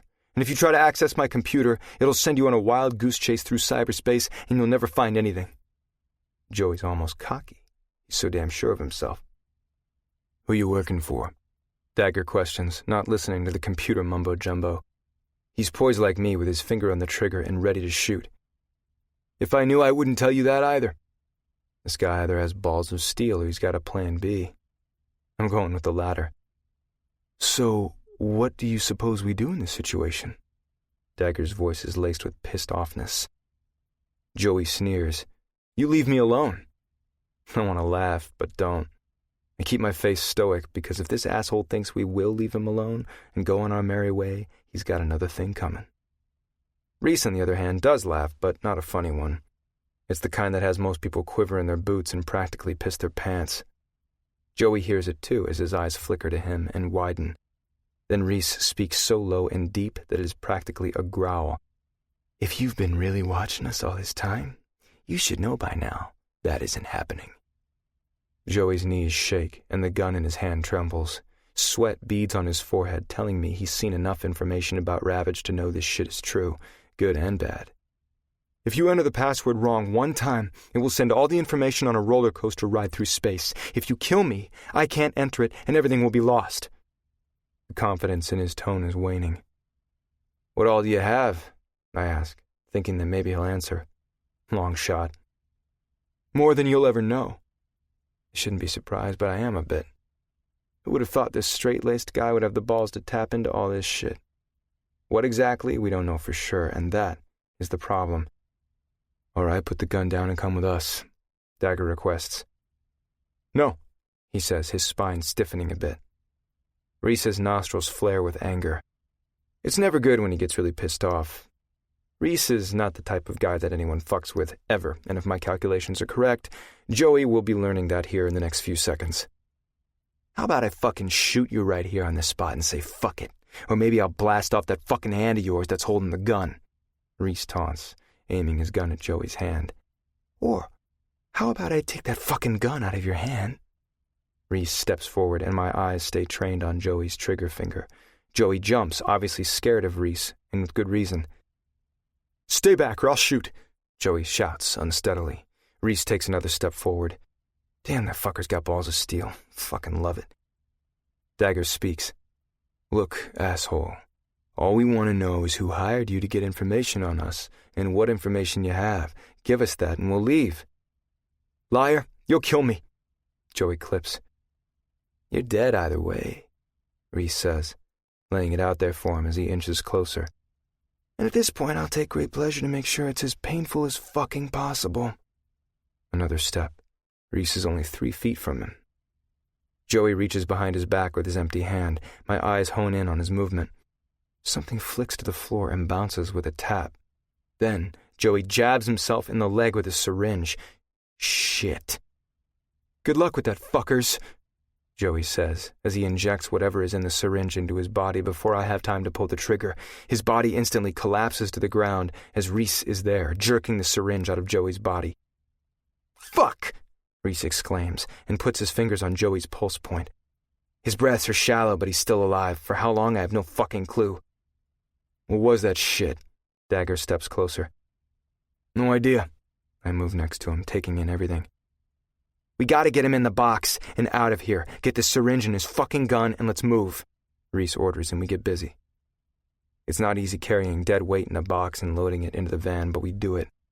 As soon as we are in the cage, we retell everything that happened inside the house to Buzz, and he doesn't seem happy, but it's nothing he can't handle either. I open the box while Buzz drives, getting us the hell out of there. I check for Joey's pulse, and it's still there, faint, but there. We drop off Dagger and Reese to their bikes, and hightail it to Ravage. Chapter 7. Blaze.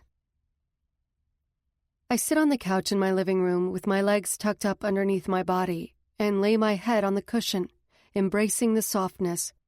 I cover my body with my throw blanket, the one with the skulls, and flick on the television. I don't really want to watch it, but it's my day off and I want to relax. I tried a bath, that didn't help. I tried reading, and that did nothing. It can't be X that's my problem. These last few nights have been cake. Princess upped security, and if a guy wanted to get that close to fling himself on me again, he'd meet one of the 4 bouncers around the stage. I don't feel anything different when I go to X, but I do keep my eyes open more. When the guy tackled me off the stage, I was terrified because in that split second, something in me thought it was Santos or Frankie. Then I started fighting because I sure as shit am never going back to them. I've been so strong over the years not letting it weigh on my mind. But in that brief moment, I made a mistake. I let Tug see a different side of myself, the one that is vulnerable, and that should not have happened. Even as he held me that night, I didn't care. I let every single wall come down and just was there, with him. I gave everything to him to absorb for me, and he did. I'd be totally lying to myself if I said I didn't miss him, because the sad thing is, I do, and that scares the ever-loving shit out of me. I don't want to miss him. I wanted him to be gone, far from me. But since he left, a huge part of me aches.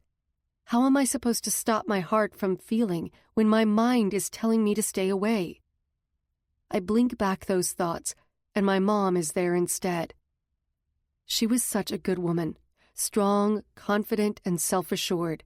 She worked her ass off to provide for us, sometimes taking on 2 and 3 jobs at a time. We didn't have much, but we had each other. Then she got sick. Breast cancer. But that wasn't what made her really sick. It was the brain and spinal tumors that came with the cancer that ended up taking my mother's life. When she first found it, she didn't tell me. She was trying to protect me like she always had while I was growing up. Sure, we had to move from place to place, but there was always somewhere, and that was what mattered. Until finally, I noticed the weakness in Mom and called her out on it, and she told me. I was crushed, but more so because she didn't have the money for treatments. That is where Santos Marcus came into play. A snake filled with venom. Rich and powerful, he took a liking to my mother after coming into the diner where she worked. She fell for him hook, line, and sinker, and we had an instant family. Santos had a son, Frank, and the 4 of us became one.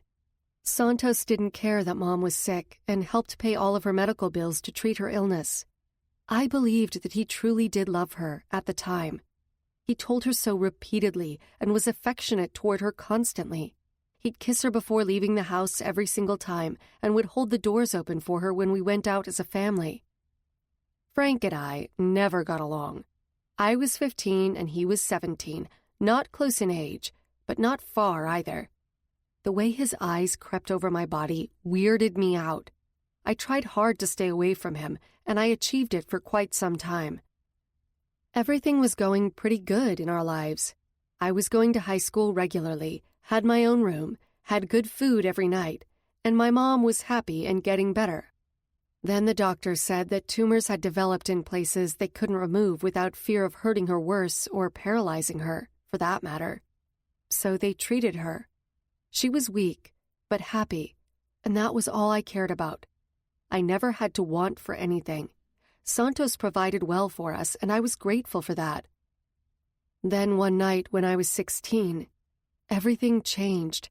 My life turned to shit, and there wasn't a damn thing I could do about it, because if I breathed a word to anyone about what was happening in my room, my mother would die. That threat is what got me to comply, and Santos knew it. I love her more than anything in this world, and would do anything for her, even suffer, and damn, that is what I did repeatedly over the years. When I found my mother's dead body on the floor of her room, I tried everything to make her come back to me. The compressions, breathing into her mouth. Nothing. She was gone. Then self-preservation kicked in and I did the most painful thing I've ever done. I kissed her softly, ran to my room, packed a bag, and left. On the car ride, I called the ambulance and cried the entire way to my aunt's house in North Carolina. I checked for her obituary repeatedly, stopping at libraries along the way. My aunt gave me her car and a GPS that wasn't connected to anything that could be traced. Each day I looked, I both dreaded and hoped that I would see it. I dreaded it because it was confirmation she was gone, and I hoped because I wanted to make sure that someone got to her and gave her the respect she deserved. When I found it, I broke out in tears right there in the middle of the library. I couldn't stop them even though I tried. What really killed me was the funeral. I couldn't go. I so wanted to be there to tell my mom goodbye, but I couldn't. The ring from my phone tears me out of my painful thoughts, thankfully, and I pluck it off the coffee table. Princess's name is on the screen. I swipe it to accept the call. Hello? Since our talk, everything at X minus me getting tackled has gone well, and I like my new job. Princess may be a badass, but she has a huge heart, though I'd never tell her this because she'd probably throat punch me. Hey, I'm going over to see Casey. You want to come? Her words catch me by surprise. I haven't seen Casey since her kidnapping. GT has kept her under lock and key, which I don't blame him for. But the truth is, I miss her. I met Casey shortly after taking the job from Princess, and something between us just clicked. Our bond really grew when Princess was in jail. Babs, a jealous bitch who wanted to be Princess, and Liz, who ran the club while Princess was in jail, set Princess up. They are both dead now, and the fact that I say that without hesitation should unnerve me. But it strangely doesn't. But while Princess was locked up, Casey and I became really great friends. We had each other to lean on, and I miss her. Love to. How's she doing? Casey has been through a lot these past few months. She lost her and GT's baby, almost lost GT, then was kidnapped. All Tug told me is that it was bad. I know bad and hope that Casey didn't have to live through what I did. I would never wish that on anyone. She's getting better. She talked to Shayna, and I think that helped. The last time we spoke, she talked about my brother, and it screamed a satisfied woman. She stops, then continues. Not that I need to know shit about what they do in the bedroom. But she would listen to her, because she loved her. That part isn't said, but I know it's true. The relationship between Princess and Casey is something that I'd love to have. They've known each other since they were kids and grew up side by side. I don't have any connection to my childhood, and any of my old friends I severed ties with and don't dare find them. I can't risk it. But what I have with Casey and Princess now is good, and I like that a lot. I chuckle. I bet he's good. I tease, and Princess sighs. You going over to her house? Yeah, you want to meet me or want me to pick you up? She asks. I'll drive. I need to change real quick and then I'll come. I get up from the couch and go to my bedroom. All right, meet you in 30. Bye. I end the conversation right before Princess disconnects the phone. I change into a pair of faded blue jeans with holes at the knees. Some would think this is stylish, but I ripped one of the legs on a nail that protruded out of my doorframe when I first bought the place, so I tore the other so it would match. Now, they are my favorite jeans. I add a blood-red baby tee, a black belt with small metal stars all over it, and my slingback sandals. I brush my hair and then set out for Casey's. The door opens in a whoosh to reveal Casey behind it, grinning. But a hint of sadness hides behind her eyes. There you are. I was so excited when Harlow told me you were coming. Casey is always called Princess by her real name, Harlow. In the club, they have club names, like Harlow is Princess, and now I hear that Casey is Angel. Nice. Fits her perfectly. I hold my arms open as she falls into them, and I hug her tight. I missed you, woman. Come in. I've been trying to de-man cave the place, and it's a full-time job. She laughs, and it is awesome to hear that sound out of her. The house does not look like a man cave to me. The buttery cream walls create a cozy atmosphere, along with pictures of Casey and GT, and some of their family among them. Dark brown curtains with buttery cream stripes hang to the sides of the windows, but are open to let in the light. The couch and chair are a deep brown, matching the curtains, and the coffee table is a beautiful dark wood. I breathe in deep and smell the scent of cherry vanilla, calming and very soothing. It's not a man cave to me. I enter the room fully and kick off my sandals in the walkway. Oh God, you should have seen this place when I moved in. It was a pit. I made GT take me to the bedding store to get a new bed and sheets before I'd sleep here. And the living room? Damn. I needed a shovel to get through all the pizza boxes and beer bottles. Her tone is serious, but with a hint of humor. Come on in the kitchen. Harlow's there. The kitchen is quaint. It has the same buttercream walls with light wood cabinets and a tan speckled formica countertop. It's small, but very clean. Linoleum lines the floor in some type of blue triangular pattern. Princess rifles through the refrigerator. Hey, about time your ass gets here. She sets a pitcher of sweet tea on the counter, opening a cabinet to the right of the sink and removing 3 plastic tumblers. I set my purse on the small kitchen table off to the side of the room and place my hands in the back pockets of my jeans. I shrug. I had to change and then I came. Princess pours the tea into the cups, and I have no doubt that it's sweet tea. Here in Georgia, I learned quickly that when you order tea, it comes sweet. If you don't want it that way, you have to say unsweetened, and you get funny looks. But that's the way of the South. Here. Princess passes out drinks to Casey and me. Let's go in the living room, where it's more comfortable. I'd like to go outside and sit, but we don't have any chairs yet. Casey leads us into the living room. She sits on one end of the couch and Princess on the other. I lounge in the recliner. The air in the room changes. It isn't uncomfortable, but nobody wants to talk about the elephant in the room. I sure as shit don't want to bring up the fact that Casey was kidnapped a short time ago. All right, let's get this part over with so we can move on. I was kidnapped. It wasn't a good time. He didn't rape me, but he touched me. I was scared shitless, but the part that haunts me is Shayna. Much worse was done to her. But that's her story to tell, not mine. I'm seeing a counselor, thanks to Doc. Doc is the clubhouse doctor, and the only reason I know that is because he's come to X to help a couple of the girls out over the years. Mostly when their shitheads of boyfriends thought it would be fun to use them as human punching bags. I really don't want to go into any details of it, but just know that I'm getting better. I breathe out. I'm so sorry that happened to you, Casey. I pour every bit of sincerity in that statement because I mean it deeply. I never want another woman to go through the pain of someone taking from them what they are not willing to give. Some things in life are beyond wrong. That is one of them. Thank you, but no more of it. Her butt touches the edge of the couch and she places her cup on the coffee table. Her eyes meet mine. Her beautiful blonde hair framing her face, her green eyes intent. This will be the last time we talk about it. I don't want it to be me or define me. It's over and done. I also don't want you to feel bad for me. I love you for it. But I want to move on. I study her briefly, and though there is pain there is also determination and strength. I like it. I love you too, woman. Not another word from me about it. I pretend to zip my mouth and toss the key in the air.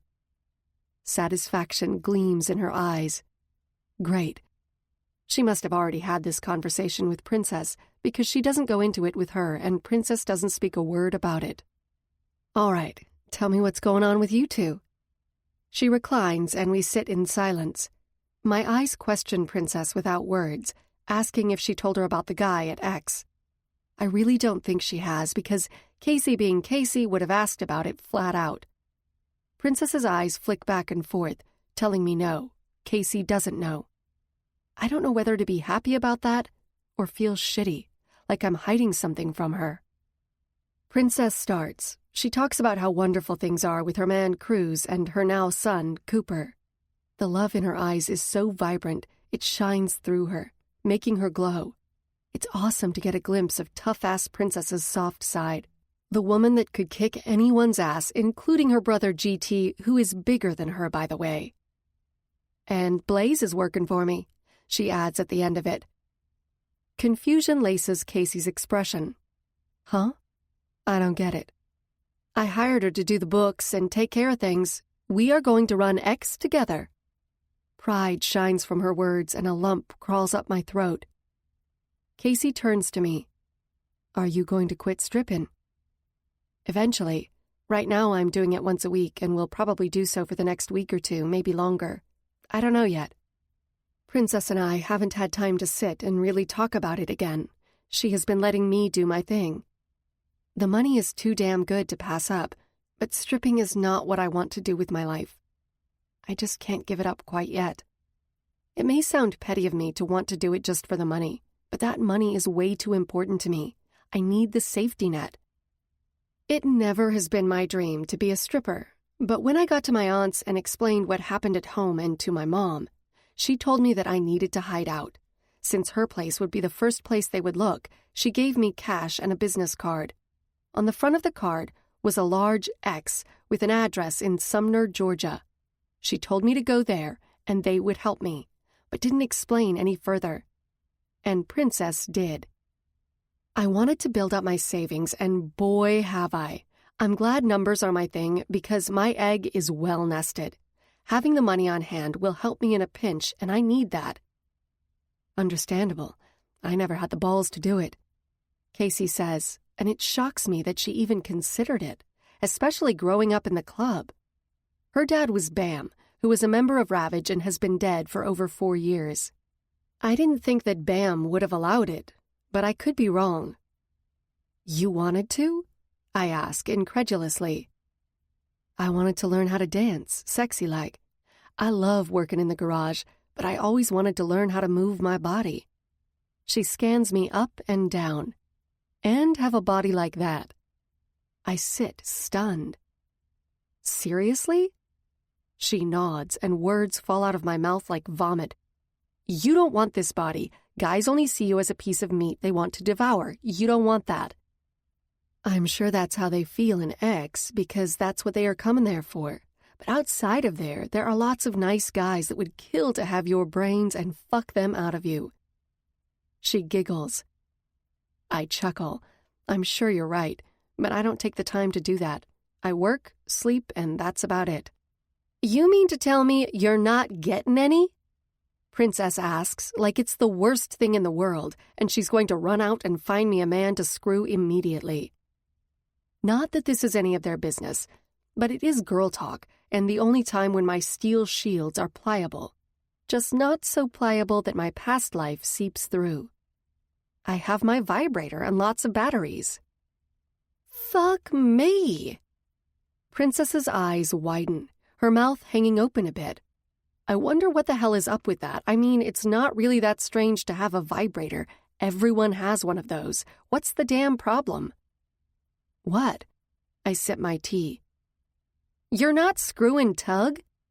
Princess asks, and I choke. It lodges in my throat and I cough, a lot, and gasp for breath. Casey comes over and pats my back until I get my breathing in order. No, I croak out with finality and certainty. One thing good about him being gone this week, it gave me time to fortify my walls. They are back up and strong. I will not let him get past them again. Why not? He's hot. Casey sits down, assured I'm not going to keel over on her floor.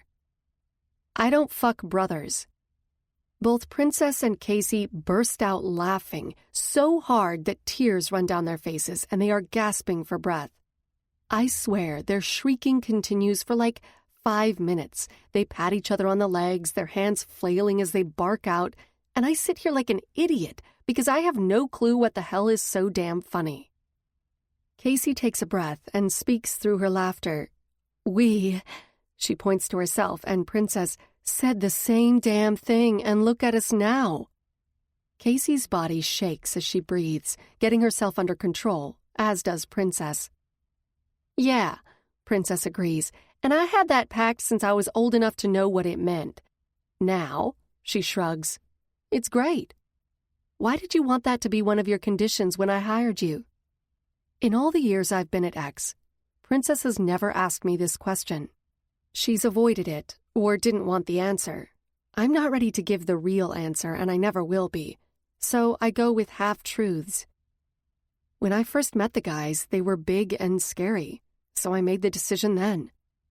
Which really is the truth, because they were intimidating as shit, like they would chew me up and spit me out. I had just left a man and his son who did exactly that. I didn't want to have that again. But I'm leaving that part out. Do you find them scary still? Princess asks. I think for a moment. Reese scares the shit out of me. That man has a danger about him that no one could touch. It circles around him like a magnetic force. Yikes. When he comes into the club, I do not look in his direction, ever. I've known him my whole life, and I agree with you on that. But he really is a teddy bear when it comes down to it. Casey's teddy bear analogy is not a way that I would describe Reese at all. He's definitely more like a predator, a lion or a panther just waiting to strike. He is. All of them are scary when they're pissed or when they're protecting what they believe in, but they each have a loving side. My pops, I've seen him blow how many times, and sometimes, I'd never tell him this, it scares the shit out of me. But then I see him with Ma, and everything is right in the world. The way he takes care of her shows his heart is huge. Princess's dad, Pops, is Ravage's president, and took over the position when Diamond was killed. At least, that's what she told me happened. Ma is the honorary mother of Ravage. At the very few get-togethers I've been to, I've observed each one of those big, rough men around her, and her love for them is huge, and vice versa. That may be true, but I don't want a guy. Any guy. I don't need a man to make me whole or complete. I can stand on my own 2 feet without that bullshit, right? Don't you want a man and kids? Casey asks. No. The word is abrupt and precise. I don't want kids, ever. I would never take a chance on the child living the same hell that I went through. While I have thought about it, I dismiss it just as fast. I would die inside if I knew something happened to my child. My mom did the best she could, but there is so much she never knew about. I'll never subject a child to that, ever. Both Princess and Casey stare at me, so I continue. I don't need a man. I don't want to have children. I just don't. I would think that if anything, they would understand this and be cool with it. But they just glare at me, just like Tug does, trying to read my damn mind. I don't back down. Tug really is a good guy, Blaze. I wouldn't shit you. Casey defends, and I'm positive she's right, considering all the nice things he's done for me. Hell, he beat some guy up and held me when I cried. Unfortunately, she's right. I steel my spine. I know you wouldn't. I'm just not on the market for anyone right now. My words come out weaker than I intended, as a small edge of dread fills me. I'll never have what Princess and Casey have. Never. All right, enough of this tap-dancing bullshit, Princess says, staring at me. She's going to tell Casey. I sigh, and Casey stares. Better to tell her now than hear it from someone else. The guy attacking me isn't a big deal. It's Tug's reaction to it that is going to call bullshit on everything I just said. I nod and brace myself. A few nights ago, a guy jumped onto the stage and knocked Blaze off onto her ass. Tug was there and took care of her. The next morning, Tug called me to come and stay with her because he had to leave. Casey's eyes swing to me. First, are you okay? I'm fine. I've been up on stage a couple times since. I shrug it off and wait for it. Then her eyes fill with amusement. Second, you're a lying sack of shit. She screams, not in a bad I'm going to kill you way, but in a funny ha-ha kind of way. She turns to Princess. And you let her spew that shit about her not wanting a man, blah, blah, blah, when you knew she is seeing Tug? Princess doesn't say a word. Casey turns to me. So, you lied about sleeping with him? I straighten. No, I haven't had sex with him. But I have slept in the same bed as him. I pause and wince at the next word, which will air out what I don't want them to know. Twice. Princess joins Casey's chuckle. Now that, she points to me, I didn't know about. You really do like him. Casey's eyes turn dreamy. Do I lie? Do I lead them down the same path I want to lead Tug? My heart warms. These women like me, and I can't do it. No more lies. It's getting tiring. All right, I like him, I blurt out to their happy screams, but, I add on, I am not going to be with him. He doesn't get that point yet, but I'll make myself perfectly clear when he gets back. Wait, what? Casey's jaw falls. Why are you not going to be with him? I don't want a guy right now. Why not? Princess doesn't let up. Damn. I just don't. Can we leave it at that? My tone turns a bit more serious. Casey and Princess glance at each other and have some wordless conversation going on that I'm sure involves me being a crazy woman, and they are probably right. My heart squeezes. Oh, girl, Princess says, you are in for it now. No, I'm not. We shall see, is all Princess says with a knowing look on her face. My stomach plummets. With a promise to come to Casey and GT's housewarming party, we leave, and I'm a ball of nerves. At 3 a.m, I pull into my driveway and slam on the brakes, stopping dead and jerking myself in the seatbelt. Christ. Tug leans on his bike, legs crossed at the ankles and arms folded. He is so damn hot. My panties heat to the point of burning right off of me. Shit. All too soon, he straightens. I get my senses together and park. I breathe in deep and try to get control of the butterflies that decided to reside in my stomach. It doesn't happen. They must be having one hell of a party because they are flitting all over. Shit.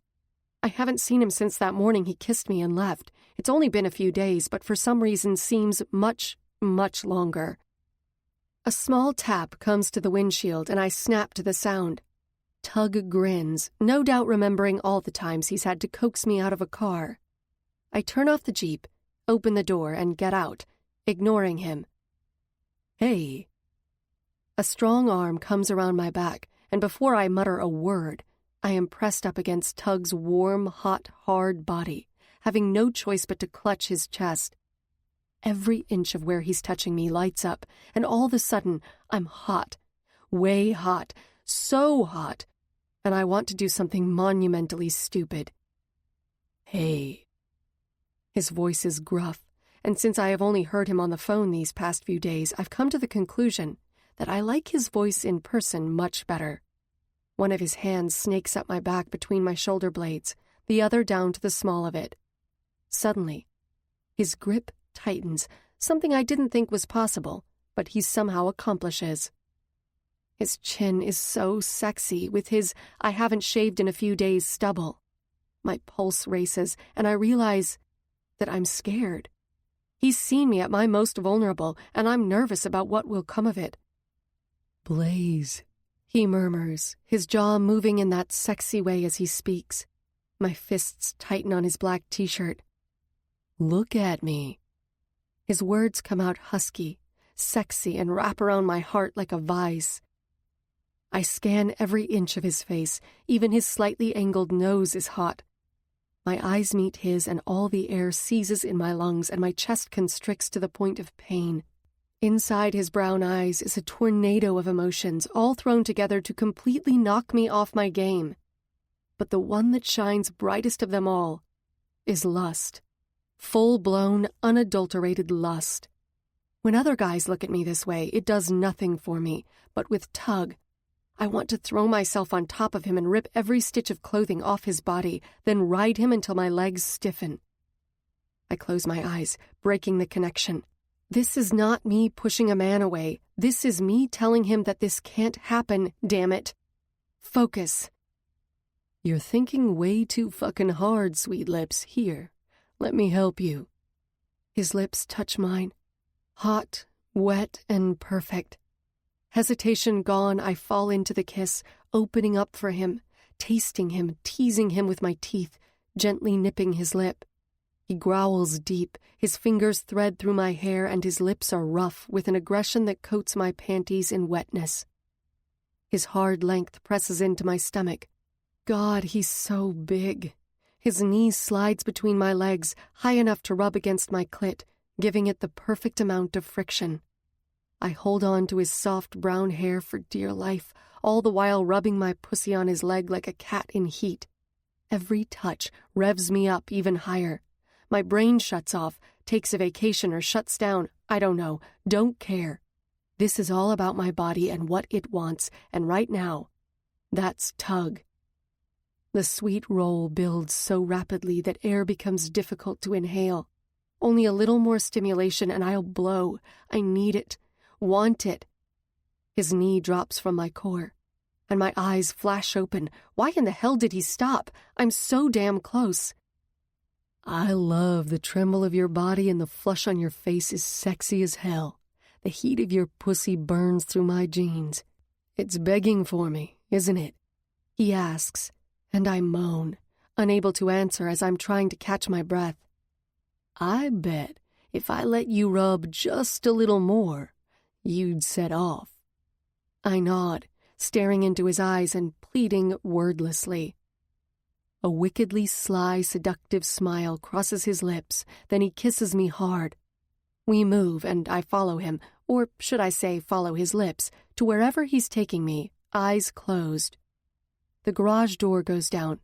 Then a door opens and my alarm beeps. His lips disengage and I growl at him. He chuckles.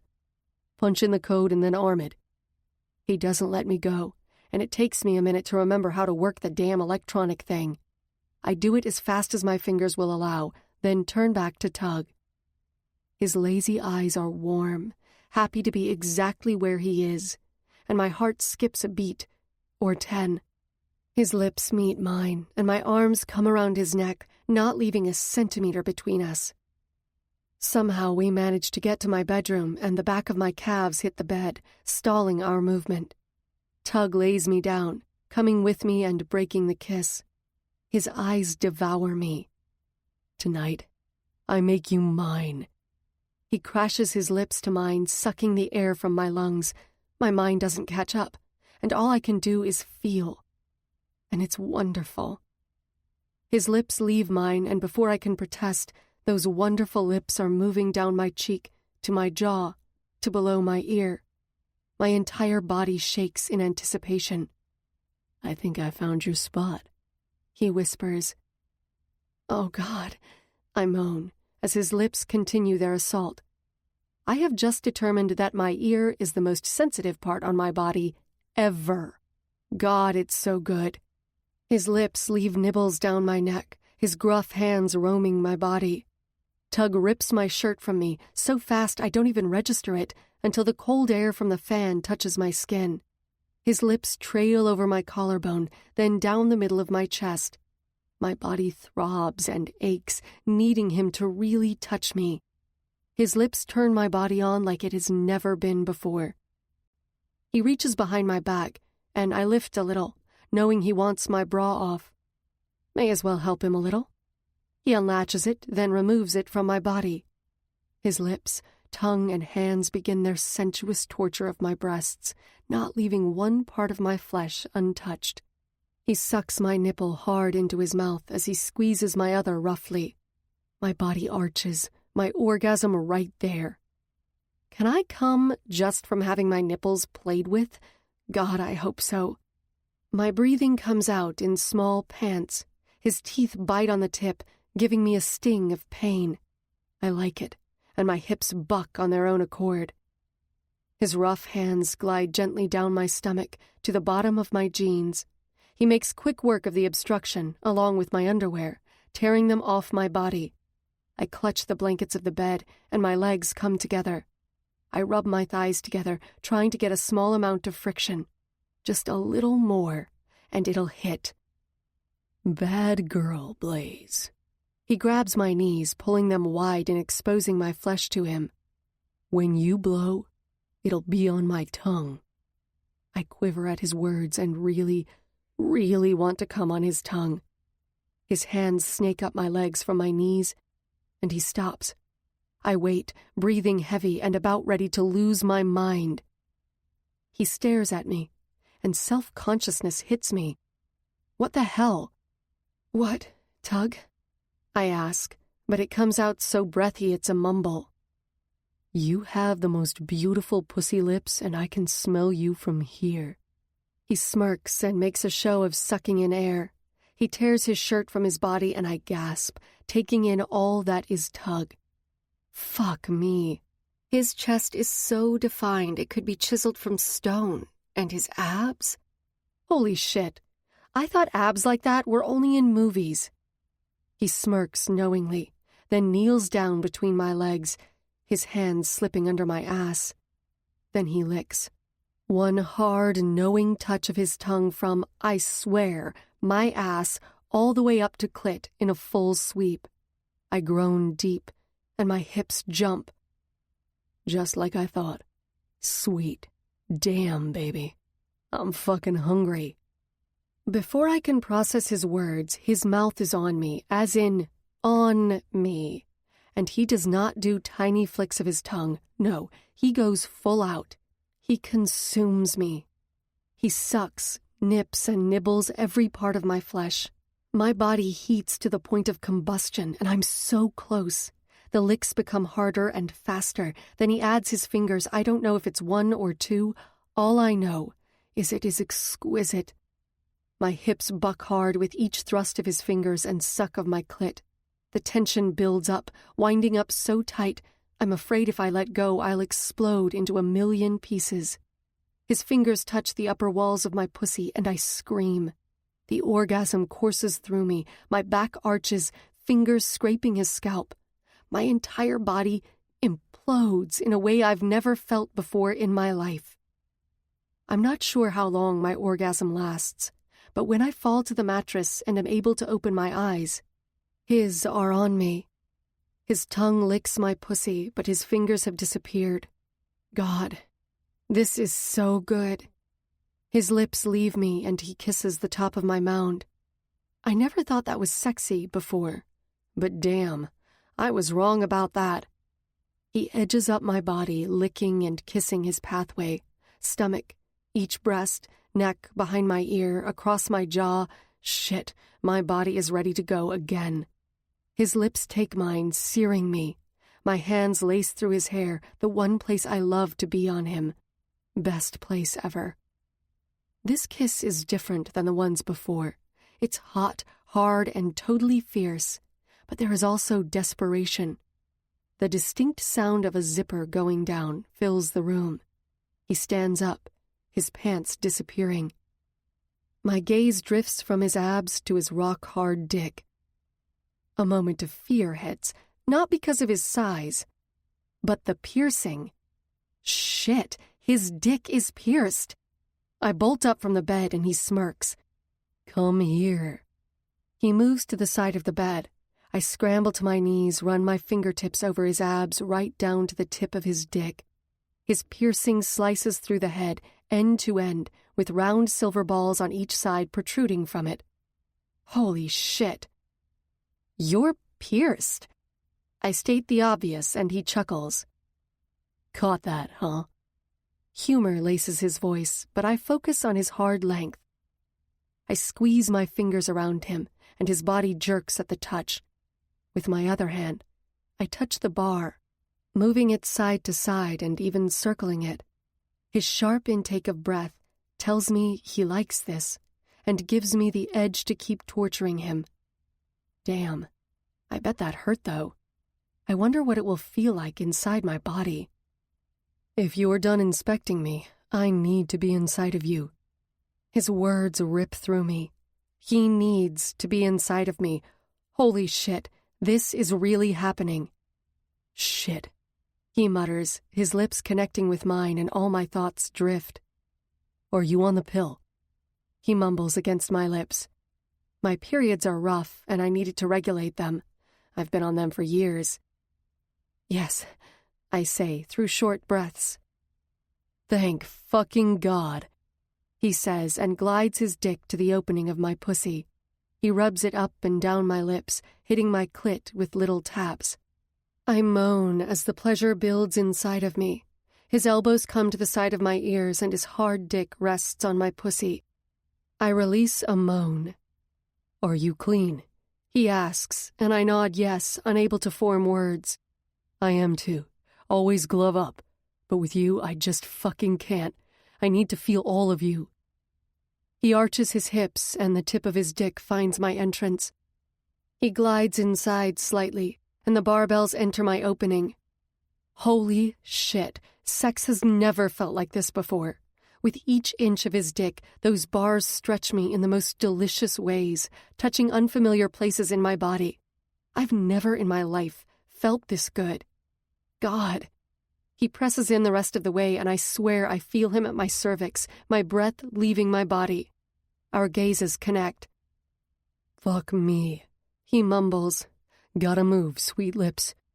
I nod, unable to speak as sweat drips from his brow. Oh God, I say repeatedly, over and over, as each thrust hits a spot inside of me that I didn't know was so damn sensitive. His hips grind from side to side, increasing the places his barbells touch. I'm on the shaky edge. He lets loose, pounding, thrusting in and out of me hard, fast, and deep. I close my eyes, absorbing all of the sensations rolling through my body. Then it hits. Harder than the last, this one rakes my body over hot coals and sends shards of bright light floating behind my eyelids.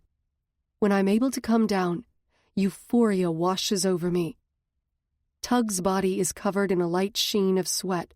He's up on his knees, his arms out straight next to me, and with each thrust inside of me he's doing push-ups, fast ones. His arms ripple, and his eyes go liquid, melty, and hot.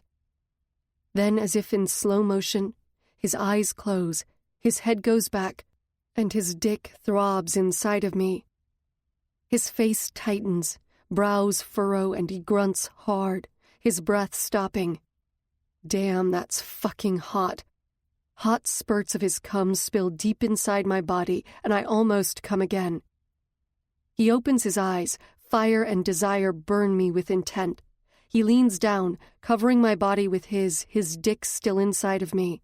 Watching you come is the best fucking thing I've ever seen. My heart squeezes.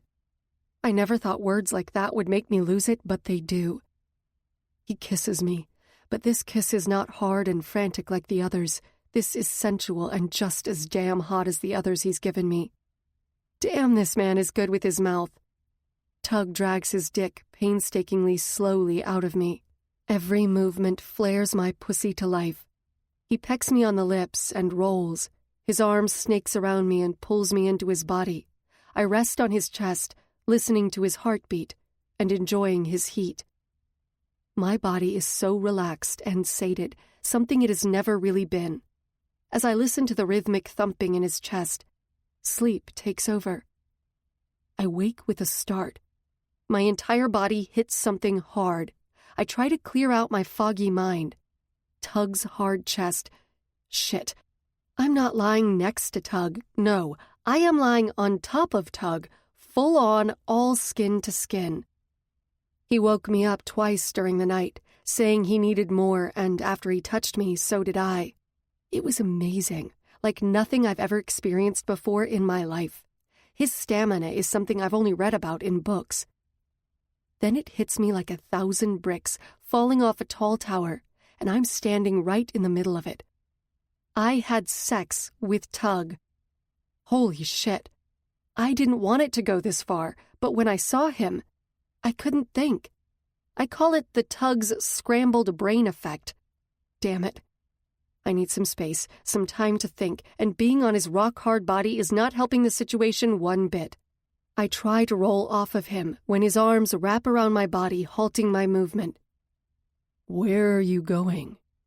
He asks in a deep, sexy, sleepy voice. My body comes alive, but my brain kicks in. Need space. Right. Bathroom. He squeezes once, then lets go of me. I'm thinking the night's festivities wore him out, since he doesn't argue. I scurry like a damn mouse out of the bed, naked, and into the bathroom. I shut and lock the door. I turn my back to it and rest my head against it in defeat. What have I done? You had sex with him, you moron. Damn, double damn. This was a total mistake. I got so caught up I didn't think of the ramifications of this. I stop. What are the ramifications of this? I know a big one. That wasn't just sex. That was something that wove into my heart, and no matter what I do, he's there. How did this happen? I need a breather. I search around the bathroom for something to wear. Clothes are the first step. Shit, no clothes. Why can't I be messier and leave shit laying around? My robe hangs by the shower. I put on the fluffy blue terry cloth, wrapping it around my body, and tie the belt to cover me up. I do my business and brush my teeth. I wince at my bedhead and try to tame the wild beast with a brush. Yikes. I need him gone. Need to think. I open the door and square my shoulders. Then my breath catches. Tug is sitting up, his back resting on my headboard with the blue sheet lying loosely around his lap. The sheet is tenting up in the middle. He obviously has morning wood. My mind drifts to last night. He did things to me I've only dreamt about. He can be slow and sweet, or rough and hard. I can't do this right now. I need to think, no more. Hey, I'm gonna get dressed and get some breakfast. I enter the closet, pretending to search for clothes. I grab the first thing in front of me, a bright blue t-shirt, and rip it off the clothes hanger, then turn around. I jump and gasp as Tug is right in front of me, gloriously naked. I keep my eyes on his shoulder. What are you doing? I hold my shirt to my chest. He's silent, so I look up into his eyes. They tell me he wants to eat me alive, and my body says, yes, please. Too bad my brain is functioning this morning. I'm hungry.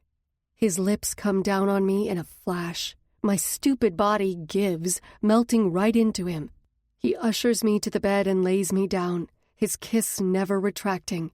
He undoes my robe, and it falls away. His weight comes on top of me, and I love it. The ripples of his fantastic muscles hit my skin in all the right places. God, yes. His lips leave mine, and my brain tries to kick in, but it doesn't make it that far. Before you start thinking, this was something. It means something to me, and you are not just another fuck. Get it through your head now. My eyes widen in surprise. How in the hell did he know I thought that way? And by the seriousness on his face, he means it. Shit. Need to think. He continues, not giving me a reprieve. I don't know where this will lead, but I want to find out. My breath catches. He leans in and kisses my lips softly. I say nothing. And after last night, you're mine, sweet lips. I try to blink the Tug fog away and process his words. I'm his? No. No. This isn't happening. I am not anyone's. I am my own woman. You have any questions? Any questions? He can't be serious. I give him my most evil glare. Tug, I belong to no one but myself. You need to get this mine stuff out of your head. It's too late, sweet lips. As soon as I slid into you, the deal was done. He kisses me swiftly. I'll be back. He leaves, striding into the bathroom, his ass tight as hell. I bet I could bounce a quarter off it. Shit, Blaze, get a grip. I get dressed, throwing on the sweats I wear around the house. I'm not entering a beauty contest here, and I throw my hair up in a messy bun. My mind races. I do like him, or I wouldn't have slept with him. He is definitely persistent, and it's not like I don't know him. We've known each other since he joined Ravage a year ago. Not that we were actually together, but still. And we've talked. More than I've talked with really anyone. Hell, even Casey and Princess stick up for the guy, and I'm sure Princess's approval doesn't come lightly. Casey told me he's a good listener, and I've learned that for myself. My mind is a big ball of confusion. I think I lose either way. And it's not like he's promising me sunshine and lollipops. Getting to know each other while fucking each other's brains out. I could do that. Just give in, Blaze. The problem is there is only one heart in my chest, and I don't want it shattered. I have choices. 1, I get with him, and he dumps me. Then it's over. I could deal with that. 2, get with him, and I have to leave suddenly. My body shivers at that one. 3, block him out totally, which would suck ass considering he was only gone for 4 days and I missed him like crazy. And I'm not sure he would allow that either. The bathroom door opens, startling me from my thoughts. When I turn around, my jaw drops. Tug is completely naked with a power inside of him that quakes my knees. He doesn't walk to me, no. He prowls to me, picks me up in his arms and kisses me hard. I fall into the kiss without hesitation. Yeah, I kind of like this guy. Damn it. When the hell did that happen? As much as I want to take you back to that bed and fuck your brains out, I've got to run to the clubhouse. He sets me down and goes to his clothes and puts them on. I can't help but watch each movement with utter awe. I'll see you tonight. Yeah? He asks, and I don't answer fast enough, so he answers for me. Yeah, I'll be here tonight. He kisses me, and he's off. I sit on my bed, drop my head in my hands, and wonder how in the hell all of this happened. The new girl's here, Princess calls from the doorway of my dressing room, come office space. Princess has on jeans and an old vintage Rolling Stones t-shirt. It's one thing I truly love about this job. When I'm not on stage, Princess doesn't give a shit what I wear. Jeans, dresses, she told me to be comfortable, so I am. I have on lightly faded jeans with a pale blue top that has a slight V in the front, giving me a tad bit of cleavage, but my boobs are pretty well covered. Princess decided that she was going to let Stage, an old lady from some other ravaged charter, dance at X. Princess says that she got her name by dancing, and that's where she met Bobby, her old man. All right, I answer, moving to the door and slipping on my flat shoes. Princess breathes out, steps in the room and shuts the door. Her movements stop me, and I stare at her in confusion. She's an old lady to the club, which means that she follows a different set of rules than other women. Here, though, even though she's an old lady for the club, she has to follow my rules. She may give you shit because you're not an old lady, so it might be best if I handle her. I shrug, because I really don't give a shit. If Princess wants the newbie, more power to her. Less I have to deal with, and if she gives me shit, I'll deal with it then. Fine by me. Princess appears a bit off, but I can't place what it is. I need to feel this one out. I don't know her all that well. That's fine. I brush it off. I've been dealt with worse stuff in my life. Let's go. Throngs of people line X as we make our way up to the front, up the stairs and into Princess's office, where a striking brunette stands waiting for us. Her hair is silky and flowing down below her shoulder blades. Her brown eyes are pretty, but they lack sparkle. Her face and body are built to perfection, and the way she's standing with her hip cocked tells me she knows it. Hi, Stage. Princess moves around behind the desk, and I sit in the chair next to it as Stage sits in front of us. This is Blaze. She helps me run the place and is your boss alongside me. Anything she says, I would say. Princess's words come out as a warning. Stage smiles brightly, but it doesn't reach her eyes. My gut is telling me this isn't good. Okay, when do I start? Stage asks with the utmost confidence. Tonight. I want you up for one set so I can see you. Then after that, if I approve, next week. Princess says, Sounds good. Where do we dress? Stage is impatient. Like this meeting is a waste of her precious time. It rubs me the wrong way. I'll have one of the girls show you around. I remain quiet, wondering why she didn't have me do it, but not going to waste my thoughts on it because, in truth, I don't want to. Great, she exclaims, a little too bubbly. Everything about her screams fake, and I try to fight it back. I shouldn't cast judgment, but it's there. Trouble. Tonight you'll go on at 8 o'clock. Blaze isn't dancing tonight, so we rearrange things for you. Stage's eyes flash to me. You dance here? I do for now. I cross my legs and clasp my fingers on my knee. Stage's eyes scrunch in what I think is confusion or disgust. Who knows? Blaze is helping me run things, so she still dances but is moving away from it. And that's where I fit in? So, Stage has brains. That could be good or bad. Don't know which yet. But if I were a betting woman, I'd vote for the latter. Princess doesn't say anything else about it, but the amusement is there. I'll get Luna to show you around. Be ready in an hour and a half to go on. We rise from our chairs and Princess leads Stage out of the room. Well, this is going to be interesting. The night was so busy that I left X in total exhaustion. Every muscle in my body aches, and I'm sure it's more from last night's sex romp than the pole. Hell, I didn't even dance tonight. But I did go out on the floor with Princess to watch Stage. She dances well, and the crowd liked her, so Princess is hiring her.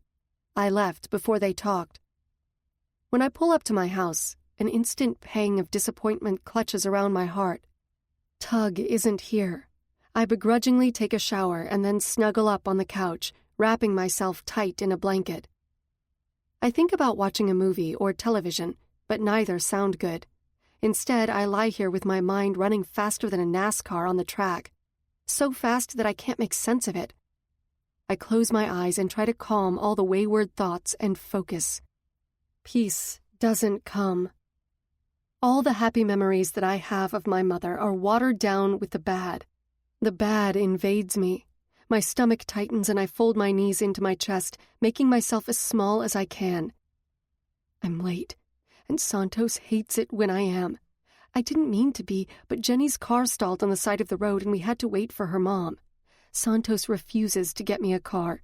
I asked once, and never tried again. When he says something, it is law. I open the door to the house quietly. The lights are off. Relief washes over me. Thank God he's asleep. I quietly move to my room, which is on the opposite side of the house from Santos and Mom. I turn the handle as quiet as I can and open the door. I shut it just as quiet and breathe out a deep sigh of relief. I made it. I set my purse down and flip on the light. Then scream. Santos is in my room, coming toward me like a bull seeing red. He doesn't cover my mouth. No, he backhands me hard. My face turning to the side and tears sting my eyes. My hand comes up as I cut my face, the pain slicing through me. Shut your fucking mouth, he growls, clutching my hair and throwing me to the bed. Thought I fucking told you not to be late, ever. He barks out, and I've learned not to give him excuses. It doesn't help and only makes it worse. I put my hands in front of me as he throws me on the bed, straddling my pelvis and holding me down. I'm lucky he has clothes on. I fight. I kick and block, but it doesn't help. I know it doesn't, but I can't just give in to the punches. Eventually, he wins. He always does. He lands a fist to my eye and pain explodes. I don't have time to think about it, though, because his other hand comes up and he slaps me hard across the face a second time. He moves off of me, dragging me with him by the hair. You want to be a little slut out with your friends all night? He questions, and I don't answer. His fist connects with my ribs and I double over, falling to the ground. I curl into a ball on the floor as his foot lands on my hip. The pain is too much, and tears I don't want to fall do. His hits stop. The sound of a zipper and clothes hitting the floor echo throughout the room. No, no, no. You want to act like a little slut? I'll treat you like one. He growls, grabs my hair and lifts me up off the ground, throwing me on the bed. Time I teach you a real lesson. The doorbell rings and my nightmarish thoughts vanish. I blink a few times, clearing out the cobwebs of my past, and try to focus on the here and now. The clock on the wall reads 3:36 in the morning. It must be Tug. I toss off the blanket, go to the door, and glance through the peephole. It's him. My heart that a minute ago was filled with such pain is squeezing for a whole other reason. I open the door and am greeted with the deepest brown eyes shining with happiness. My belly flutters. "Hey," I say, stupidly. "Hi, sweet lips." His arms come around my waist, pulling me into his body. Then he kisses me, washing all the bad memories aside. The door slams, the lock engaging as he continues to devour me with his lips. He pulls away and I gasp for breath, not realizing I haven't taken any in. When I open my eyes, he is staring at me, a smirk playing on his lips. "Love that fucking look on you, babe." A blush creeps up my cheeks. His thumb comes to my bottom lip and swipes across it, sending shockwaves through me from that simple touch. His eyes burn, and his rock-hard cock presses against my stomach, sending pulses to my clit. He smirks, and I melt. No thoughts other than the handsome, gorgeous man in front of me. "I'm gonna fuck you till you can't move," he says softly, and my blood pressure skyrockets into another atmosphere. His lips come crashing down on mine, and I'm lost. Lost in him, lost in us, whatever us is. I'm lost. We lie in bed, me against Tug, my head resting on his chest and our legs entangled. Our breathing is slowly coming down from our frantic interlude that started in the entryway and ended in the bed. I thought I was sore, but as soon as he touched me, I was on fire and ready for him. I cover us and snuggle into his warmth. "What's wrong?" he asks, kissing my hair. I search for something to say, but come up short. I am not blurting out, "We are together." That would sound totally stupid and like I'm a teenager with her first crush. Not happening. So I lie. "Nothing," I say, softly enough for him to hear. "Your mind thinking again." He strokes my arm and I revel in the touch. "Yes." "Talk to me." Don't you think this is kind of fast? Even though we've been tiptoeing around it for months, it's really only been a few weeks, and there is no way in hell my heart should be squeezing this hard in that short of an amount of time.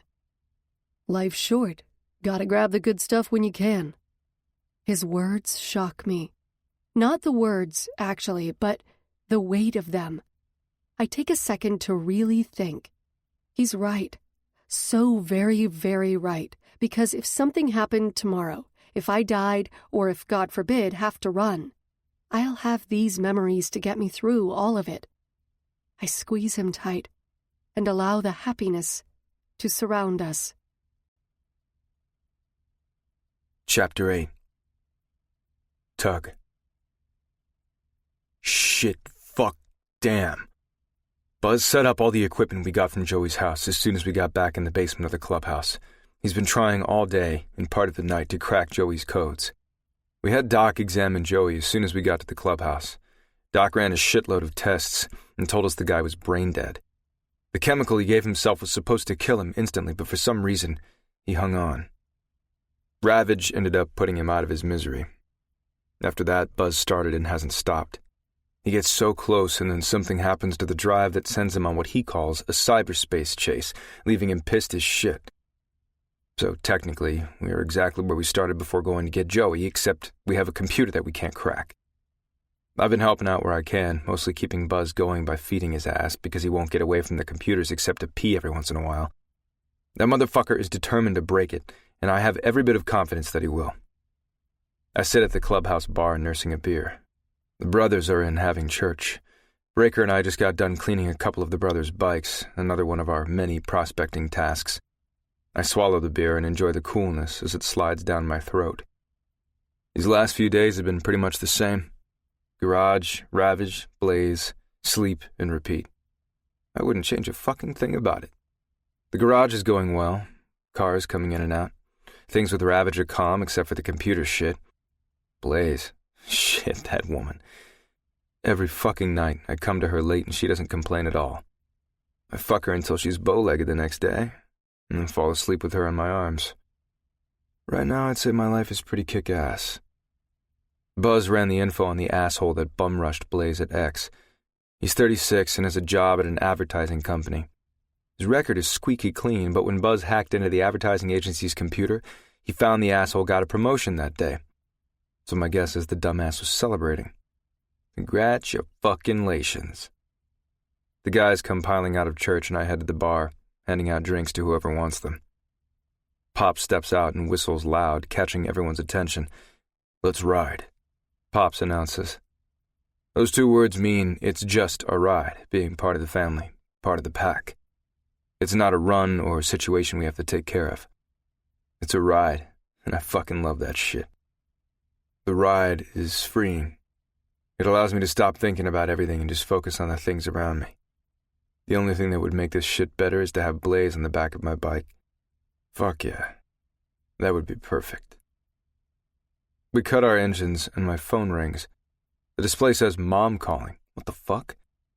She hasn't called me in years. Something must be wrong. Yeah? Andrew? My mom says, using my legal name.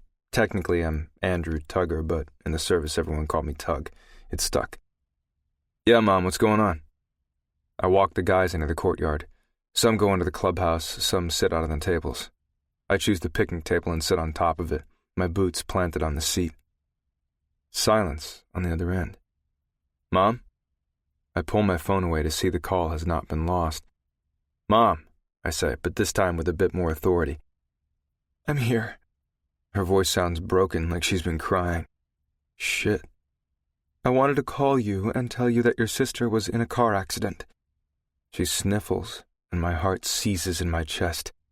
She may have kept me away all these years, but I'd do anything to protect her from pain. How is she? I question when she doesn't continue. She lets out a breath that sounds like static on my end of the line. She hit her head and has a broken leg. The doctors are waiting for the tests to come back. They're afraid of brain damage. All the air in my lungs leaves my body. Fucking shit. I yank my hair hard as I get up from the table and pace the courtyard, needing to move. Where are you? Sumner Medical. I'll be there in a few. I hang up the phone and search for Pops, who I find at the bar. Hey, Pops. My sister was in an accident, and it's not good. I gotta roll. If Pops is surprised about me talking about my mother and sister, he doesn't show it. When I started prospecting, we let everything hang out, even our screw-ups. The guys know what I did to my dad. It is not something that I've hid. They also know how my mother and sister feel about it, so this could be a shock. Hope she's all right, son. He nods, not giving me an ounce of shit. That is why I love that man and want him to be my president. This place is too damn bright. I kept my sunglasses on trying to block it. People gawk and I don't give a shit. I head to a round woman, her blonde hair tied in a bun. Who knows how old she is, but the bright blue makeup on her eyes is fucking nuts. Ma'am? Her eyes widen, fear flitters in them, and she gulps. Whatever. What room is Alexis Tugger in? She continues to stare at me like I didn't even ask her a question. I snap in front of her face, and she comes to with a jolt. Sorry? She looks down to her keyboard. What was the name? Fuck me. Alexis Tugger. Then I spell out the last name so she gets it right. Ah, yes, here she is. ICU 3820. I take off, using the signs to guide me through this maze of whiteness. I enter the ICU area and notice my mom sitting in the large waiting room. Her eyes are down so she doesn't spot my approach. My mom is pretty, with short dark hair and the same brown eyes as me. Her shoulders shake. She's crying. I remove my glasses and put them in my rag. Mom? Her head whips up as the tears fall from her eyes. Andrew? She whispers softly, gets up from her chair and wraps her arms around me tight. I do the same as her shakes become harder. I absorb all of her pain and suck every bit of it in. She pulls away and looks up at me, surely taking in all the changes that have happened since I last saw her. You get more handsome every time I see you, she says quietly, and I grin. There really isn't much you can say to that. The doctor should be in any time to tell us what's going on. They took her in for more tests and told me to wait in here. I can't tell her it'll be okay because I can't predict what's going to happen. We'll wait to see what they say. She waves her hand, motioning me to sit in the chair next to her, and I do, stretching my legs out in front of me. These damn things are hard. Tell me what happened. Cops said it was a drunk driver. He sideswiped her car in the middle of the afternoon. Her face turns to mine. Who gets drunk in the middle of the afternoon and then drives? A lot of people do, Mom. They arrest the guy. I don't know. I'm sure I'll find out later. Her eyes are filled with unshed tears. When you find out, I want to know. Or like when I get to the clubhouse, I'll be asking Buzz to find out everything he can on this asshole. Mom nods. How have you been? Every word coming out of her mouth is soft as a whisper. I'm good. For the first time in a really long time, I'm exactly where I want to be. What is this leather about? She points to my chest, taking in my rag. It's a motorcycle club. I'm working on being a member of it. Her eyes grow wide. What? She gasps, and I'm sure she really wants to dig in her purse and douse me with the holy water that she's carried since I was a kid. It's a club.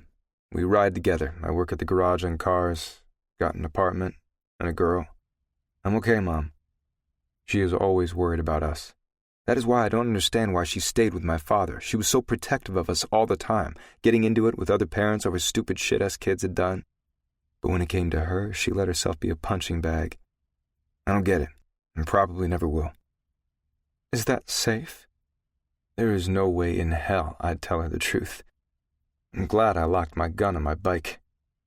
So I lie. Yep. What about this girl? Warmth fills me at the mention of my woman. Her name is Blaze. Blaze? What kind of name is that? She works at X, and that's her name. I let Mom put two and two together. I stay quiet until it hits her. That titty bar? She gapes at the fact she said titty, her eyes wide. Yeah, you'd like her. She's smart and has a really good head on her shoulders. She's all mine. Andrew, you should not be associating with... She pauses. With those kinds of people. This does not surprise me in the least. I am those kind of people, Mom. Accept it or don't. If you don't, I'm gone. It's an ass move, but I haven't talked to her in years. A few more won't hurt. I do not believe that for 1 second, she challenges. I lean down to her ear. I did it to protect you, Mom. Her body stills at my words, and I'm sure she's remembering that night all those years ago. She loved my father with everything she had, and would have died by his hand if I had allowed it. Mrs. Tugger? A man's voice says, stopping my mother from saying anything. Both of us follow the voice. A balding, slim man with glasses and a white coat searches the room. Here, my mom answers him. The doctor smiles and comes to us, his eyes flickering between Mom and me. My mom shakes beside me. I wrap my arm around her shoulders and she doesn't resist. Your daughter's tests came back good. Mom slouches against me in obvious relief. We didn't find any bleeding on her brain and everything came back normal. I expect her to wake up at any time. Mom comes out of my arms and stands, holding out her hand for the doctor, who reciprocates. Thank you. I breathe out a sigh of relief as well. It would crush me if my sister died. Give us a bit to get her settled, then you can see her. Yes, thank you. My mother's face lights up and her shoulders slump as if a huge weight has been lifted. She really is beautiful. Everything is fine. She'll wake up soon, I reassure her. Are you going to come back with me and see her? I think about it, and no, not today.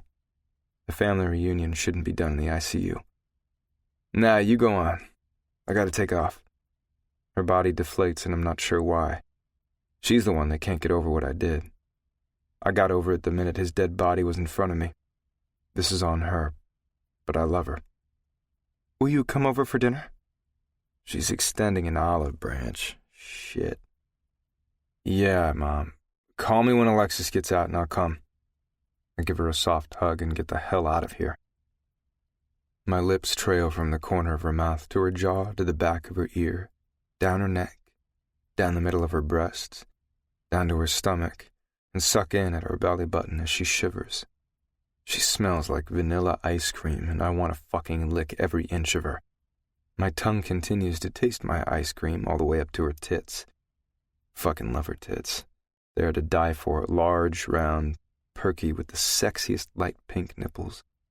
I suck, kiss, and nip with my teeth as she writhes under me, her hands lacing through my hair, her moans and mews coming louder and faster. She tightens her grasp and tugs my hair to her. "Kiss me," she says breathlessly. I climb up her body, whipping off my shirt in the process and throw it to the floor. I do as she asks and kiss her hard and deep. I rest on my arm, trying not to put too much of my weight on her as we continue to kiss, and damn, she is good at it. She explores my body. Each bite of her nails has my dick jumping to attention. She runs them up the side of my abs. Fuck. I unbutton her jeans and move my fingers down to her bare pussy, each inch of her soft skin meeting me as I go. Before I can get them off, she bends down and yanks her pants off, rolling me on my side. She lies down, her arms coming around my neck, her eyes glassy and hot. I kiss her, hand moving to the lips of her pussy, rubbing the little nub on the outside. I place a finger inside her heat, and it takes all I've got in me not to fling off my jeans and plow into her, but refrain. Barely. I want her to want me so badly that I'm all she thinks about. Then I'll fuck her. Her back arches, pushing her boobs into the air, and she breaks the kiss. I take this opportunity to kiss down her neck, between her tits, down her stomach. I move up to her face and kiss her leisurely. We duel with our tongues as I continue pumping in and out of her heat. She's wet, hot, and her pussy tries to suck me in deeper. I curl my finger up in a come-hither motion, and she explodes, trying to buck her hips, but I hold her down. Her face is beautiful as it contorts into the sexiest fucking vision, one that gets better every damn time I'm inside of her. I kiss her neck and jaw as she falls back down, soothing her fall. I continue pumping into her, keeping her attention. "God, yes," she moans loud. She finds my lips and kisses me hard, her arms around my neck, holding me to her. One of her hands leaves my neck and wanders ever so slowly down my body, leaving trails of fire down my flesh. She unbuckles my belt and undoes my jeans. "You ready, sweet lips?" I tease on grin. "Yes," she answers breathlessly.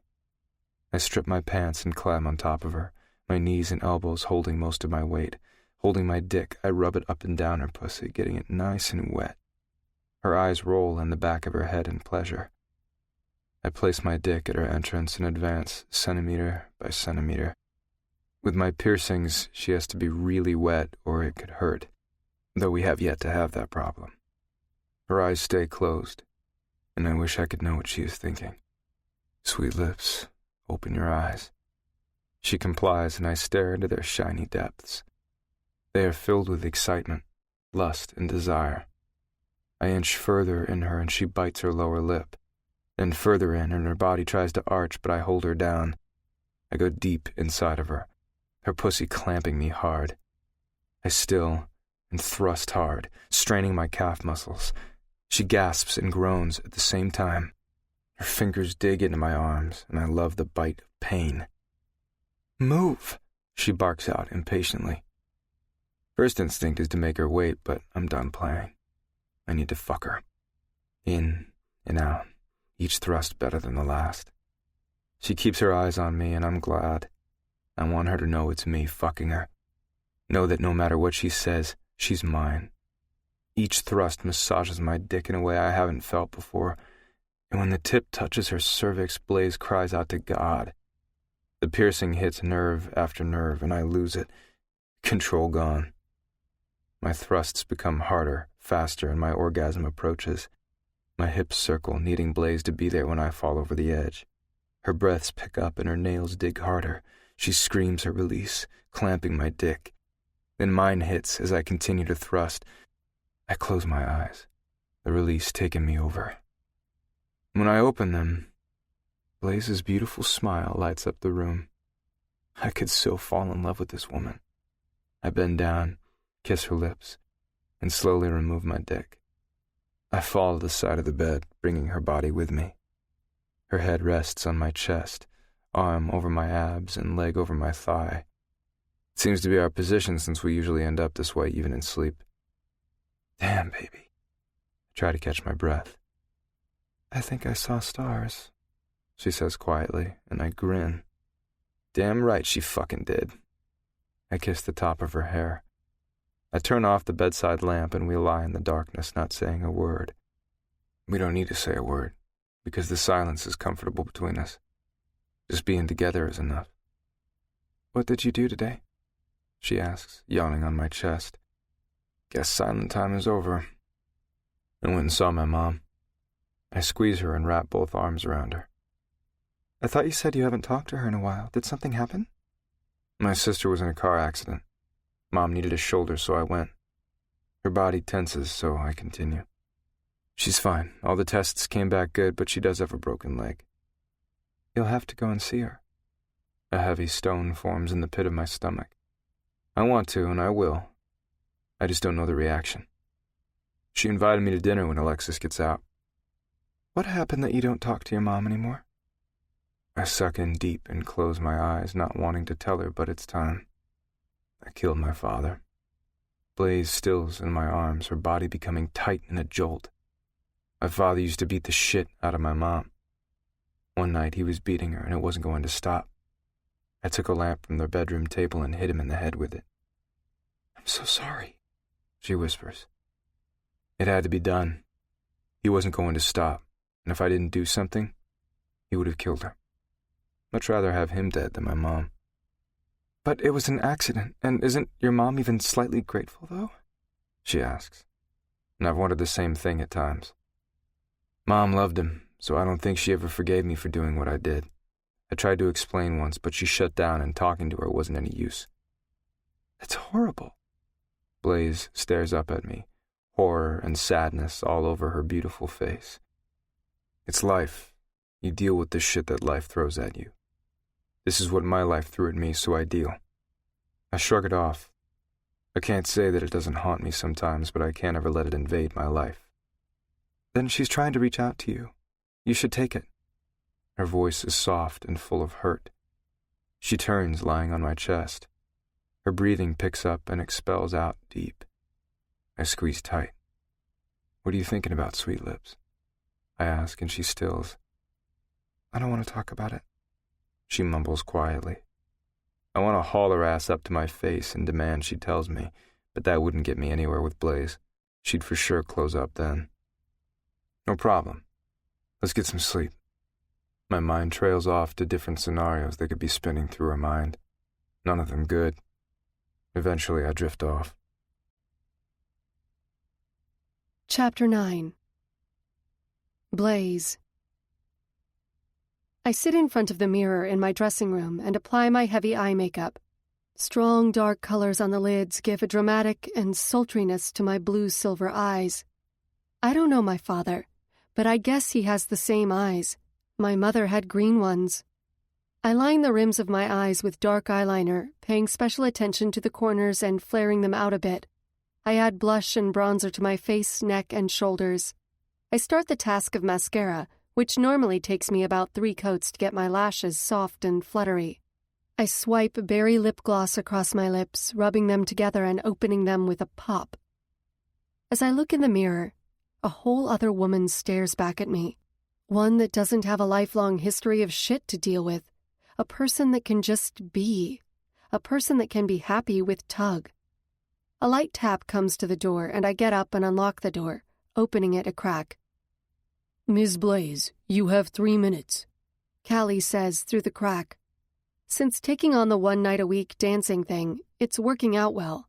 Tonight is one of those nights. I've already been on stage twice and only have 1 more dance to go before I am done for the night. Thanks. I close the door and adjust my costume. I would say clothes, but there isn't much to them. Tonight I chose a football theme. My Falcons gear, I call it. Red, black, and white line my top in a football jersey I'm positive wouldn't be legal on the field. It ties in the front and cuts up my back, so basically it's a halter top that covers my boobs.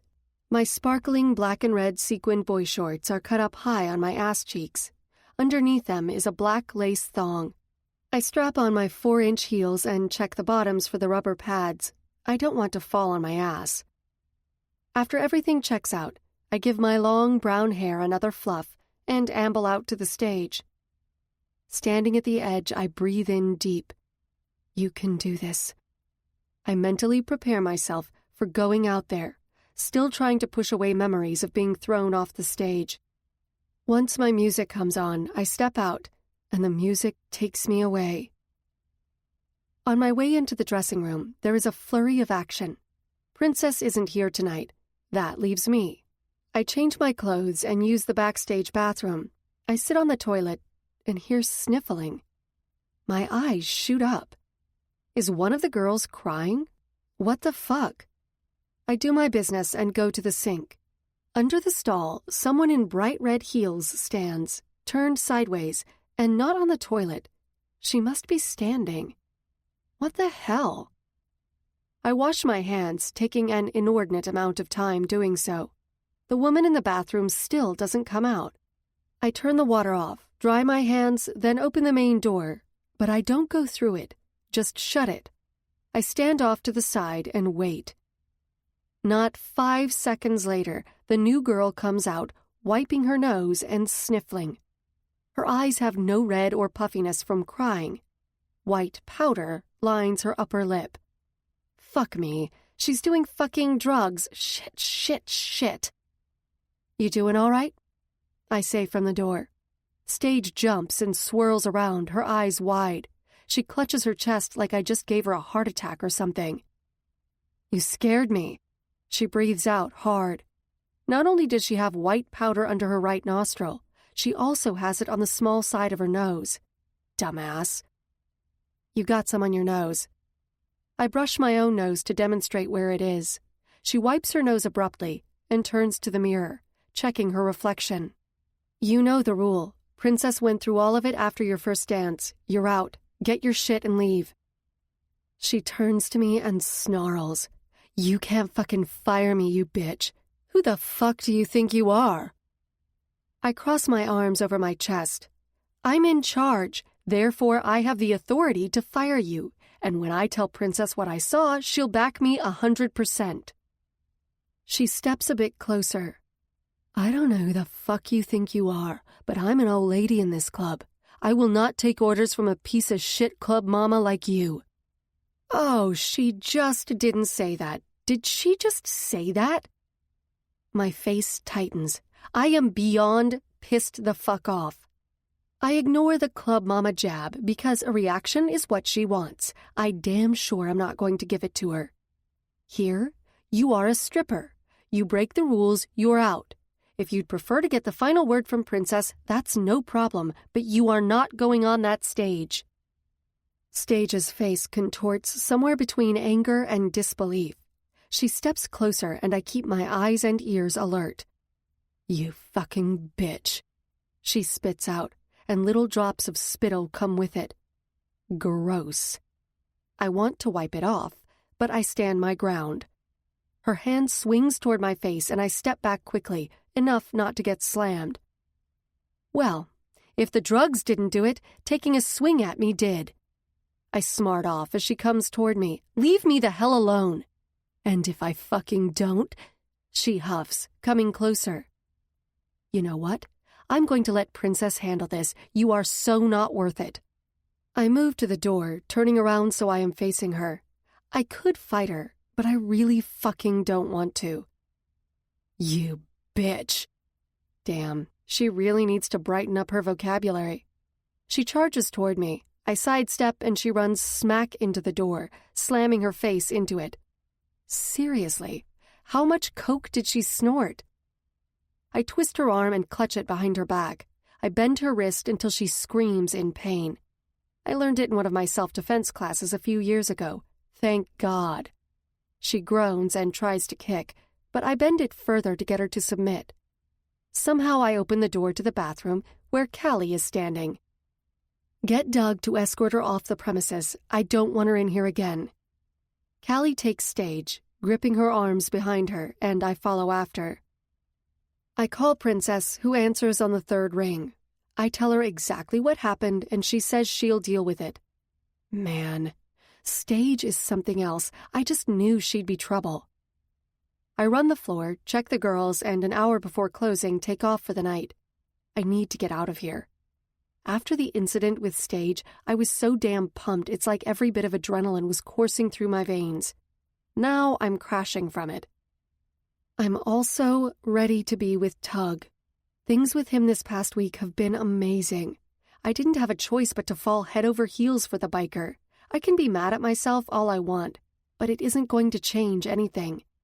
He's a great guy. He even took me to the movies the other day.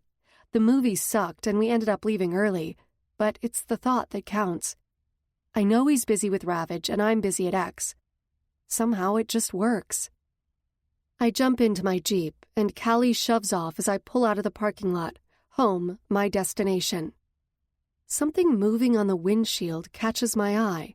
A small piece of yellow paper, folded into a square, blows in the breeze.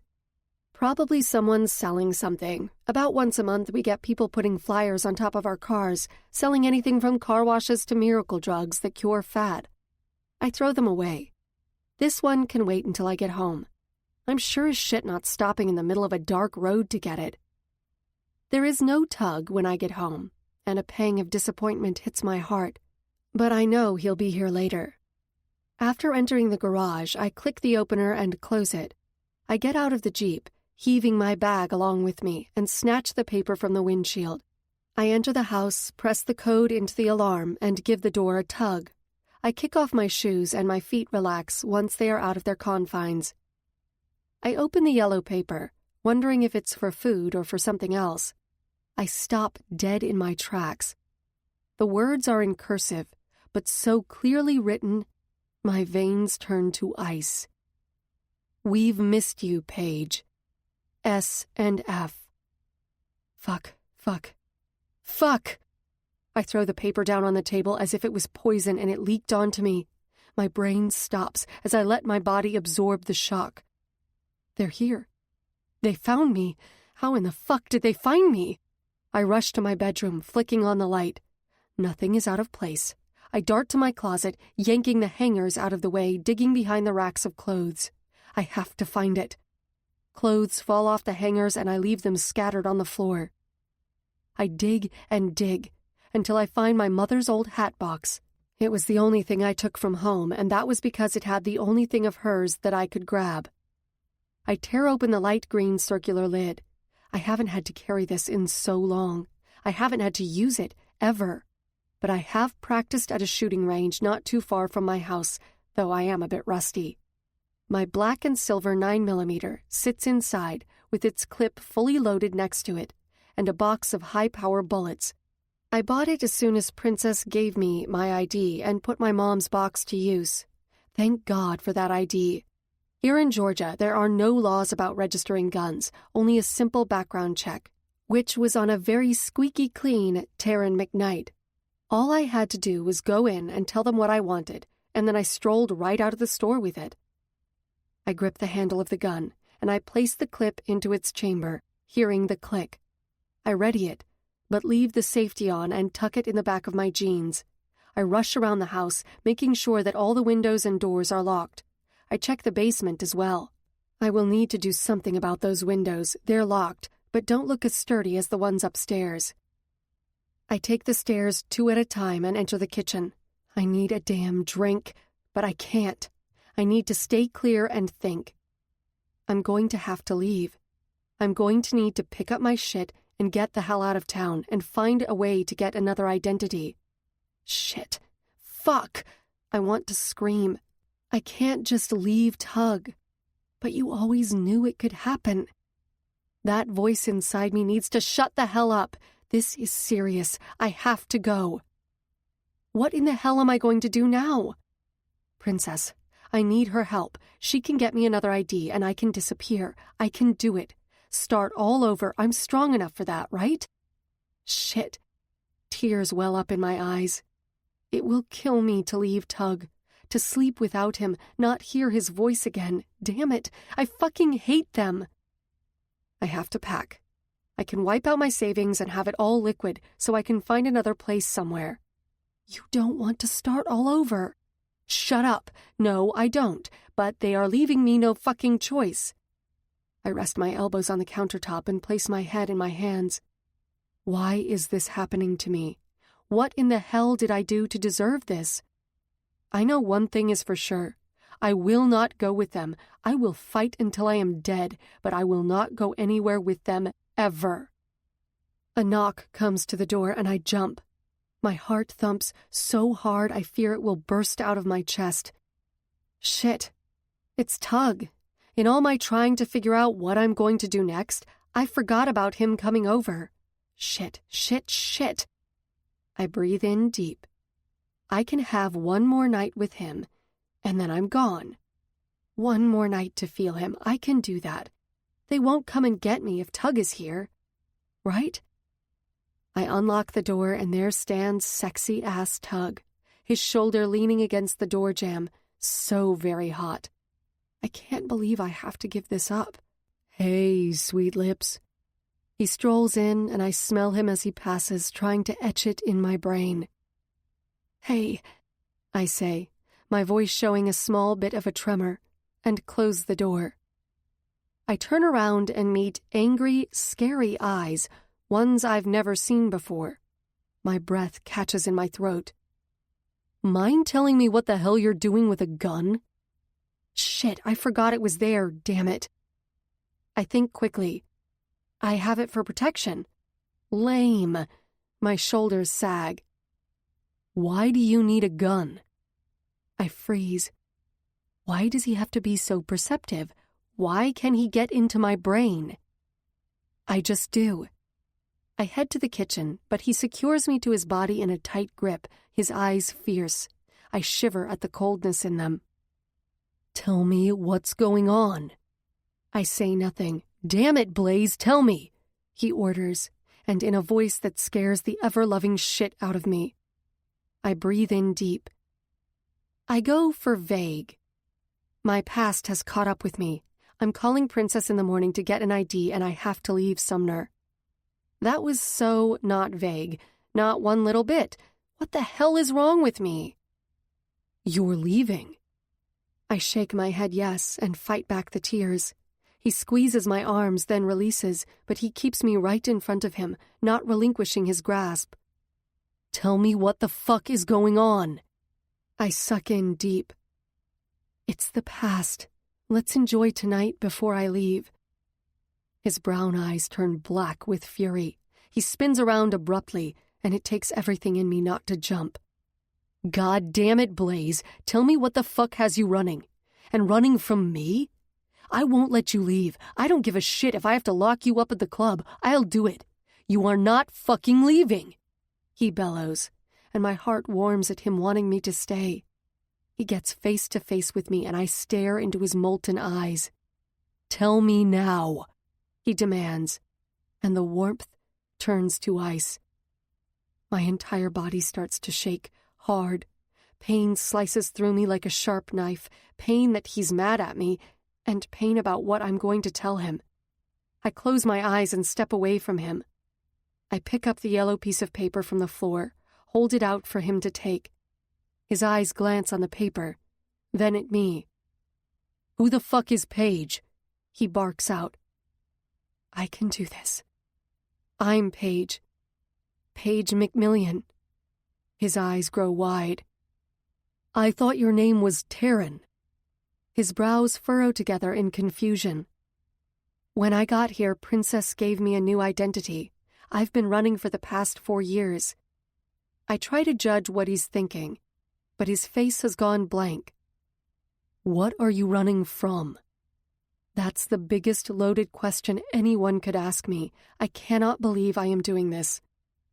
Let's sit down. I sit on the couch and he follows. I grab a pillow from the floor and hold it in my lap like a shield, kicking my feet up under my butt.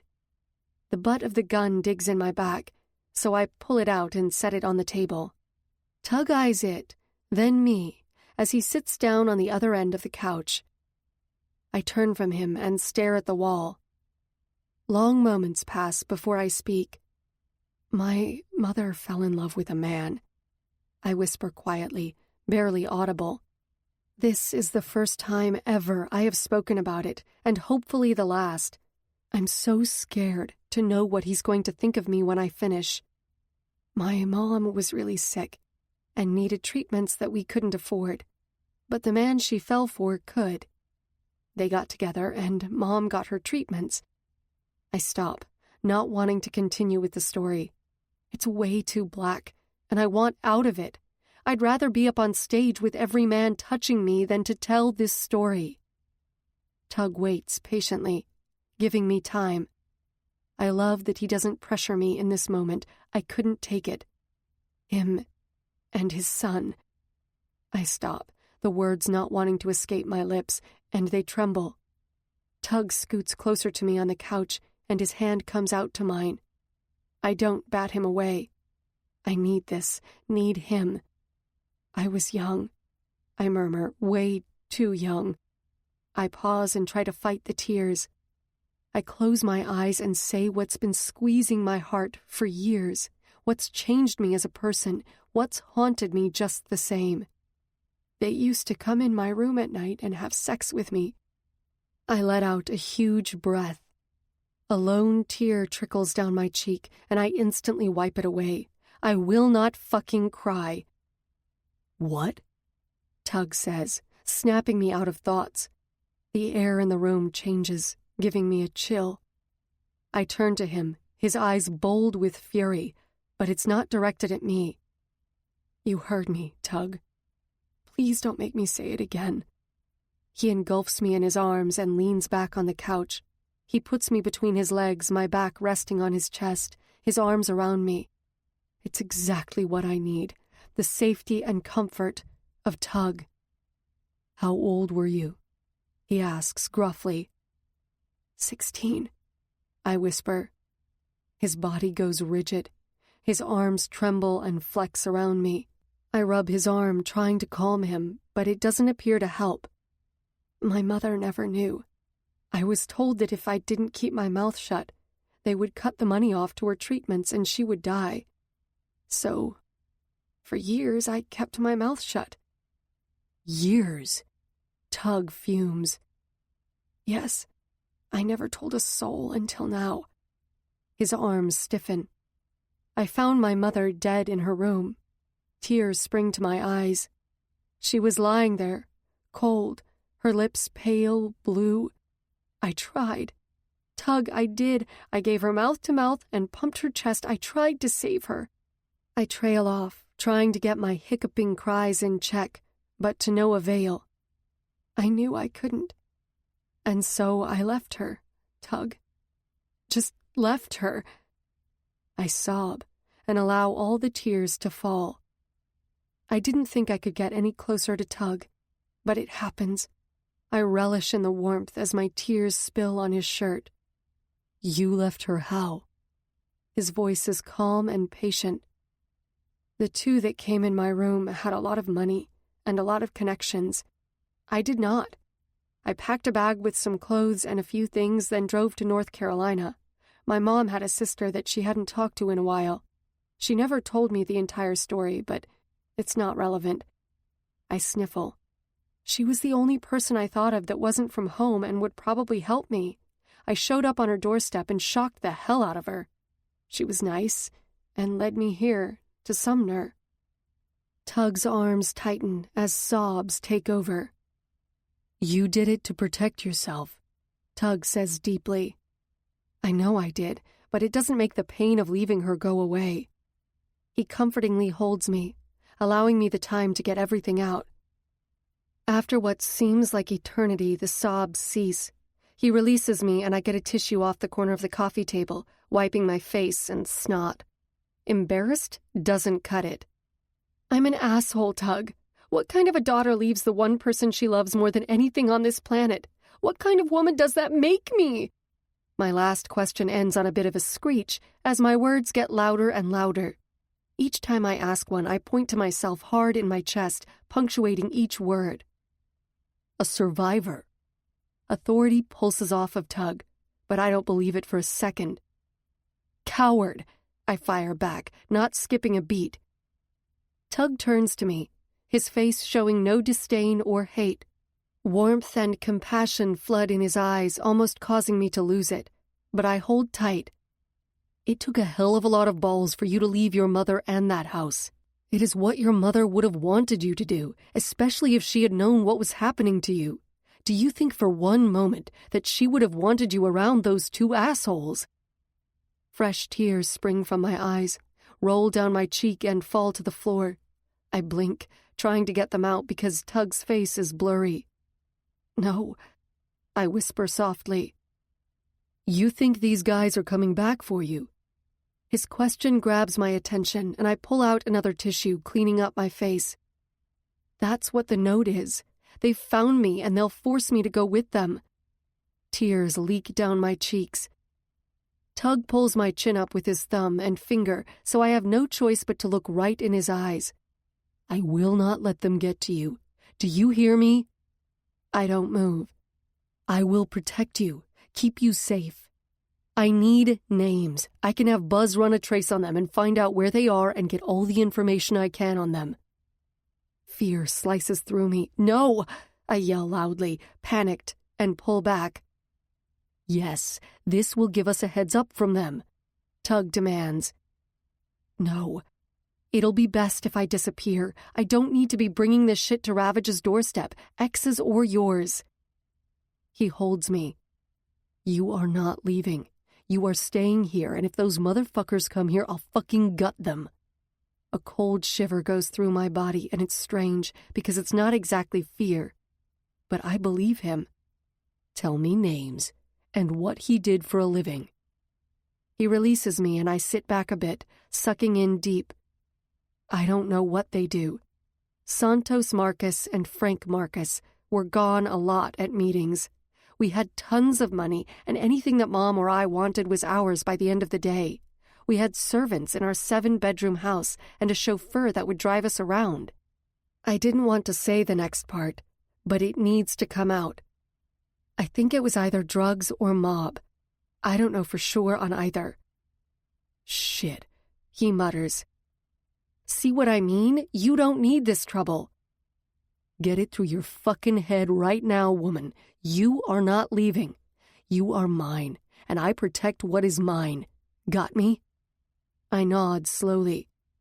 "We need to talk to Pops, get him the information, and before you say it, I know you don't want to, but it's what's happening," he finishes. "Don't you get it? Everyone will hate me, having some assholes come in and screw with their shit because of me," I bark out. "You don't think that's already going to happen? They know where and who you work for, and probably know where you live now, which means that we all have our asses in the fryer. Giving Pop the heads up that this shit is knocking on his door whether you are here or not is the right thing to do." I think about Tug's words, and he's right. It is already here, already a problem. I have to tell them. I swallow big. "Fine." Chapter 10. Tug. Blaze is a big ball of nerves. I tried fucking it out of her, but even that didn't help. I put her on the back of my bike and rode to the clubhouse tense as a stick. Even with all this shit going on, having her arms wrapped around me, her hot pussy against my ass and head on my shoulder, is my absolute favorite thing in the fucking world. After she fell asleep last night, I got out of bed. I had to. I couldn't lie there and not get out the anger that consumed every cell of my body. I wanted to destroy these motherfuckers for what they did to Blaze. No wonder she was so freaked out about getting with me. She was ready to bolt at a moment's notice. No way in hell I'd let that shit happen. I glide my hand up and down her back, trying to soothe her as the trembles rack her body. It doesn't help. "You ready?" Pops asks, coming out of his office. "You ready?" I whisper in her ear. "Relax," I murmur. "Yeah." Blaze tries to answer, but there is a catch in her throat. She clears it and says, "Yes." "We'll need Buzz, too," I say to Pops, his eyes growing heavy. "Buzz later. Right now, you two. Let's go in," Pop says sternly. We enter his office. The desk sits at the end with a computer on top and papers cluttering the surface. 2 chairs are situated in front of the desk, and we sit. I make sure my chair is right next to Blaze and rest her hand on my thigh. Pops laces his fingers and puts them behind his neck, leaning in his chair with a small creak. "Blaze, Tug tells me you got some trouble." "Yes." Her voice is strong, but the very small tremor is not lost to me. "Tell me." Blaze speaks, and I do my best to keep my anger in check. I had all night to process this shit, but that didn't help. especially having to hear it all over again. I try really hard not to squeeze her hand too hard. Pop's face turns hard as stone as she adds more and more to the story. He leans up in his chair and listens intently to every single word she says. And she finishes with a, "That's about it," like it's no big deal. "Got yourself in a mess, huh?" Blaze nods, but no tears shed from her eyes. "Strong fucking woman. You should have told us this from the very beginning," he reprimands kindly. "I'll get Buzz to find out everything he can on those two. I need any and all information you know about them. You are not leaving." Blaze's deep gasp echoes through the room. "No, we don't run, Blaze. You do that, you'll run the rest of your life." Blaze shakes her head to contradict what Pops is saying, but he doesn't listen. "Tug is your shadow." I lift my chin in acknowledgement, wanting to thank him, but keeping my mouth shut. Blaze does not. "No," she says, her spine visibly stiffening. "Yes." Pops charges, leaving no room for Blaze to argue, and she concedes, her shoulders slumping. "I don't want the whole club to know," Blaze says in a rush. She must think she's going to be dismissed soon. "Everyone will know. It's not something I can hide from the brothers and their families. If these two come, we all have to be prepared for it." A lone tear rolls down her cheek. I give her hand a squeeze, hopefully letting her take my strength. Her other hand comes up and bats the tear like it's some annoying gnat that she just wants to get rid of. "Fine," is all she says. But she says it looking right into Pop's eyes. She doesn't release from me, though. "You sure you think they're into drugs?" Pops asks her. "I have no idea. They kept all business out of the house. My mom didn't know anything either. All I know is there was a surplus of money and Santos didn't have a 9-to-5 job." "Give me something else, Blaze. Why do you think it's drugs?" She stares Pops down, the wheels turning. "My mother told me once she overheard him on the phone talking about product, so I assumed it was drugs." Pop's eyes swing to mine. Product can mean thousands of things. Drugs, cars, money, guns, or even people. There is no limit, and this leaves us little to go on. I'll have Buzz look. Step on out so I can talk to Tug a minute. "It's okay. Just wait for me out there." I reassure her when she stills. She nods. Blaze stands from the chair. "Thank you," she mutters and leaves the room, closing the door behind her. "Fuck." Pops grunts, rubbing his hand through his salt and pepper hair, clearly frustrated. "We do not need this shit at our doorstep." I say nothing. "Fuck." He stands from the chair, then breathes in deep. "All right. You're on Blaze until I get some information, which will hopefully be right fucking now." He picks up his cell and dials. "Buzz, need you to investigate 2 people, Santos Marcus and Frank Marcus. I need everything you can get on them." I sit and listen to the one-sided conversation. Pop's face contorts to all different emotions, but anger is overriding everything. "No, this is more important." Buzz must be trying to tell him that hacking into that computer is more important. "Yes, I'm sure. Get me the info, then you can go back to it. I need it like yesterday." Pop swipes the phone off and tosses it on his desk. "I'd put her on lockdown, but I don't know for sure who we're dealing with, so I'll wait. But it may come to that shit." He shakes his head absently. "Go. I'll be in touch." I nod, moving out the door, not able to say anything to make the situation better. I trudge out to the clubhouse and Blaze is sitting at one of the small tables. I join her, fear and anger pulsing off of her. "Want to go home or hang out here?" I ask her, not caring what she picks, just glad that she is my job for the next couple of days, even if that means some asshole is after her. "Home." Her lips form an O as she says the word. My dick hardens at the thoughts of where that mouth could go. Then my mind snaps to what she told me. Fuck. I wheel my dick down. Yeah, right. "Let's go." I grab her arm gently. I need a ride to clear my thoughts. We'll take the long way home. Even though she chose to come to her house by the crashing of pots and pans in the kitchen, I'm guessing she doesn't like Pop's decision. Too fucking bad. I rest my hip on the kitchen counter, cross my arms, and wait. Blaze is putting pans on the stove, filling one with water. She pulls noodles out of the cabinet and sets them beside the sink. Each time she puts a lid on or opens a drawer, she slams it shut with all her might. "You want to tear up your kitchen?" I joke, having no doubt it was hard for her retelling everything to Pops and trying to lighten the mood. She whips around, eyes shooting up like she didn't know I am standing a few feet away. "I'm not tearing anything up. I'm making some food. I'm hungry." She turns to the stove, dismissing me. "You want to talk about it?" She opens a drawer and the sound of metal clinking together echoes through the kitchen. She yanks out a spoon and bumps the drawer closed with her hip. "No." Her voice is much quieter this time, but her spine is still straight as a board. I take long strides up to the stove and stand behind her. Once she removes the spoon out of the pot, I grab her hips and turn her around. Her eyes fill with shock. I hold her tight, needing her as close to me as she can get. Blaze's body stays stiff, but no words come from those plump lips. After what feels like hours, but were only minutes, her arms wrap around me and she turns to the side, burrowing into my chest. She does not move. I softly stroke her back and her body melts into mine. I'm reluctant to let her go when she tries, but do. Her eyes meet mine, and I want to wipe away every bit of pain that is etched in them. Destroy it.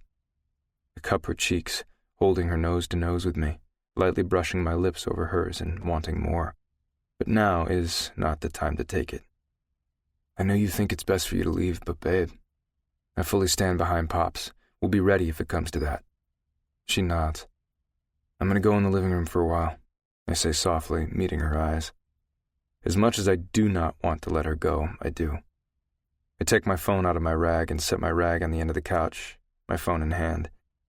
I took off my boots at the door, so I'm left in just jeans and a black t-shirt, pretty much all I wear. I text Buzz. "Me. Any info on the fuckers?" Buzz. "Some. Working. We'll update in a bit." I sigh, putting the phone down. I sit on the edge of the couch and lie back, putting my feet up. My arm drapes over my eyes and flashes of a young Blaze float through my brain. Her being terrified, her thinking there is no way out, her crying because she couldn't go to anyone, her trying to protect her mom.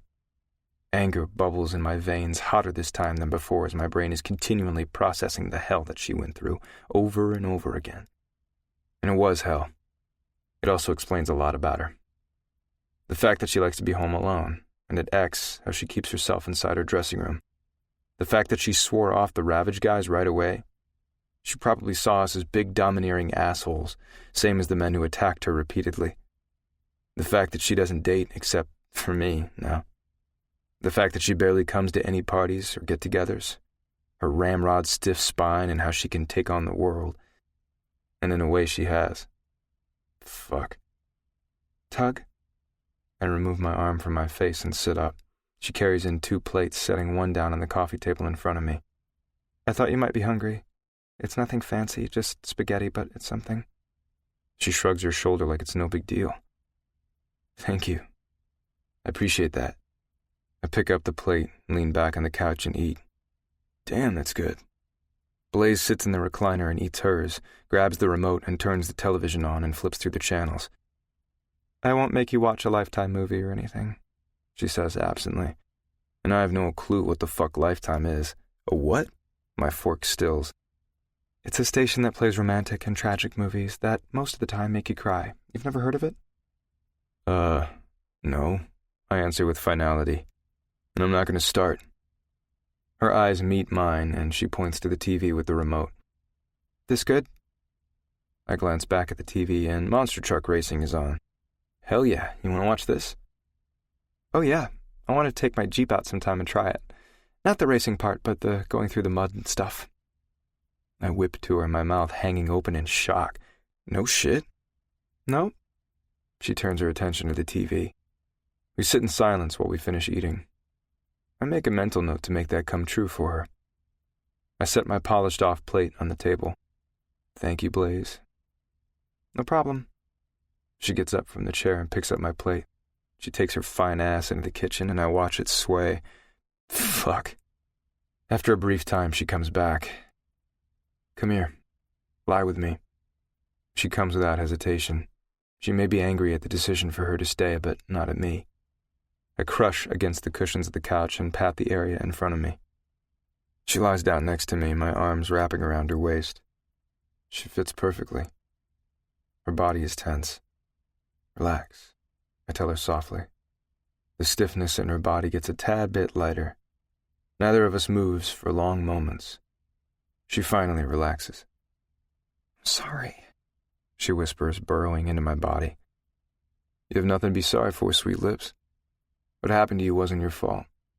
Her body stiffens in my arms, but I keep going. "Those assholes took something from you that you weren't willing to give. It's not your fault." She sits silent for long minutes, the television continuing to play in the background. "I just wanted my mom better." The aching guilt behind her words comes out loud and clear. "Damn, I know you did. And she wanted to protect you." Wetness drips on my arm. I hold her tighter to my body. "She did, and I was horrible for just leaving her. I didn't even go to her funeral." "You were a wonderful daughter to her. You had no choice. You had to leave." Her body shakes as sobs rake through her. I turn her in my arms and rest her head on my chest while she cries. I doubt she ever really mourned her mother. She was running for her life at the time. I rub up and down her side, trying to soothe her, but glad she is getting it out. The t-shirt on my chest is soaked, but I don't give a shit. Long minutes later, her tears dry up and her breathing returns to normal. "Why are they coming after you now?" I ask softly, being careful with her. "My guess is they've been searching for me since I left, and since my aunt is in North Carolina, they were probably looking around there. I got lucky that it took them this long." "And that's why you want to run again?" Her eyes spark in disagreement. "If I could go, they won't catch me." "I won't let them get you, Blaze. I'll do anything to protect you," I say with all the power I possess, and I believe that to my core. She lets out a breath. "I'll die before I go back to them. I will not go through that ever again." I believe her words with every fiber inside of me, and the thought makes me angrier, but I mask it. "Sorry," she whispers. I maneuver her on top of me, my eyes meeting hers. "You have nothing to be sorry for, sweet lips." Her mouth slightly parts and fire blazes behind her eyes. I brush my lips across her soft ones. "I know I have a lot of shit going on in my head, but the fact that you know my past now is like a huge weight off of my shoulders. I didn't want you to know, but I did want you to know." "I'm glad you told me, baby." Chapter 11. Blaze. His strong arms come around me, and he kisses my temple, my hands going to his muscled chest. "Get dressed. We gotta get to the clubhouse. Buzz has an update, and Pops wants me there." My eyes widen. Can I hear? His eyes tell me the answer, but he says it anyway. "Not yet. Let me know what it is first. One thing you gotta know is club business is club business." I start to say, "But it's about me," but he doesn't give me time. "I know it's about you, but I won't tell you anything that deals with the club, and you need to be okay with that. There will be days when we are together and I'm in a piss-poor mood, but I won't be able to talk about it. Or there will be days when I'm wired and happy and again, can't tell you." He lifts my chin gently. His chocolate brown eyes melt me. "It's better this way, Blaze. I know it's hard, but you have to trust me. Trust me to take care of you." Trust. The people I've trusted since Mom are Princess, even though I didn't tell her my past, but she helped me no questions asked, and Casey. Putting my trust in him and the club, that's a hard measure. I whisper, "I'll try," because that is all I can do right now. He touches my lips with his. "Thanks, sweet lips. Get dressed." My heart flutters. Sitting at the bar in the clubhouse, I feel so damn out of place. Men and women come through repeatedly. The guys give me chin lifts, and the women give me scowls. But I've had experience with that. Wood paneling lines the walls, with pictures of the brothers and a massive carved emblem that says Ravage, and a huge skull with fire coming out of the top, exactly like the brothers' patches. There are some banners from charity events they have done, and a huge corkboard with lots of papers tacked to it. The bar I'm sitting at is old and worn, with lots of nicks and scratches. The air smells like musty smoke, which explains all the ashtrays everywhere. 2 couches and chairs sit in the far corner.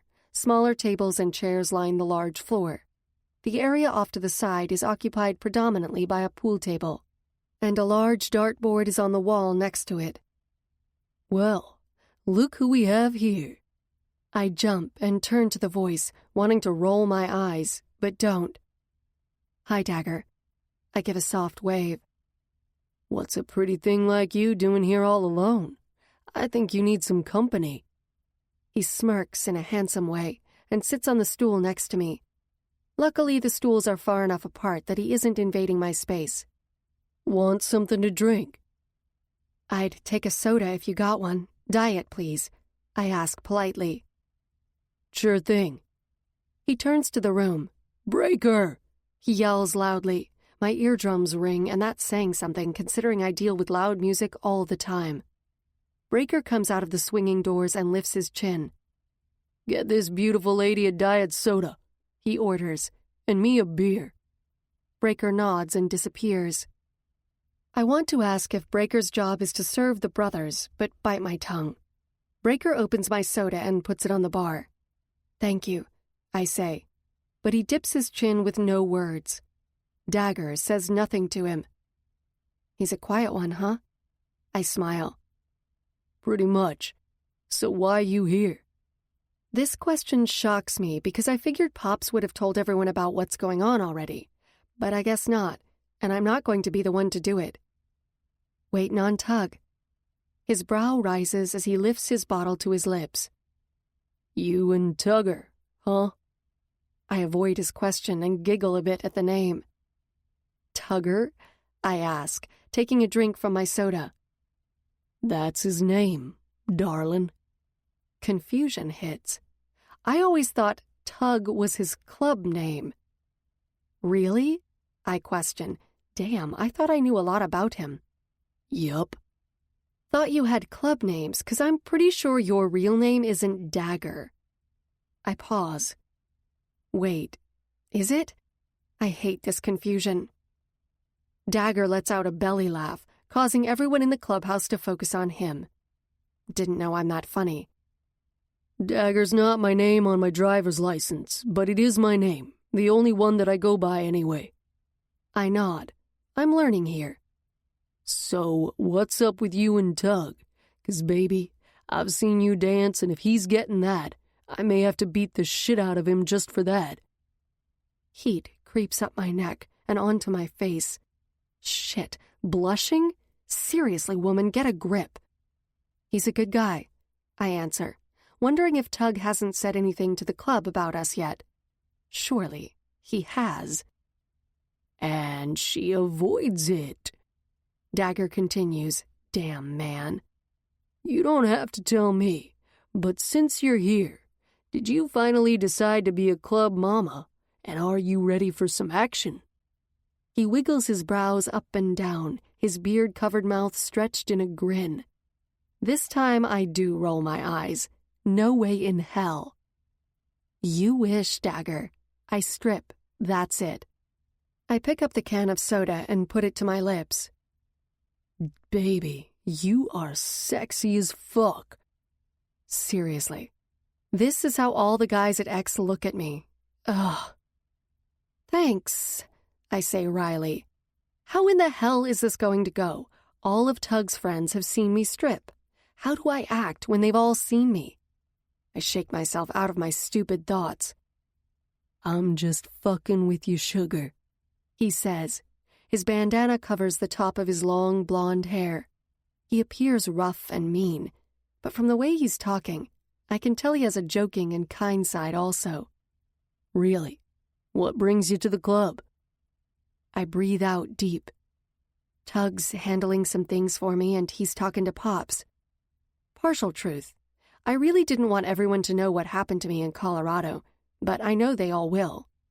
I'll bide my time. Tug there. He's a good guy. I won't say that to his face or nothing, but he is. Loyal, trustworthy, and I'm glad he has my back.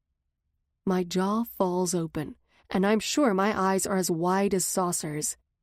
He never bitches or complains and always gets shit done fast. He's one of the good ones. Did he really just say that? Big Bad Dagger paid Tug a compliment. Shock doesn't even cut it, and I soak in every word that comes out of his mouth because I believe him wholeheartedly. I'll have to agree with you on that. I try to pick my mouth up off the floor. I got a split. The old lady wants me home. Not that I ever listened to her, but she said she had food and a man's gotta eat. He shrugs, getting off the bar stool and patting his stomach. You take care of yourself. So you're telling me you're hitting on me when you have an old lady at home? I mean, seriously, aren't there rules on that shit? A full-out smile shines, exposing years of cigarette buildup. Not gross, but not clean either. Yep, is all he says, and he disappears. I feel like it's been hours since Tug went to talk to Pops, and I'm pretty sure it has been. My eyes get droopy, and I rest, cross my arms on the bar and lay my head down. Somehow, I fall fast asleep. Sweet lips is whispered in my ear, and I slowly open my eyes, getting a view of the clubhouse. I turn to the voice. Tug stands next to me, giving me soft strokes on my back, going up and down. Hey, we can go home now. The fogginess disappears. Wait, I want to know what's going on. I say in a rush, as he grabs my arm and I stand to my feet a bit shakily. I need to remind myself never to fall asleep on a bar stool again. Not only do my legs ache, but my neck does too. I ignore it. I'll tell you when we get to your place. I'd like to know now, I demand, as Buzz and Pops come around the corner. And I said I'll tell you when we get you home. My temper flares. Who in the hell does he think he is? This is about me. Pops steps in. Blaze, go home and he'll talk. His tone comes out with all kinds of parental authority, and I know I can't deny his command. Let's go, I say softly. Riding on the back of Tug's bike is like heaven, filled with lots of chocolate.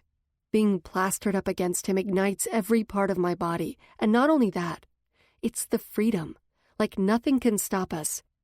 On here, it's like I have no problems, nothing bogging me down. It's bliss, and I love being with him on his bike. I haven't told him that yet, but I'm pretty sure he can tell as I stroke his abs and get as close as possible to him. Once he parks the bike, we enter the house and he sits me on the couch. This can't be good. Whenever it's a couch-sitting conversation, it's bad news. Like the time my mom made me sit on the couch so she could tell me my fish died. Couch trauma. I wait for it, and try not to grit my teeth. Those two are bad news. I already knew that one. His eyes meet mine, and he clutches my hand, holding it. The touch helps me relax. Buzz broke into their computer hub, and one of the computers shows countless searches for Paige McMillian. I suck in a breath. I like Blaze better. He tries to reassure me, but it doesn't happen. Tremors come, and I try to breathe them out. Right now, those two are confirmed in Colorado. We have a charter up there, and Pop set that up. They are there for sure. But I try to interrupt, but he places one finger on my lips and continues. That being said, we think one or more of his guys are down here to take you back. I suck in deep. We don't know who that is, no clue. So we are running all the video from X to see if we can get a shot of him placing the note on your windshield and running anyone who comes into X. So for right now, you're with me. So really the only thing you learned is that those two are in Colorado? I question, not trying to sound like a bitch, but frustrated as shit. That's the only part you need to know. He sets me on his lap like I weigh nothing, our faces inches apart. Anger bubbles up, and I squirm to move out of his tight grasp, both his strong arms wrapped around me. Damn it. Stop, he orders. Stop? Are you serious right now, Tug? This is my life, and I need to get far away from here so they can't find me. He does not loosen his grip, and I continue to struggle. "Stop!" he barks out, in a voice that I've only heard one other time. I stop struggling and turn to him. His brows knit together, creating an angry V in the middle of his forehead. After I stop, the V disappears and I realize I don't like the V at all. "I told you. I will tell you what I can, but you are not involved with the other shit. What I told you is all you get." His tone turns to the one I recognize, and I like it much better. "I don't like that part," I bite out, clenching my teeth, but say no more. "I understand, Sweet Lips, but it's the same with all the women. Talk to Princess and Casey about it." I let out a deep breath. "Fine. Can I get up now?" I cross my arms over my chest. "No." His words stun me, but when he kisses me, all thoughts leave. This kiss is hard and rough. I sink deep into it, forgetting. We just got home from Casey and GT's housewarming party, and I've decided that I'm not talking to Tug anymore. Well, at least for tonight. Tug decided to tell me at the party that Pops told all the brothers today. All of them. Everything. He couldn't have told me on the phone before I got to the party. No, he decides to do it there and around men that now know the hell I lived through. Casey and Princess didn't let on that they knew anything, but it's only a matter of time now. And I'm sure they'll be pissed that I never told them directly, but tonight was not the night to tell them. Callie ended up bringing me to Casey and GT's house because I was doing the books at X. Tug said he'd come and get me, but I told him no. Callie dropped me off, his eyes on me like a hawk, until I got into the house. Then, for Tug to tell me that shit a few minutes after I come in the door, it pissed me off. I enter the bedroom and slam the door behind me. Maybe he'll get the hint and stay away from me tonight. I tear off my clothes and put on my goofy kitty faces pajama pants and a blue tank top. I climb into bed, scoot over to the far edge and turn toward the wall, pulling the covers over me. Not an inch of my body is exposed except for my head.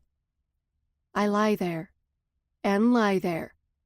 Time ticks methodically by and Tug doesn't come. His absence only gives me more time to think, and what I'm thinking, I do not like. Maybe I did overreact a tad. I knew Pops was going to tell the brothers, I just didn't know when. But I still didn't want them all to know. It's embarrassing. I didn't want my entire life story plastered out there for everyone to witness. It's degrading. I should just crawl in a hole and never come out. This whole thing is more on me. Damn it. I took it out on Tug and really shouldn't have. God, I hate it when I'm a flipping idiot. Grrr. I throw the covers off and hop out of bed. Tug sits in the living room, feet up and beer in hand, watching some sport thing on the TV. I stop and take him in, his strong jaw with a day's worth of scruff and his long hair that I love running my fingers through. He is a very handsome man, and I'm a moron. I sit next to him on the couch, picking his feet up and putting them on my lap. He doesn't say anything, just keeps his focus on the game like I'm not even here. After a few minutes pass and he still doesn't talk to me, I lose it. I'm sorry, all right? Done being a bitch. I give him my most evil glare, and it has no effect on him. All I get is a brow lift. Damn it. Good. Come here.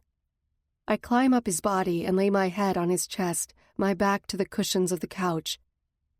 Why don't people know we're together? I ask quietly. Why don't Princess and Casey know? He fires back. And he's got me. They know that we're hanging out, and I'm sure they think we're sleeping together, but that is about the extent of it. Point taken. I mumble into his chest. You ready to really let the cat out of the bag and not just let people guess? I hate it when he's right. Dagger guessed and guessed right, but I didn't tell him. I'm sure if I had time alone with Princess and Casey, they would figure it out. This will make us real. Official. Warmth grows in my belly and reaches my heart. Yeah, I whisper. Tug squeezes me and kisses the top of my hair. His lips upturn as he lingers there. Chapter 12. Tug. I can't believe this fucking shit. I sweep the broom trying to pick up all the broken glass by the bar.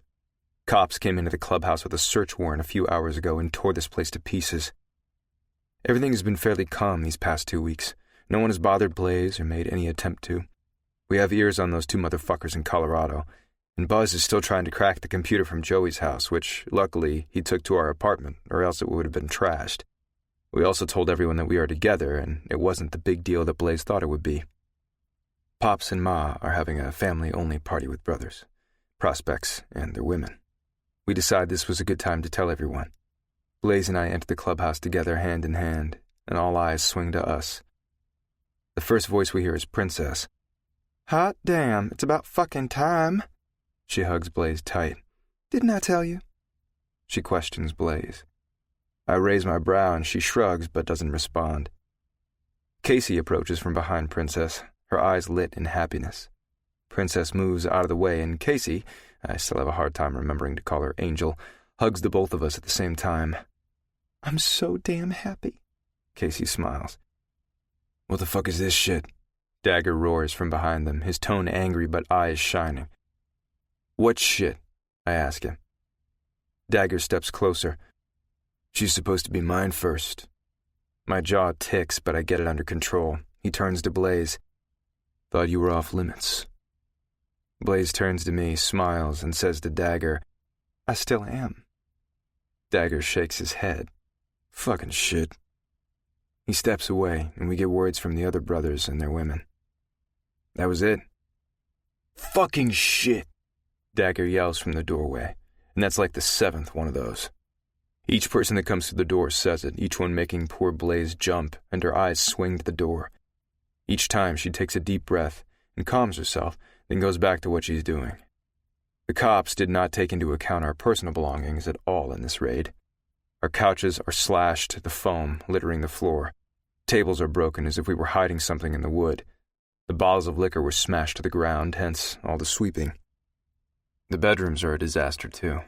Everything is cut and slashed the fuck up. Officer James Lakin led the team in and told them to not leave 1 inch untouched. And they did as told, hardcore. Every one of the guys and some of their old ladies, including Blaze, are helping out in the cleaning effort, and it is taking all of us. We already filled the dumpster with shit, and we'll need to have another hauled in tomorrow. Before we touched anything, Pops called the club's lawyer, Burnsy, who told us to take pictures of everything, so we did. I'm not sure what that will accomplish, but time will tell. And since it's the cops, we will need to go a legal route instead of handling this our way. Right. The anger in the clubhouse is so strong, I'm surprised the roof doesn't blow off the place. When Reese got here, he decided to take the already broken tables and throw them in a huff out into the courtyard. Whatever. It is easier to put them in the dumpster out there. At least it took the edge off his rage. "Let's take a break," I say to Blaze, who nods. She's been unbelievably quiet through this whole thing, but remained calm, cool, and collected, except for the shouting. Blaze sits on my lap as there are only a few chairs that are not busted up. "You doing all right?" I ask into her ear. "Yeah, I can't believe they did this. This can't be a normal search." She's fucking right. There is more here, and we need to find out what it is. I don't know what's going on. Unfucking-fortunately. "I can't believe they destroyed everything. I mean, you can't repair any of it." A small tremor enters her voice. I wrap my arms around her and hold her. She's right, and I have nothing to say. Everyone is somber, coming down from their intense anger from earlier. The guys are in church, and damn, I wish I could be in there to know what the fuck is going on. So we sit out here and wait to go home. The doors to church open, and all eyes swing in that direction. Bex comes up to Buzz, Breaker, and I. "Go home and get some sleep. There's nothing else we can do tonight." He clasps my shoulder and squeezes it, then releases. "Tomorrow we stop at Randall's. You ready to go?" Blaze only nods, her eyes already drooping shut. "Come on, baby. Let me get you home." Why the fuck did cops come and raid the place? Dagger holds Randall against the wall, his hand to his throat, cutting off his air supply. Randall gasps, trying to get oxygen, and tries to get out of Dagger's grip. Good luck with that shit. Dagger, Reese, Bex, and I came here to hopefully get some answers.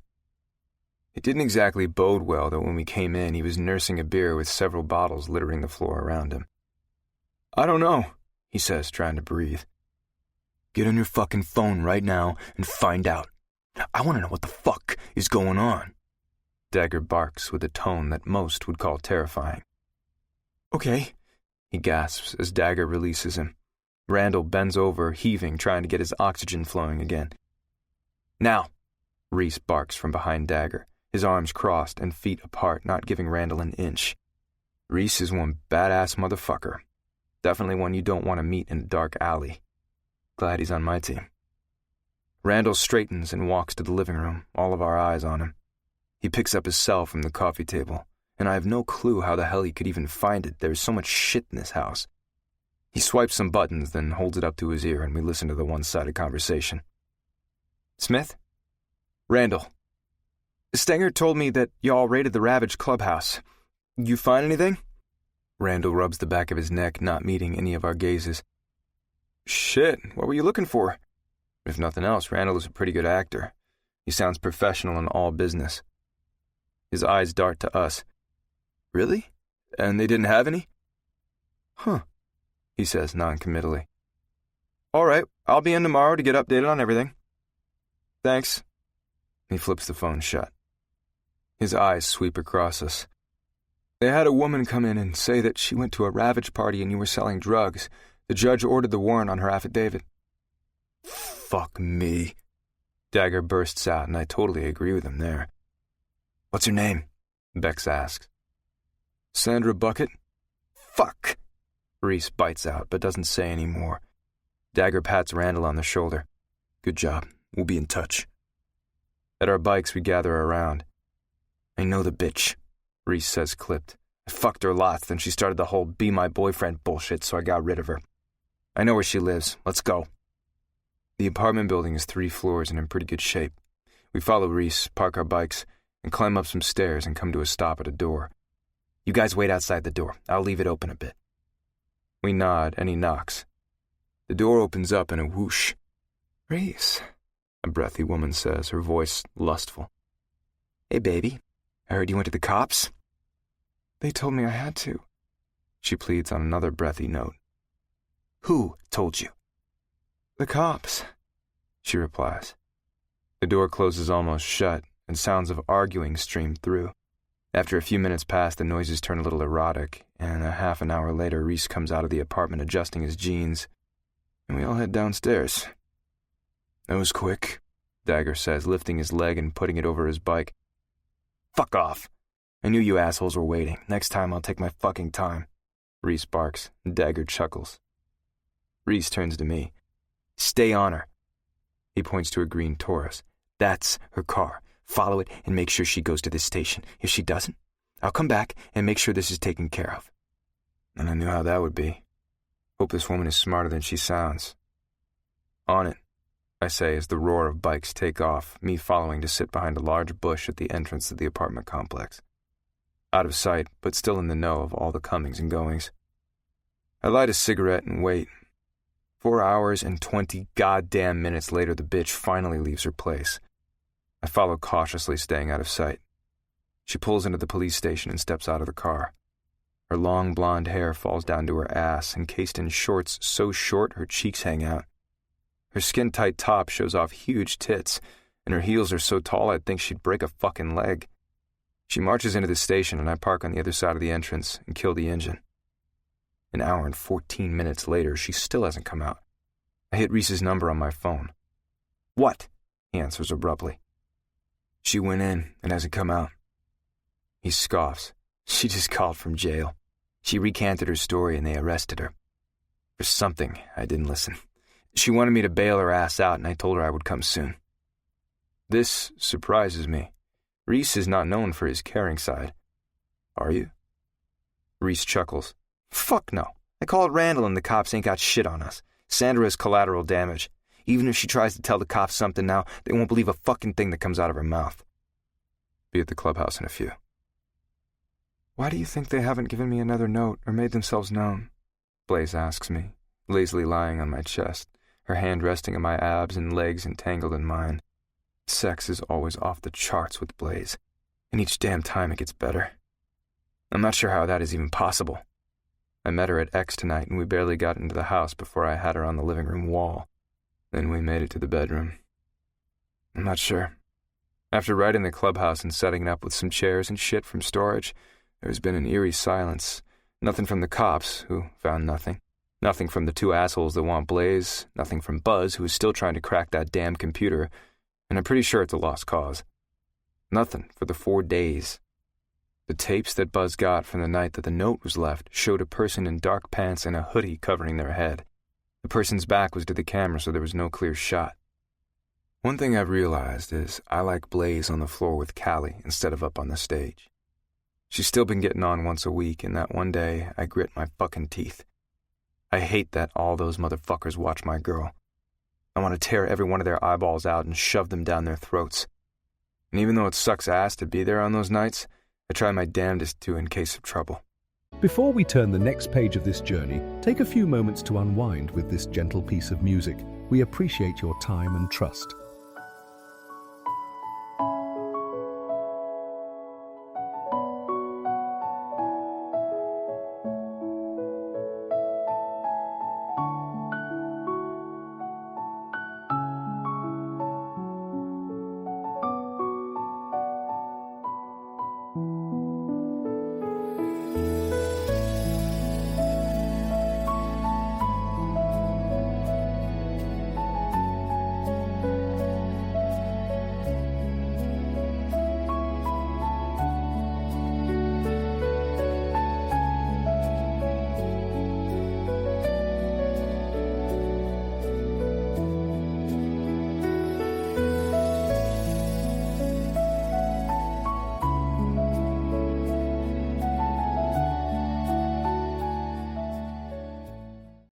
She was only supposed to dance for 2 weeks, but decided to continue a bit longer. While Blaze is at work, I do my business for the club, and Pops has put me on jobs close to home, so I can get there and get back before she gets off. For once in my life, everything feels right. I groan as the phone rings, its annoying self on the bedside table. Blaze is curled up against me, her head resting on the crook between my arm and shoulder, as beautiful as ever. The clock reads 7:39 a.m. Shit. I reach for the phone, knocking off some of the junk I took out of my pockets the night before, and it skitters to the ground. The display says, Dagger. Fuck. It's only been a week since the clubhouse was trashed, and calls at this time usually mean my ass is getting up for the day. I swipe the phone and put it to my ear, my voice gruff. Yeah? Get your ass up. Dagger orders, leaving absolutely no room to argue. Get your ass to the clubhouse by 8:30. Princess is coming to hang out with Blaze. He disconnects, giving no further instructions. What the fuck? Reluctantly, I roll out of bed, being careful not to wake my girl. I jump in the shower and then dress. Sitting on the bed next to her, I brush my knuckles over her face, and she stirs. How this wakes her up and not me moving off her, I'll never know. What's going on? She asks, after opening her heavy eyes. Gotta run to the clubhouse. Princess is coming to hang out with you. I continue stroking her face gently, loving the softness. Okay, she whispers. I place a kiss on her plump lips, and she snuggles into the blankets. Before I leave the room, she's asleep. I pull up to the clubhouse, and it's clear by all the bikes that all the brothers are here along with Buzz and Breaker. I make it in with about 5 minutes to spare. About time your ass got here. Dagger comes up to me, coffee mug in his hand, and clasps me on the shoulder with the other. Everyone is in the room. Pops, Reese, Cruz, GT, Bex, Zeb, and the others. There are 3 chairs in the center of the room. Buzz and Breaker are each sitting in one, leaving one chair open. Your spot's the empty one. Go, he orders, as I walk through the guys and sit in the chair. Buzz and Breaker's expressions are blank. Breaker may not have been in our unit, but we perfected blank during our time in the service. Never show weakness, no matter what. We are here because the 3 of you want to become one of us. You want to be part of our brotherhood. Pop's words shock me. Holy shit, is this what I think it is? Excitement bubbles, but I keep my face stiff as stone and eyes on Pops as he talks. You may be thinking that there is some kind of sacred ritual that all members of Ravage have done, like, say, drink blood from a goat. He chuckles gruffly. But that is not the case. In Ravage, we vote. Now, it must be a 100% unanimous vote for a prospect to become a member. If even one brother doesn't think you have what it takes to wear our patch, you will not wear it. Pops widens his arms, showing us all the brothers standing with him forming a semicircle. The brothers have their arms crossed over their chests and blank expressions on their faces. Dagger is the one guy that has truly had my back this entire time, but he's unreadable as well. God, I'm nervous, but no way in hell do I let it show. My stony expression stays fully in place. What if Buzz got in and not Breaker? Shit. Why couldn't I have thought of this shit before? Now is not the time. Buzz, come here. Pops orders, and Buzz rises beside me and strides up to Pops. Welcome to the club. Pop's stoic face turns to a full-out grin as hoops and hollers from the brothers fill the room. Bex holds out a Ravage rag and his hand. Buzz takes off the prospect one and puts the other leather on his body. Buzz receives congratulations and joins the brothers behind Pops. Tug, come here, Pops orders. I inhale deep and rise from my chair. I keep my eyes locked on Pops, whose face is masked. He is all business now. With each step, nerves come in rippling waves, but I don't allow them through. I didn't realize really how important this is to me until now. I want it. I need it. I crave it. Pops stares at me, years of this life showing on his face. Gazes from the others burn into me from all around the room. If I had the capacity to sweat in this situation, I would. It's a damn good thing that I'm not, especially in this life I am choosing to live. Pop's face begins to loosen. Welcome to the club. His lips curve up, and I follow suit as relief and contentment fill me. The noise from the room is deafening, and I soak every bit of it in. GT steps forward and hands me my rag, putting his hand out for the other. The significance of this is not lost to me by any means. Back when he and Casey got together, he had it in that thick skull of his that I had my eye on her. I didn't tell him different at the time. We fought in the cage, and it was the best move ever. In that moment, I gained his respect.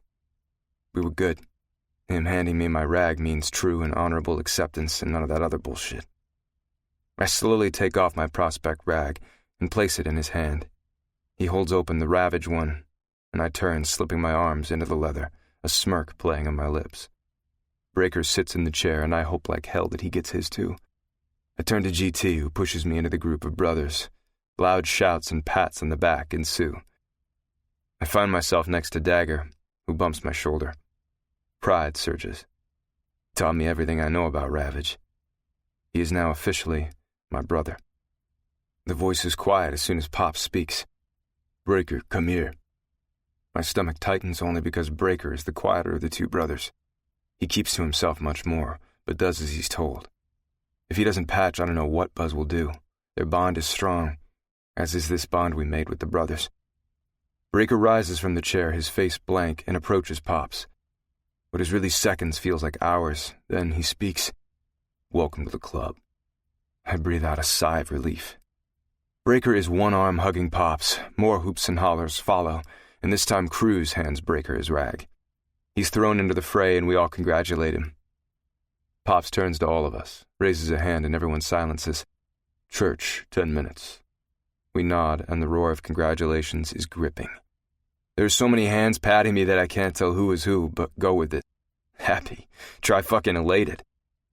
We enter the room where church is held. I've never been in here, as this place is only meant for members.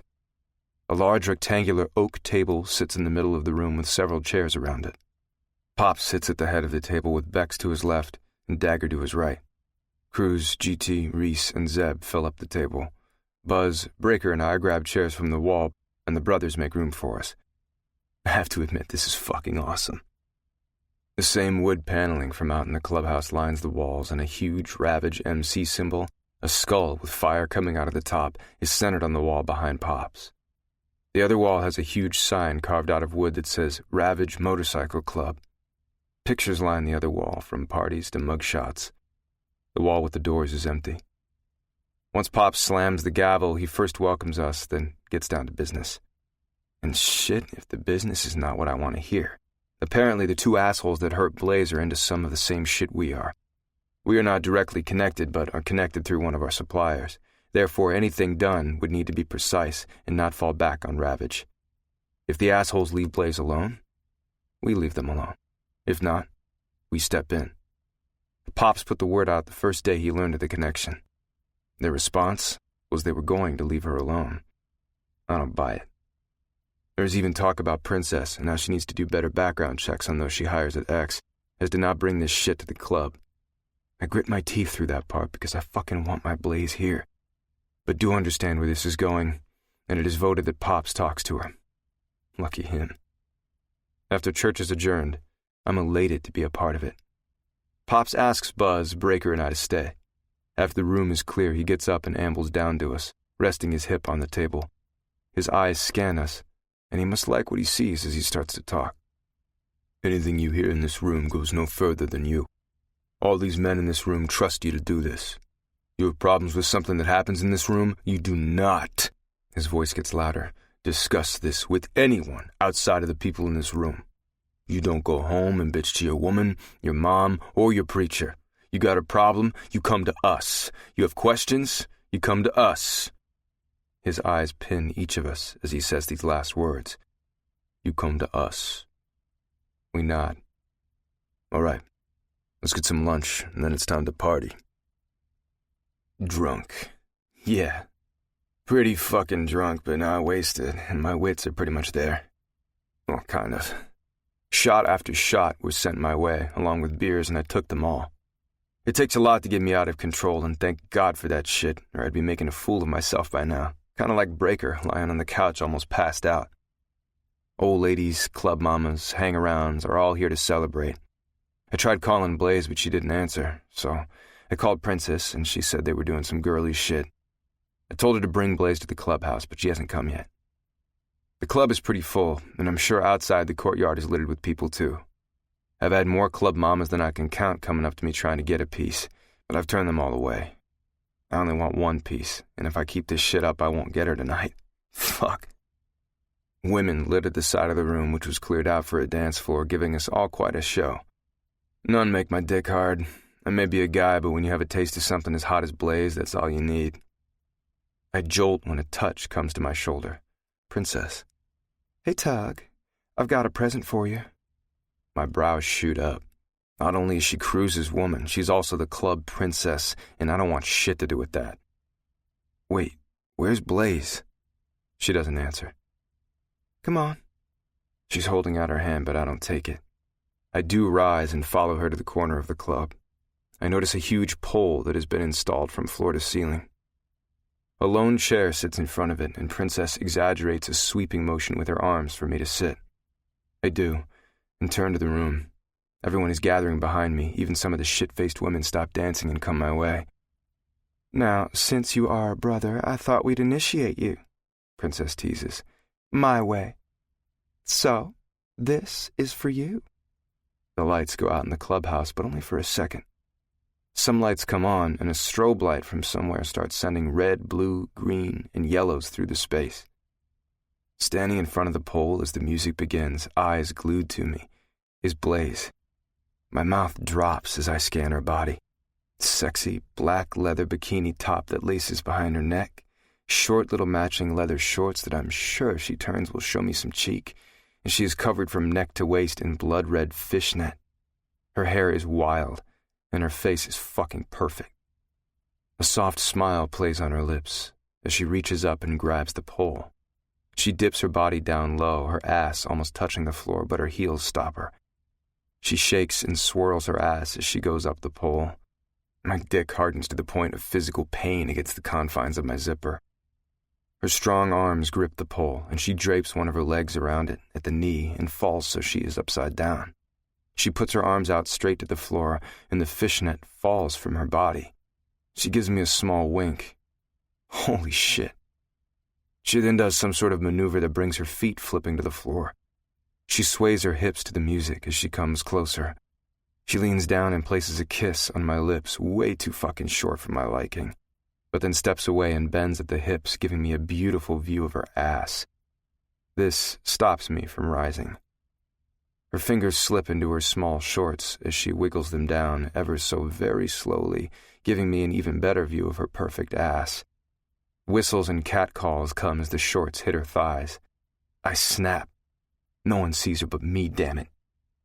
I rise from the chair, clutch her waist, turn her around, and yank her shorts up. With my hands on her ass, I lift, her feet wrap around my back. Fucking kiss her and walk. I don't know where the fuck I'm going, but it could be the bathroom for all I fucking care. Princess yells, "Move out of the way!" Somehow I follow her, my eyes open while I'm kissing my girl. "In here," Princess says.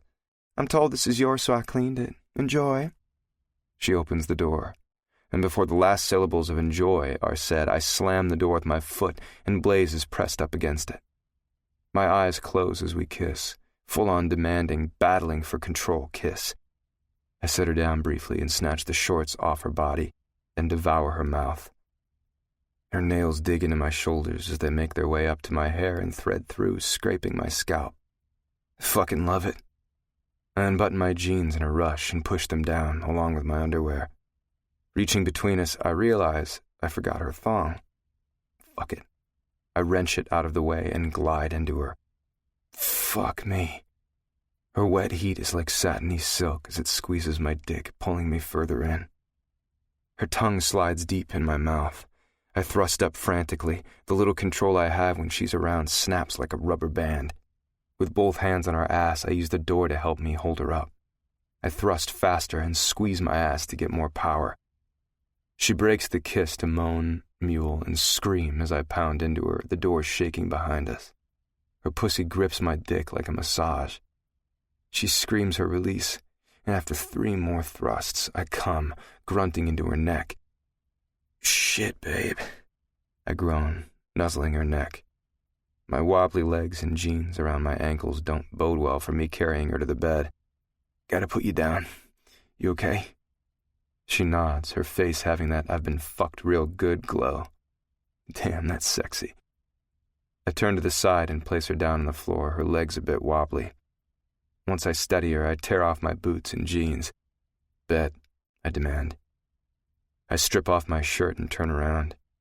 Blaze lies on the bed, hair splayed out on the tan blanket, her thong still to the side of her pussy. Her tits almost fall out of the bikini top. One of Blaze's legs is bent at the knee while she lies flat on her back, arm out. She's a fucking wet dream. My fucking wet dream. I crawl up the bed and strip Blaze's thong off her body, then unlace her killer fuck-me heels. I kiss up her body and roll her to the side. She doesn't complain and helps me roll her. I untie the leather from her body, throwing it to the floor. I lie next to her and hold her to my body. "I'm not done with you yet." I crash my lips down on hers. Best fucking day ever. Chapter 13. Blaze. I wake up in a groggy haze. Light peers through a window, and my eyes finally get the strength to open.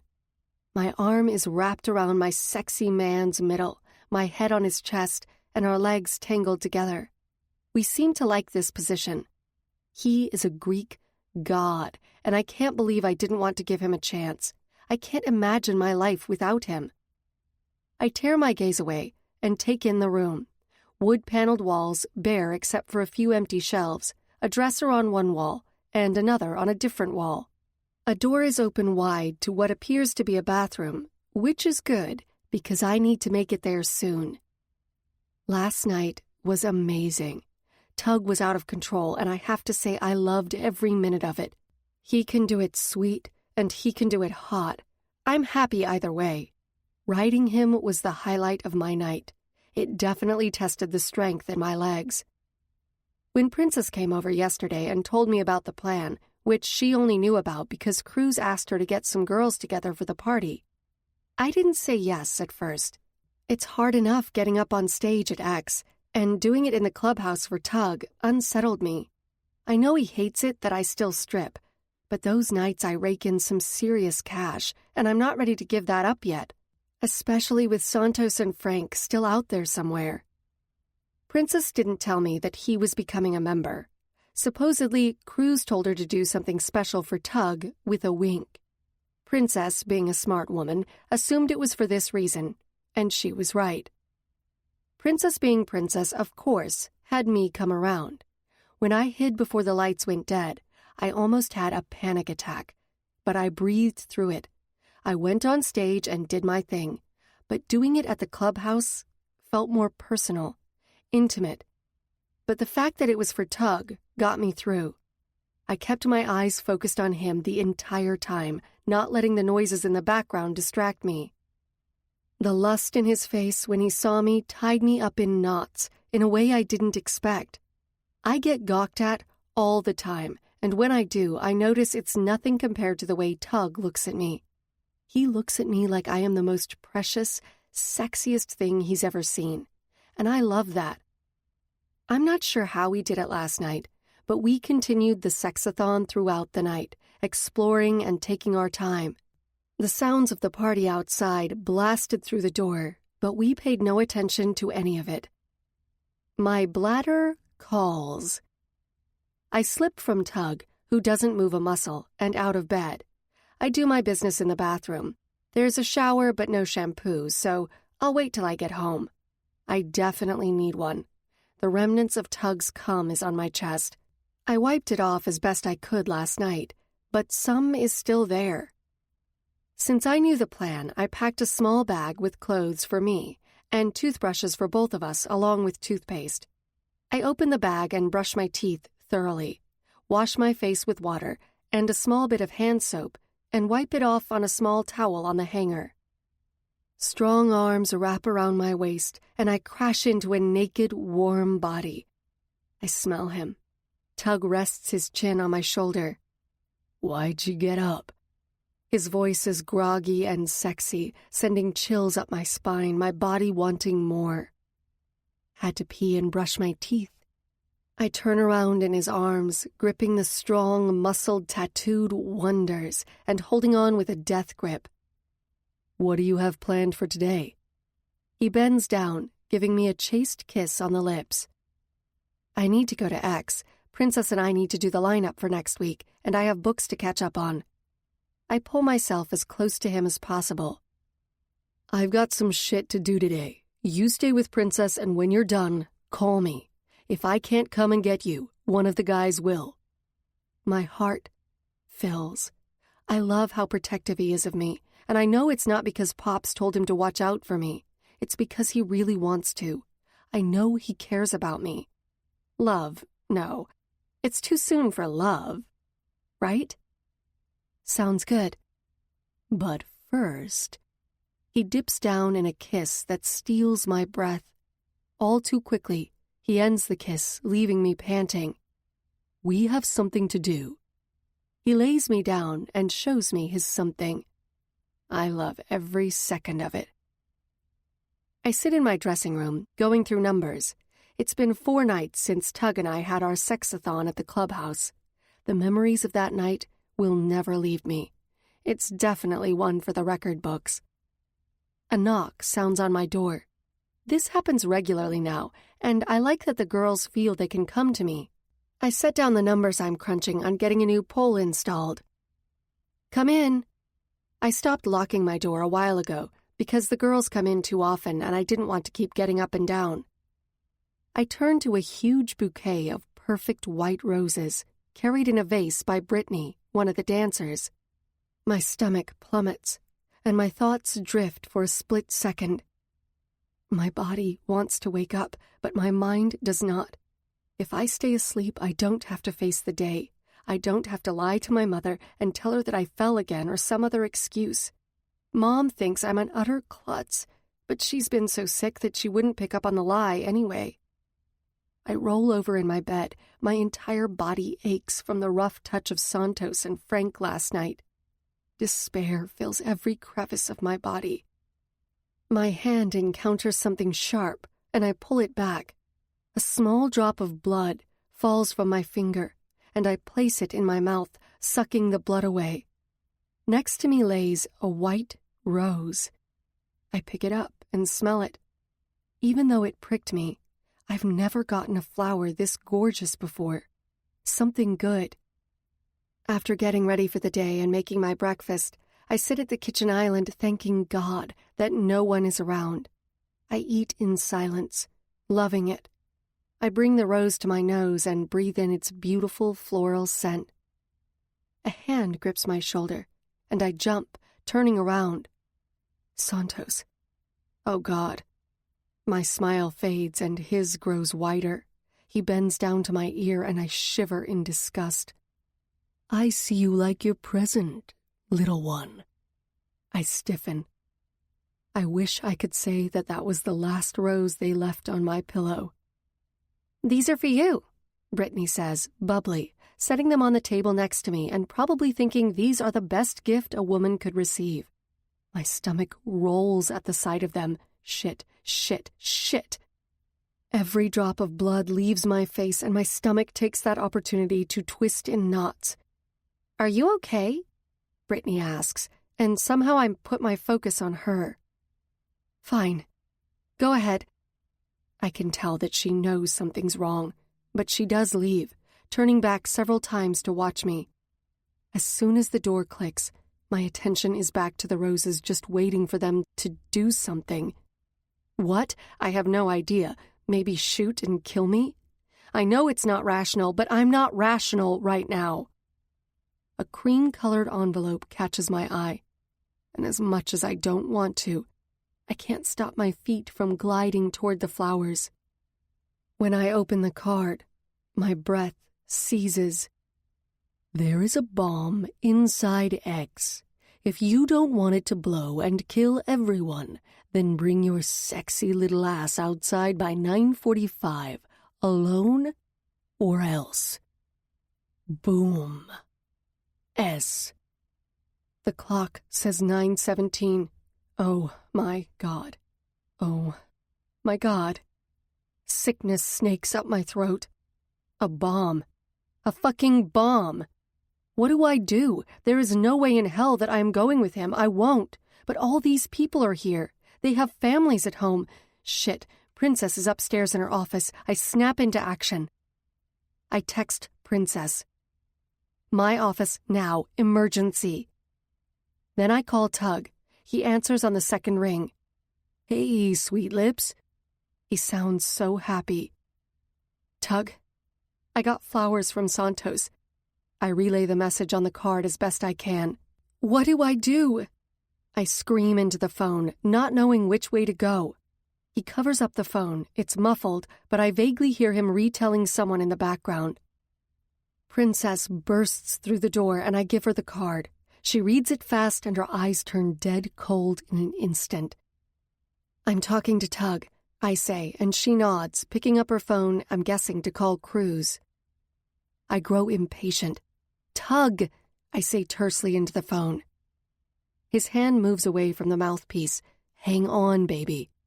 Princess is relaying the message on her end to someone, and time is ticking fast. A few seconds is like an eternity. This is what I want you to do, he says calmly. I want you to get all the people in X by doors, and you have to do it fast. All together, you are going to rush out of that place and run as far as you can. You hear me? I did, but I am so stunned I can't talk. Blaze, he yells, snapping me out of it. I got it. Good. We're on our way, but there is no way we'll make it to you in time. We're not at the clubhouse. We will be there as soon as possible. Anger radiates from his voice, but also concern. Okay. I can't hide the terror. I'm calling the cops. You, Princess, and the bouncers get everyone out of there now. Okay. You can do this, he says and disconnects. My adrenaline kicks in and I welcome it. I need all the help I can get. Princess stands cool and calm, which helps me do the same. You know the plan? Yeah, I'll take the side door, you take the back with Callie. I'll get Doug to take the other side door and Ace will take the front. I'll pull the fire alarm by the side door. That's your cue to go. You tell Doug and Callie. Got it? Yes, let's do this. The confidence in Princess's orders flows over me. The next few minutes are pandemonium. We try not to scare anyone, but when the overhead lights go on and you are asked over the loudspeaker to find a door and stand by it, it kind of freaks people out. So there is screaming and tears, and I'm trying to keep it all together. Since this is all my fault, the weight of it is heavy. Standing at the back door with all the dancers, I try to keep them calm. 10 minutes isn't that long, but it feels like forever, waiting for the alarm to go off. "Everyone!" I yell, getting their attention. As soon as it blares, you get out this door and you run all the way down to Larry's parlor if you can. Larry's is a local hangout that serves food round the clock and is about a block from X. "Dry your tears and get ready, you hear me?" The women nod. That's when the fire alarm rings loud. The door is thrown open and all the girls run in the direction I told them. I turn to the room before I leave and make sure everyone's out, and they are. With Callie on my heels, which thank goodness I wore flats tonight, we dart through the dark night. Princess's group is running the same direction as us, and I run directly to her. "All out?" I ask, chest heaving when we get to Larry's. Some of the patrons and women are on their cells, not sure if they are calling the cops or their significant others for rides to get the hell out of here. I can't blame them. "Yep, I'm calling Doug and Ace." She dials her phone and finds that everyone is out. We turn and watch X. Waiting. 5 minutes pass. 10 minutes pass. Police cars and a big truck with bomb squad written on the side of it enter the lot, and Princess waves at them. They come to her in a rush, and she tells them about the note and getting everyone out. The bomb guys suit up in some heavy shit, just as the sound of bikes come roaring down the road. Tug, Buzz, Breaker, GT, Cruz, Reese, and Dagger ride up, parking their bikes. Tug comes directly to me, engulfing me in his arms and lifting me up. I reciprocate and squeeze him, never so happy to see anyone in my life. He sets me down on the ground and searches my face. "Are you okay?" he asks, and I nod. I'm not really okay, not by a long shot. These assholes want to drown me out.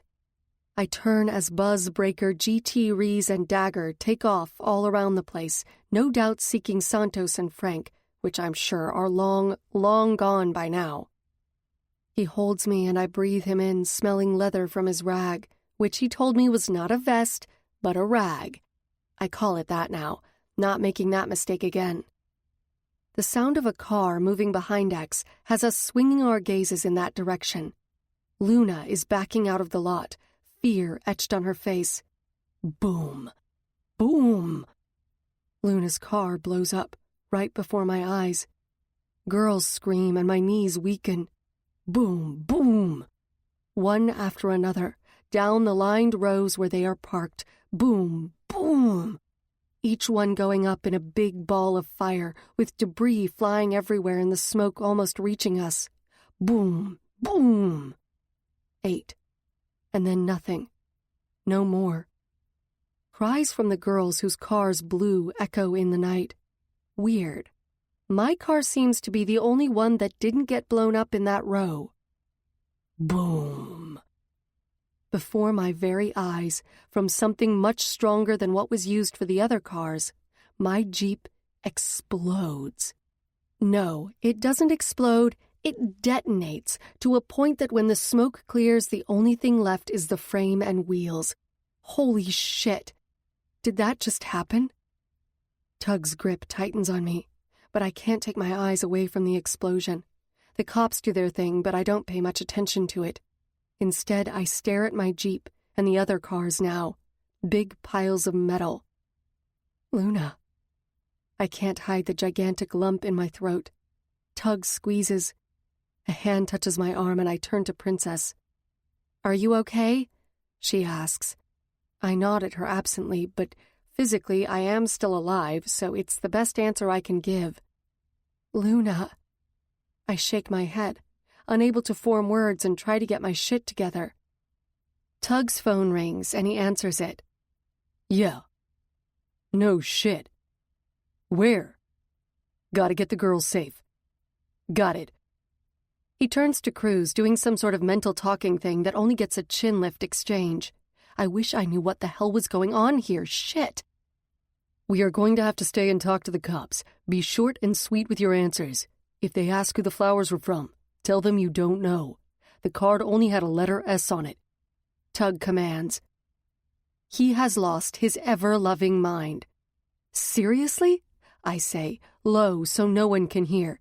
You want me to say that? A woman was killed. My voice raises, but looking around at the faces turned my way, I tone it down. We are handling this in-house our way, Tug says, and it sends chills down my spine. What does that mean? I ask, stupidly. Club business, babe, but I'll take care of you, he vows. He wants me to lie? Well, it's not really a lie. If I told them the only letter was an S, that is not lying. Now, if they ask me if I know someone by that letter, that won't be true. But I think I can swing it. I've been lying for a long time. One more won't hurt. But Luna, damn it. While I think it'll be better to let the cops handle it, I trust Tug and go along with him. All right, let's get this over with. After hours of questions and watching the cars burn until the fire department comes and investigators show up, I'm beat. The good news is X had no bombs inside the building. Bad news is Luna and the cars. Luckily, the girls all have insurance, as do I, so that will help in replacing them. But Luna is gone. Tug brought me to the clubhouse, saying he had to meet with the guys and it's safe for me here. I lie down in bed, replaying what happened tonight and realizing that we did a damn good job getting all the people out of there and safe. I turn off the lights and pass out. Screaming. Fire. Burning. Luna. Blaze is screamed at me, and I try to open my eyes but can't. Blaze. There it is again. I will my eyes to open. Tug is in front of me with concern in his eyes. What's wrong? I ask, groggy from sleep. You were screaming. Are you okay?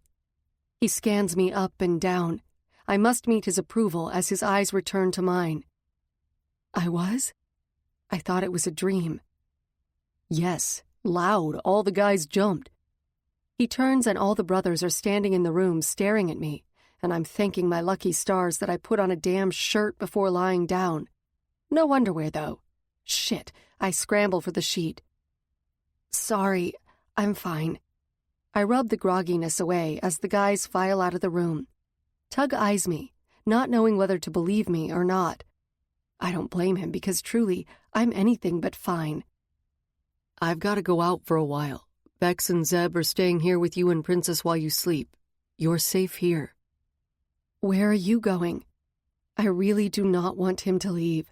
I want him here with me. It's selfish, but right now I don't give a shit. I have business, and it's important. If it wasn't, I wouldn't go, you know that. He cups my cheek, and I lean into his touch, closing my eyes. I'll be back soon. Get some sleep. Tug leans in and kisses me soft and sweet, then kisses my forehead. Before I can blink, he's gone. I lie down and toss and turn this way and that. I can't get comfortable, or the night's events are prolonging my sleep. A soft knock comes from the door, and I sit up. Yeah? The door opens and my pulse picks up. Princess steps through, and I relax. Hey, girl, I can't sleep and Ma has Cooper, so I thought I'd come bug you. Thank God. I do not want to be alone. Come on in. Relief washes over me for the company. She falls on the bed in the spot where Tug usually sleeps and turns to her side so she's facing me. You doing all right? Princess's eyes are concerned and soft, nothing like the take-charge hardness she normally exudes. Not really, I answer honestly. Everything that happened was my fault. That's a lot of weight to carry around, losing Luna. You are not the one doing this. Those assholes are. Don't carry that shit. You do not put what happened to Luna on your shoulders. I stare at her like she's grown horns because she obviously has. How can you say that?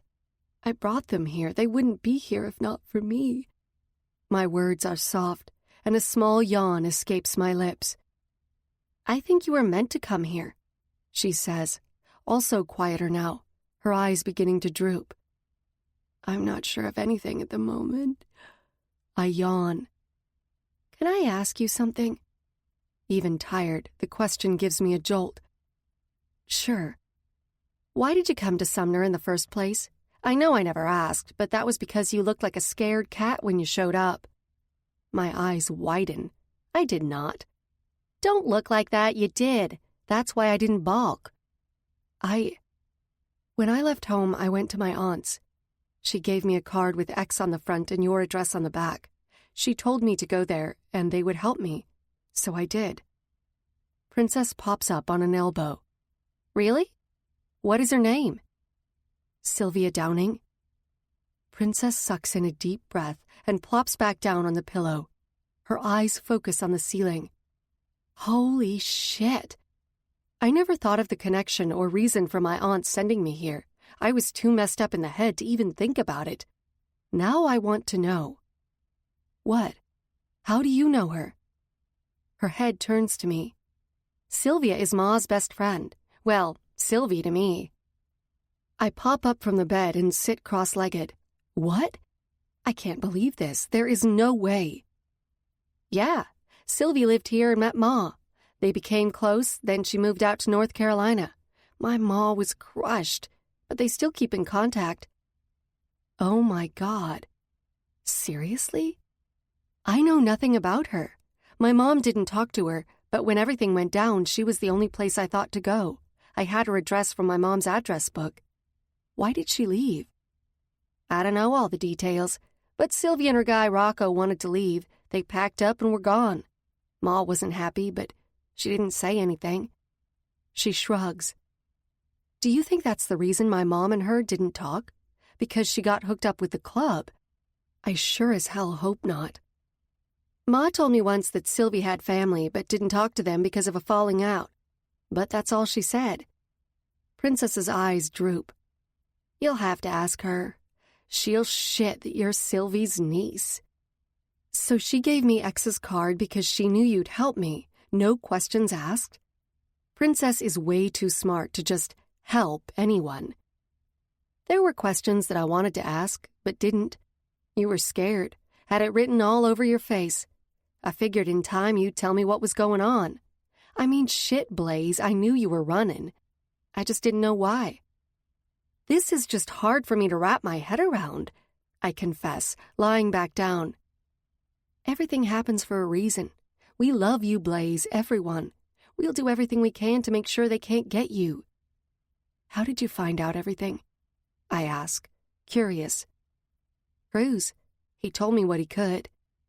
She pauses and gives me the eye. Don't you know that you can talk to me about anything?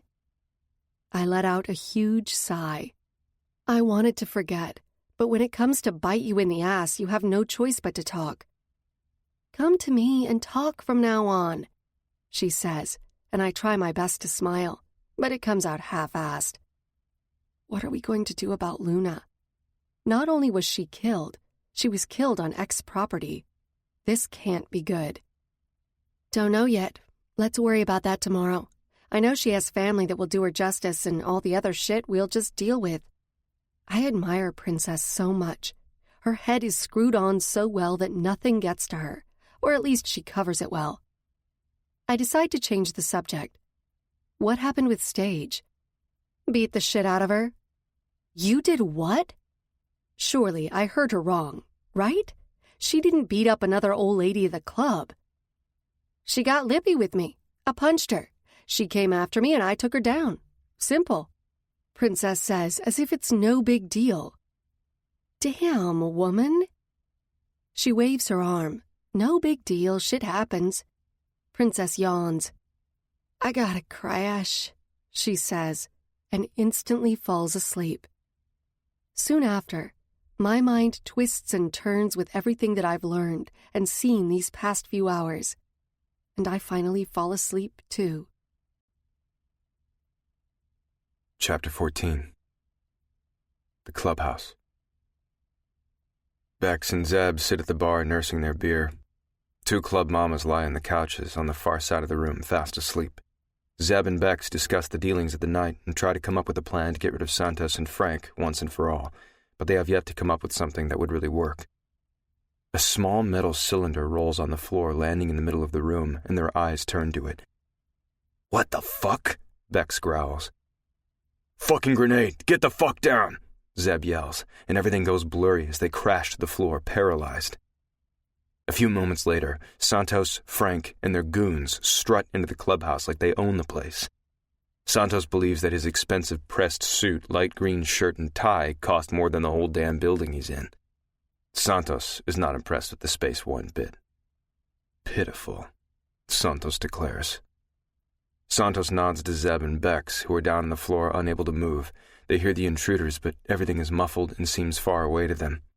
Santos has always loved concussion grenades. They do the trick, immobilizing threats for a short period of time, enough to keep them restrained. One goon moves from behind Santos, holds up a taser, aims, and fires, hitting Zeb in the stomach. The shock causes him to shake and go still. Santos knows it's really not necessary for this stun, but better safe than sorry, and it's fun as shit seeing them flop on the ground like dead fish. Goon number 2 takes out his taser, shooting it off and hitting Bex in the shoulder. Bex passes out. The goons use duct tape to restrain their arms and legs and place a piece over their mouths. "Take care of those two," Santos says, motioning to the two women lying on the couch. They sit with wide eyes as if stunned into shock. Dumbass women.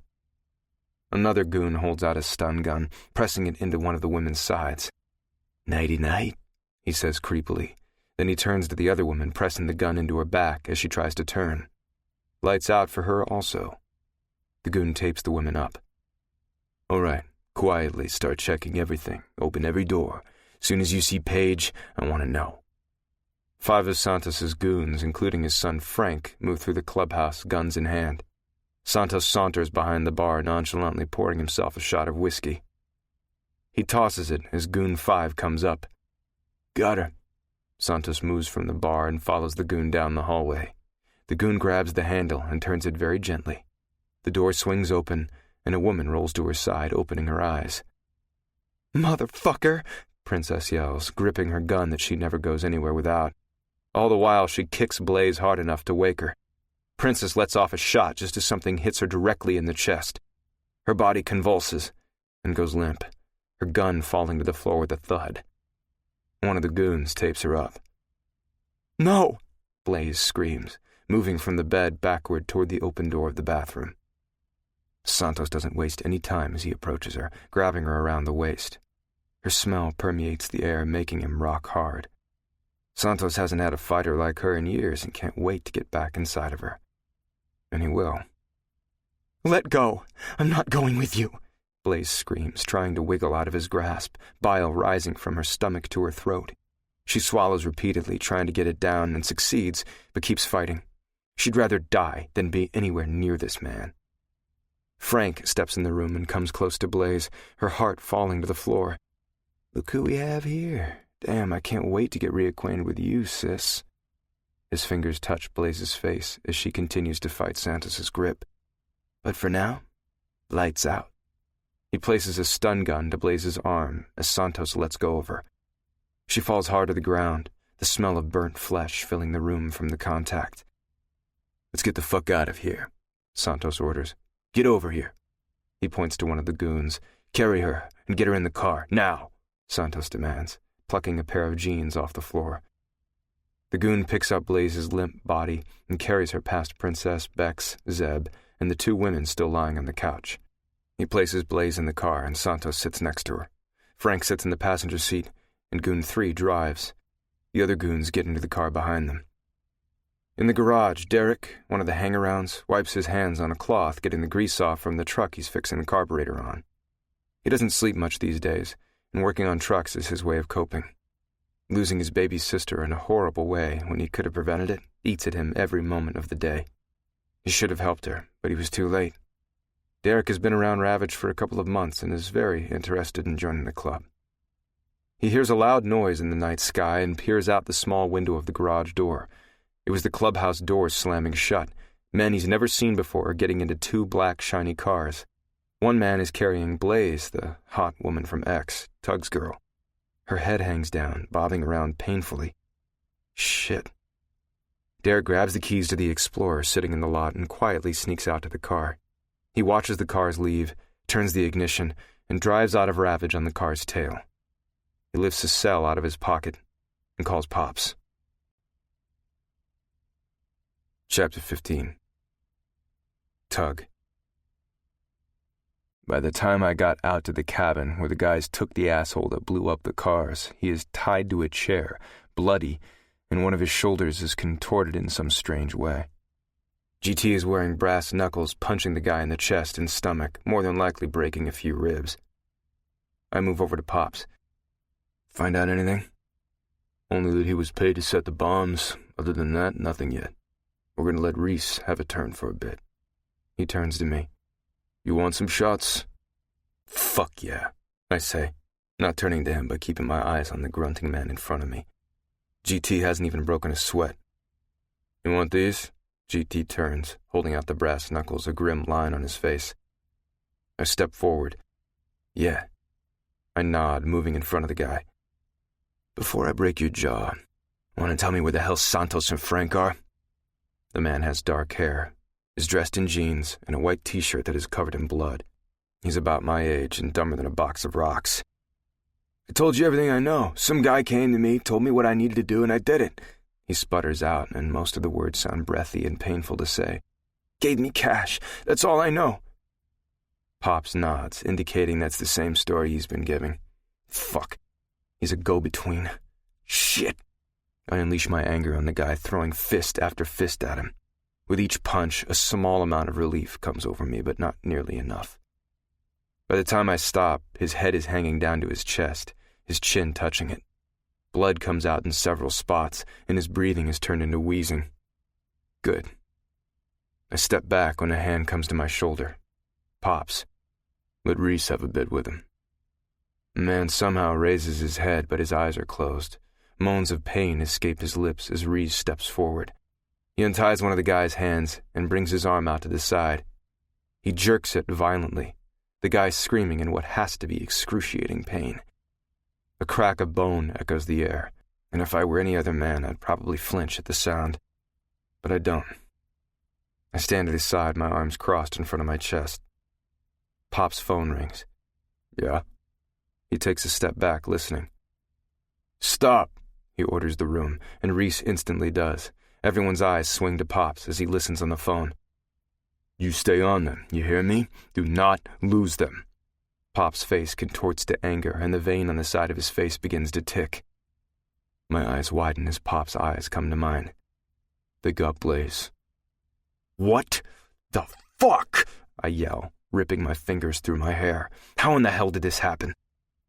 I grasp the gun out of the back of my jeans, put it to the guy strapped to the chair's head, and pull the trigger. His body falls limp. Where?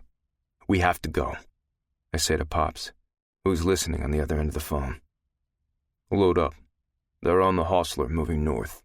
His attention goes back to the phone as we get on our bikes. Text me directions if they change course or if they stop, but whatever you do not lose them. Pops growls, hanging up the phone. Cruz, go to the clubhouse and find out what the fuck is going on there. The rest of us, let's go. We load up. Chapter 16. Blaze. My back and neck ache. My arms feel like they've been touched by a live wire. They burn so bad. I can't move, even though I'm trying with all my might. My thoughts drift, and one thing stands out. Santos. Oh my God, shit, I have to get out of here, I have to.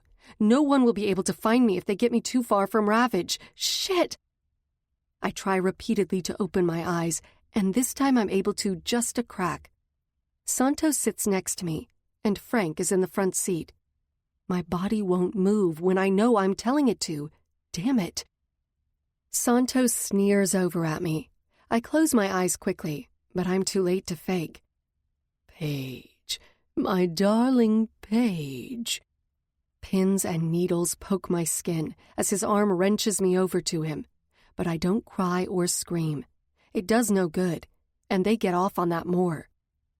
Thought you could hide from us, even going to some white trash biker gang to protect you. His grip on my arm tightens to the point of utter pain, definitely leaving bruises. Dumb bitch. You should have known we'd find you. He growls, his eyes creased together in a face that I have always feared, but so much is radiating through me. I'll admit, you did do a pretty good job, considering it took me 4.5 fucking years to hunt you down. But I've got guys everywhere. Ones that even watched through the fucking window while you fucked that piece of shit biker. I try not to flinch at the mention of Tug. I'd give anything to be in his arms. Saw a video of you dancing, and believe me, you'll be doing a lot of that shit where we're going. He releases me and pushes me toward the window of the door. Thank God, he's not touching me. Been following you for about 6 months now. He continues to speak. His son turns around in the front, and I want to puke at the way he ogles me. I'm only in a t-shirt, giving him a good view. The bile rises, and I hold it down. I need to think. I peer out the window, taking my eyes from the guys, trying to place where we are. I think we are in Crawville, about 15 miles outside of Sumner, so not too far away. Yet. I don't let his words affect me, but he doesn't stop as he knows I'm listening to every single one. Unfortunately, he knew me quite well from when I lived with him. He's smart and doesn't forget. I knew setting a trap at your work would get all your biker boys in a tizzy. He chuckles in a creepy way as fear rips through me. That's why I hired some man off the street. He knows nothing of us. All he was paid to do was attach the boxes with the bombs and hit the switch. I knew those men of yours would be around and find him. I can feel his eyes on me and scoot as close to the door as I can, not wanting to breathe the same air as him. That's what happened, huh? Your man left you to deal with the asshole. It was prime time for me to come in. I was going to send someone, but I didn't want it fucked up. Sometimes that happens, and this needed to be smooth. He turns to his son. How much longer? His voice is dripping with authority, and like the ever-doting son, Frank answers. 10-15 minutes. Plane is fueled and waiting for us. Plane. Oh shit. No. I can't let them get me on the plane. If they do, I'll never be found. I can't endure this. I just can't. Shit. I try to think, but he keeps talking and I want to throat punch him to shut up. But I never would. The punishment would be too severe. See, we are going to take you to Italy. You will love it there if I decide to let you out of our home, which is highly unlikely. You'll be lucky if you make it out of the bedroom. His smirk is wickedly ugly. He's dead serious. Shit. The door handle is very close. If they slowed the car a little bit, I can open it and fling myself out of the car, preferably somewhere where there are lots of people. I pray it's not a child-proof lock that won't let me out. Santos throws something at me, hitting me in the side. My jeans, thank God. Put them on, he orders, and I do as I'm told. Can't have you traipsing around the airport naked, but don't worry. Once we get to our home, you will never be in clothes. My body is sore, but I manage to get the jeans on. My faculties are coming back to me, and I'm not the same little girl he remembers. I will fight with everything inside of me. I just hope that he doesn't shock me with that thing again. The car speeds along and Santos decides to remain quiet, a new thing for him. He was always a talker, never shutting up, used to drive me crazy when I lived with him. His silence is more unnerving than the words that come out of his mouth. Shit. The bright lights of the airport come into sight. It is do or die time, literally. The car slows down at what I would assume is a security checkpoint. A building is set off in the distance, and I instantly know my plan. I'll open the door, run with everything I have, and get to safety. I can do this. I must do this. Don't say a fucking word. You hear me? Santos growls, and I know he'll be watching me like a hawk. I'm only going to get one chance to get away. The car stops and the goon rolls down his window as the officer at the gate surveys the car. Then his gaze goes to Santos behind the goon. That's my chance. I throw open the door. Something grips the back of my shirt, but using all my power, I somehow get free. I run. Run like I've never run before. My bare feet burn, running on the harsh pavement, but I don't care. I keep going. Shouts and screams come from behind me as the sound of bikes and gunshots fill my ears. I don't stop, but burning in my shoulder slices through me. I reach and feel wetness on my shoulder. I swipe the spot and come back with bright red blood. I've been shot. They shot me. Shit! I run zigzagged as I go. I saw once on the internet that a moving target is much harder to hit. I have to get away. Chapter 17. Tug. We roar through the night with Pops in the lead as he keeps checking for texts from Derek. He leads us directly to the airport, and my stomach lurches. Fuck, if they get her on that damn plane, I'll probably never find her. Shit! I ride as fast as I can. 2 black cars are stopped at the checkpoint for the airport. A woman, Blaze, I can tell immediately from the long brunette hair that I love so much, jumps out of the car and starts running fast. Grabbing my gun, I shoot as the men all file out of the car after her. My brothers begin to fire. An asshole is chasing Blaze, and I take off toward him. More fire, but I don't look. I have to get to her. Another shot, and Blaze clutches her right shoulder. Shit, he fucking shot her. I race after the guy, weaving through my brothers and the assholes. Blaze's step falters as the guy who shot her catches her, using her as a human shield. My eyes focus on the silver gun pointing at my woman's temple. My stomach drops, but I keep my stone face in place. Blaze's eyes meet mine, pleading for help. I park the bike, gun pointed at the 2 of them. More gunfire explodes behind me, but I don't dare turn, just trust that my brothers have my back. This bitch is mine. Been mine for fucking years. You think I'm gonna let you have her? The younger man barks out in a fluster. He's so damn uptight with his tailored pants and white business shirt. His hair comes into his eyes and he twists his neck to remove it. I think I have a shot, but then he moves. Shit, this must be the son, Frank. GT comes up to the side of me. Others? I ask. Taken out, all of them. He holds his gun up too. My eyes flash behind the asshole and Pops has somehow got behind him. How the hell did he do that? I need to keep this ass's attention. That woman is mine, I hate to tell you. Tears form in Blaze's eyes and it fires my anger more. I will destroy this son of a bitch. You wish. She may have fucked you, but she belongs to me. I was her first and will be her fucking last. He growls. His arm wraps around Blaze's middle, holding her tight. One of her arms is limp, the other is being held by his hand. After a few blinks, Blaze's eyes change. Fire flares inside of them, and I know she is going to make a move. Pops is creeping up, but it's going to happen now.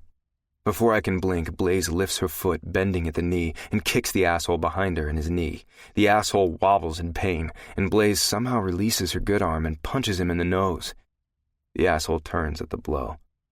With Blaze out of the way, I take the shot, blowing his hand that is still holding the gun completely off his body. Blaze turns and runs to me, and I catch her in mid-leap. GT and Pops move toward Frank. I keep my eye on him but shield Blaze. She trembles in my arms and I remember the shot. Babe, let me see your shoulder. She squeezes, then turns, blood trickling from her body. I yank off my shirt, pressing into the wound.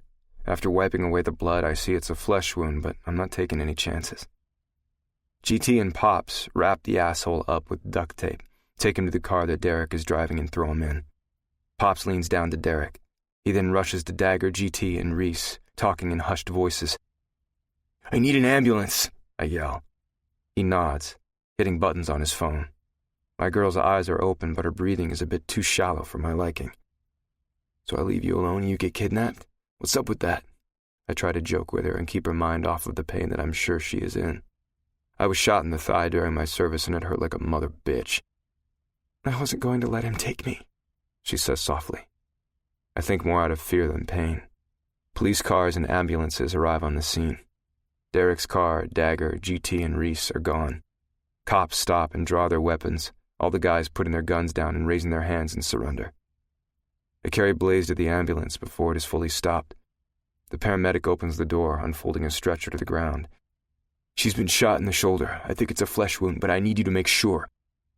Lay her down. I don't want to release her, but do, because I know that will help her. Her hand comes out and lightly squeezes me. I'll be okay, she whispers. I clutch her hand, pull it to my lips, and kiss the top of it. I never want to see her like this ever again. And those sweet lips. Looks like you're right, but let's get her to the hospital and checked out, the paramedic says, poking and prodding her. You riding? Yes, I answer as a police officer comes up to the side of me. Andrew Tugger? He questions, and I turn to him, wondering how in the hell he knows my name. Yeah, I answer, not letting go of Blaze. Step away and come with me, he orders, his hand resting on the butt of his gun that is still in the holster. I need to go to the hospital with my girlfriend, I argue, which I know isn't the best thing to do with a cop, but I don't give a shit. Fine, but I will have an officer follow you, he says, surprising me. I thought for sure he'd give me shit. Fine, I turn to the medics. Let's go. Mr. Tugger? A woman wearing blue scrubs with kittens on them calls from the waiting room door. I rise quickly. When we arrived at the hospital, they carted Blaze away, not letting me go with her. The cop that followed me tried to ask me a bunch of questions, but I just asked for my lawyer. When he said I wasn't a suspect and that it was only for information, I told him to contact my lawyer. He gave up and left. Pops, Buzz, and Breaker trickled in. Buzz stayed while Pops and Breaker went to the clubhouse to check on shit. They didn't go into detail with me on what happened, but I'm sure I'll get that news later. That's me. I wipe my sweaty hands on my jeans. Mrs. Tugger has a flesh wound. It grazed her shoulder. She's going to be just fine. Yes, I lied and said she is my wife. They wouldn't give me information otherwise, and it won't be the last time I lie. Can I go see her? I don't give a shit if she hears the desperation in my voice. Yes, follow me. I turn to Buzz, giving him a chin lift, and follow the woman. Several long white corridors later, we enter a room, and Blaze is lying, eyes closed, on a white bed. The nurse turns to me. It'll take a bit for her to get her bearings. She was given some pain meds that will make her a bit dizzy and tired. If you want to sit with her, there's a chair over there. She points across the room, and my eyes follow. Without hesitation, I sit in the chair by her bed. I reach for her hand and hold it. Fuck. I don't do scared. I don't do fear, but damn, it's coming off me in waves and has been ever since I learned she was taken and saw her get shot. That's when I knew, really knew she's the woman for me. I lean down, kissing her hand. I close my eyes. Hours pass. My head is lying on the bed, eyes closed, and sleep takes me under. Tug, it is whispered softly. I open my eyes and turn to the voice. Blaze. She's focused on me. Hey, sweet lips, how are you doing? Tired, she says, trying to keep her eyes open. Quiet and rest. It's all over, Blaze, all finished. You're free, I say, and her eyes fill with tears. I took Blaze home that next day with instructions for her to rest. Currently, she is lying in bed sound asleep, and I have something or someone that I need to get to. The doorbell rings. Blaze doesn't stir. I sigh and go to the door where Princess stands with an unreadable face. Thanks for coming. I didn't want her to wake up and no one be here. Princess only nods but doesn't say a word. She comes into the house and sets her bag on the floor. I can't believe I got fucking tasered. She growls, her eyes growing fierce and mouth in a tight line. Happens to the best of us. I wrap my arm around her shoulder. Everyone's fine, that's what you gotta remember. I'm still pissed I got knocked out. She maneuvers away, obviously not in the mood to be coddled. She's asleep and I'll be back as soon as I can. Go get that motherfucker. She smirks and I leave, shutting the door behind me. It's like deja vu walking into the cabin. We were all just here. Only difference is this time the asshole is stripped naked and hanging from the ceiling, spread eagle with his arms and legs tied to the beams. His head is bent down, almost hanging off his neck. Marks and cuts mar his body. Did you leave any for me? I ask, catching Dagger, Reese, Bex, Breaker, and Zeb's attention. They turn to me. He's not dead, if that's what you mean. His heart's still beating, but he's not conscious, Dagger says, pulling off his black gloves one finger at a time. Shit, I grumble. Nothing I do now will mean shit. I grab the gun from my jeans, aim it at this asshole's head, and shoot. His body jerks and goes back into the same position as before. Well, that was anticlimactic. Bex lights a cigarette, inhaling deep. It's fucking over. I sigh, putting my gun in my pants. Brother, it's just getting started. We pissed a lot of people off by offing these dicks. I think back to the discussion earlier. These assholes ran product for our mutual supplier. Well, shit. Bex is fucking right.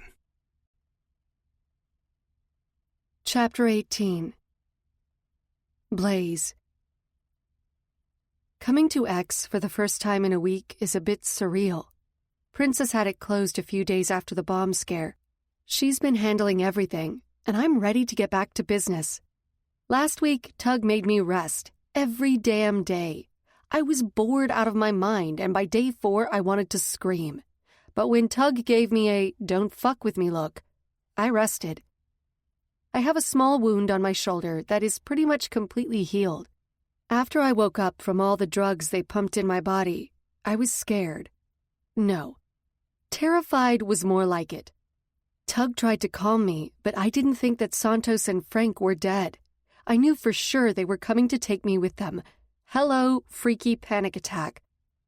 Then the cops came to question me and brought me pictures. I recognized goons 1 through 5 and Santos, but didn't spot Frank, and my anxiety rose to the point of shaking. Tug was next to me, holding my hand, and he must have felt my panic. He leaned over to my ear and told me, "He's gone." It was so quiet, no one could hear but me. After the cops left, Tug told me to trust him, that it was all taken care of. And I do. He told me that I am safe, and he won't let anything touch me again. I believe him. It was then that I also realized that I didn't just like Tug. I loved him. Holy shit! Freaked me out quite a bit. I still haven't told him and don't plan to for a while. Tug pretty much moved in with me, though. Slowly but surely, more and more of his things have ended up at my house. I cleaned out a drawer for him, and I know in my heart that there will be more drawers eventually. It isn't official, him living with me, but it may as well be. He has a key and comes and goes as he pleases. I can't even remember the last time he went to his apartment. "Hey, there you are," Princess says, her eyes coming up from the papers on her desk. "Hey." I step into the room and sit in the chair in front of her. "How are you?" Princess questions. "Good. Really good." And I am. This is the best I've felt in a long time. I've got a good man, job, friends who are my family. It's wonderful. "Well, I'm glad you're back. These numbers are kicking my ass." She throws her pen down on top of the papers and runs her fingers through her hair. I smirk. "I'll do them. Have them done in no time." I shrug. "I'm sure you will." She rests her elbows on the desk. "What's up?" "I'm done dancing." I rush out. I didn't know how she'd feel about it, especially since I fired stage and we lost poor Luna. She's still 2 dancers down. With all the other shit happening, she said she wanted to wait till I got back and for the dust to settle. Well, I'm not going to say I'm happy because I sure as shit am not. You bring in some serious cash, but... She drew out the word but. I know it's the right decision for you, and that's what matters. Thanks. I'll miss the money, that's for damn sure, but it's time to be done with it. I want to move on with my life and let it lead to wherever it's going. Princess snatches a wad of papers off her desk. They are turned every which way and are a huge mess. She hands them out to me. Here. I take them. Do whatever it is you do. She waves her hand as she says it. Contentment fills me. You got it. Epilogue. Tug. Even though that Sandra chick recanted her story, when the cops came to the airport for Blaze, they pulled the guys there in for questioning. They each lawyered up right away. But what we learned is they were asking questions about Rocky, also known as Officer McAfee. Rocky is the son of a bitch cop who prospected for the club so he could feed information to them. He also turned out to be the asshole that raped Princess in jail when she was locked up. Princess found out who he was, and it ended up with a very painful death for Rocky. Even though his body was never found, the cops knew the last place he was at our club. They searched a long time ago, which was a much nicer, cleaner search for evidence to his whereabouts, but came up empty-handed. In all, we really learned that the Sandra shit was just a reason to come and fuck up our place in retaliation. Well, really, they wanted information about Rocky's disappearance. Not gonna get it. Burnsy's handling it. They have yet to question Dagger, Cruz, GT, or Reese. Since I lawyered up in the hospital, they've left me alone, so all's been quiet this past week. We also haven't heard shit from Santos and Frank's crew up in Colorado. That one we are keeping a very close eye on. One thing that is not quiet is Blaze. She screams my name at least once a night, every night. I make damn sure of it. That damn woman is something else. She's so fucking strong and smart. I'm not sure how in the hell I lucked out in this area, but I'm fucking taking it. I told Buzz and Breaker that I'm moving in with her today. They were fine with it, and I figured they would be. That is why I borrowed the big cage from Ravage to haul my shit. It's not a lot, but I can't carry it on my bike. When I make it to Blaze's house, she's standing in the doorway wearing snug fit jeans and a t-shirt with a big mouth on it. Beautiful. Absolutely beautiful. And the fact that she stopped showing everyone what's mine got her a lot of fucking orgasms. I get out and round the cage. Hey, babe. Hey, you get everything? She asks, her hand over her eyes to block the sun, her eyes squinty. Yep, I gotta haul all this shit in. I step in front of her and kiss her hard and wet. I release her lips and Blaze's eyes are closed. Open your eyes, I whisper against her lips. Her eyes slowly open. Always knew you'd have the sweetest lips around. A smile spreads across her plump lips. You know I love you. Her body stills. I kept that shit to myself for a while. So long, but it's time. You do? She questions, as if it's the last thing in the world she would expect from me. Yeah, sweet lips. I bend and give her a light kiss. I love you too. She whispers so faint that I barely hear her, but I fucking did. I crash my lips against hers and show her just how much I love her. Are you ready for this? Blaze asks me after taking off her lid and handing it to me. Fuck no, I'm not. I haven't been to my childhood home in years, and coming back wasn't top of my priority list. But when Mom called and asked Blaze and I to come to dinner, I couldn't say no. My sister is recovering and everything is going as expected. She has a casted leg and has to use crutches for the next couple of weeks, but that was all the damage. The asshole that hit her has a court date in a few weeks. But Buzz, Cruz, Reese, and I paid him a visit. I really don't think he'll ever drive drunk again. If he does, he's a fucking moron, and I'll kill the bastard. We'll see. Blaze grabs my hand after I get off my bike, giving it a squeeze. It'll be fine, she says, standing on her tiptoes and placing a chaste kiss on my lips. I growl. I fucking love when she does that shit. You're here, my mother's voice calls from the house. Both Blaze and I turn to her. Mom's face is smiling, and if I'm not mistaken, a tear is glistening in the corner of her eye. Hi, Mom. This is Blaze. Mom's eyes light up at the sight of Blaze. Not gonna lie, thought she'd give her and I a bunch of shit because of her stripping, even though she's done with it. Not that she knows that. Mom's eyes light up, and it's a step in the right direction. Hi, Blaze. Welcome. Hi, Mrs. Tugger. It's nice to finally meet you, Blaze says politely. Everything in the house is exactly the same. Same brown carpet and tan walls, same scraggly furniture, same everything. Andrew! My sister yells. She's sitting in the armchair in the living room, her leg propped up, and I make my way over to her. Hey, Alexis, how are you feeling? Her eyes are the same as mine, and her hair is a shade lighter. Her small frame makes her look so fragile, exactly like all those years ago. I'd do anything for her then, and I'd do anything now. She seems better, and not just from the accident. She seems better with me. Alexis's beautiful smile greets me, and I bend on one knee, coming face to face with her. So much better. She pauses and wrings her hands. I'm so sorry, she mutters so softly it comes out in a mumble of words. That vice around my heart loosens a bit, and relief flows through my body. Why? I ask, needing something more. It's been years. Alexis looks down and shakes her head. When it happened, there was so much blood, and it was everywhere. I dreamt of it every night and couldn't stop. Mom was a basket case. I got on meds, and we both took it all out on you. I'm so sorry. The words make me feel a little better, but it still hurts. I won't put that on her. I grab her chin lightly and turn her eyes to mine. Good to have you back, Rugrat. Her frown turns to a small grin in an instant. Rugrat my ass, she chuckles. I want you to meet my girl, Blaze. I rise and hold out my hand to my girl, and she comes without question.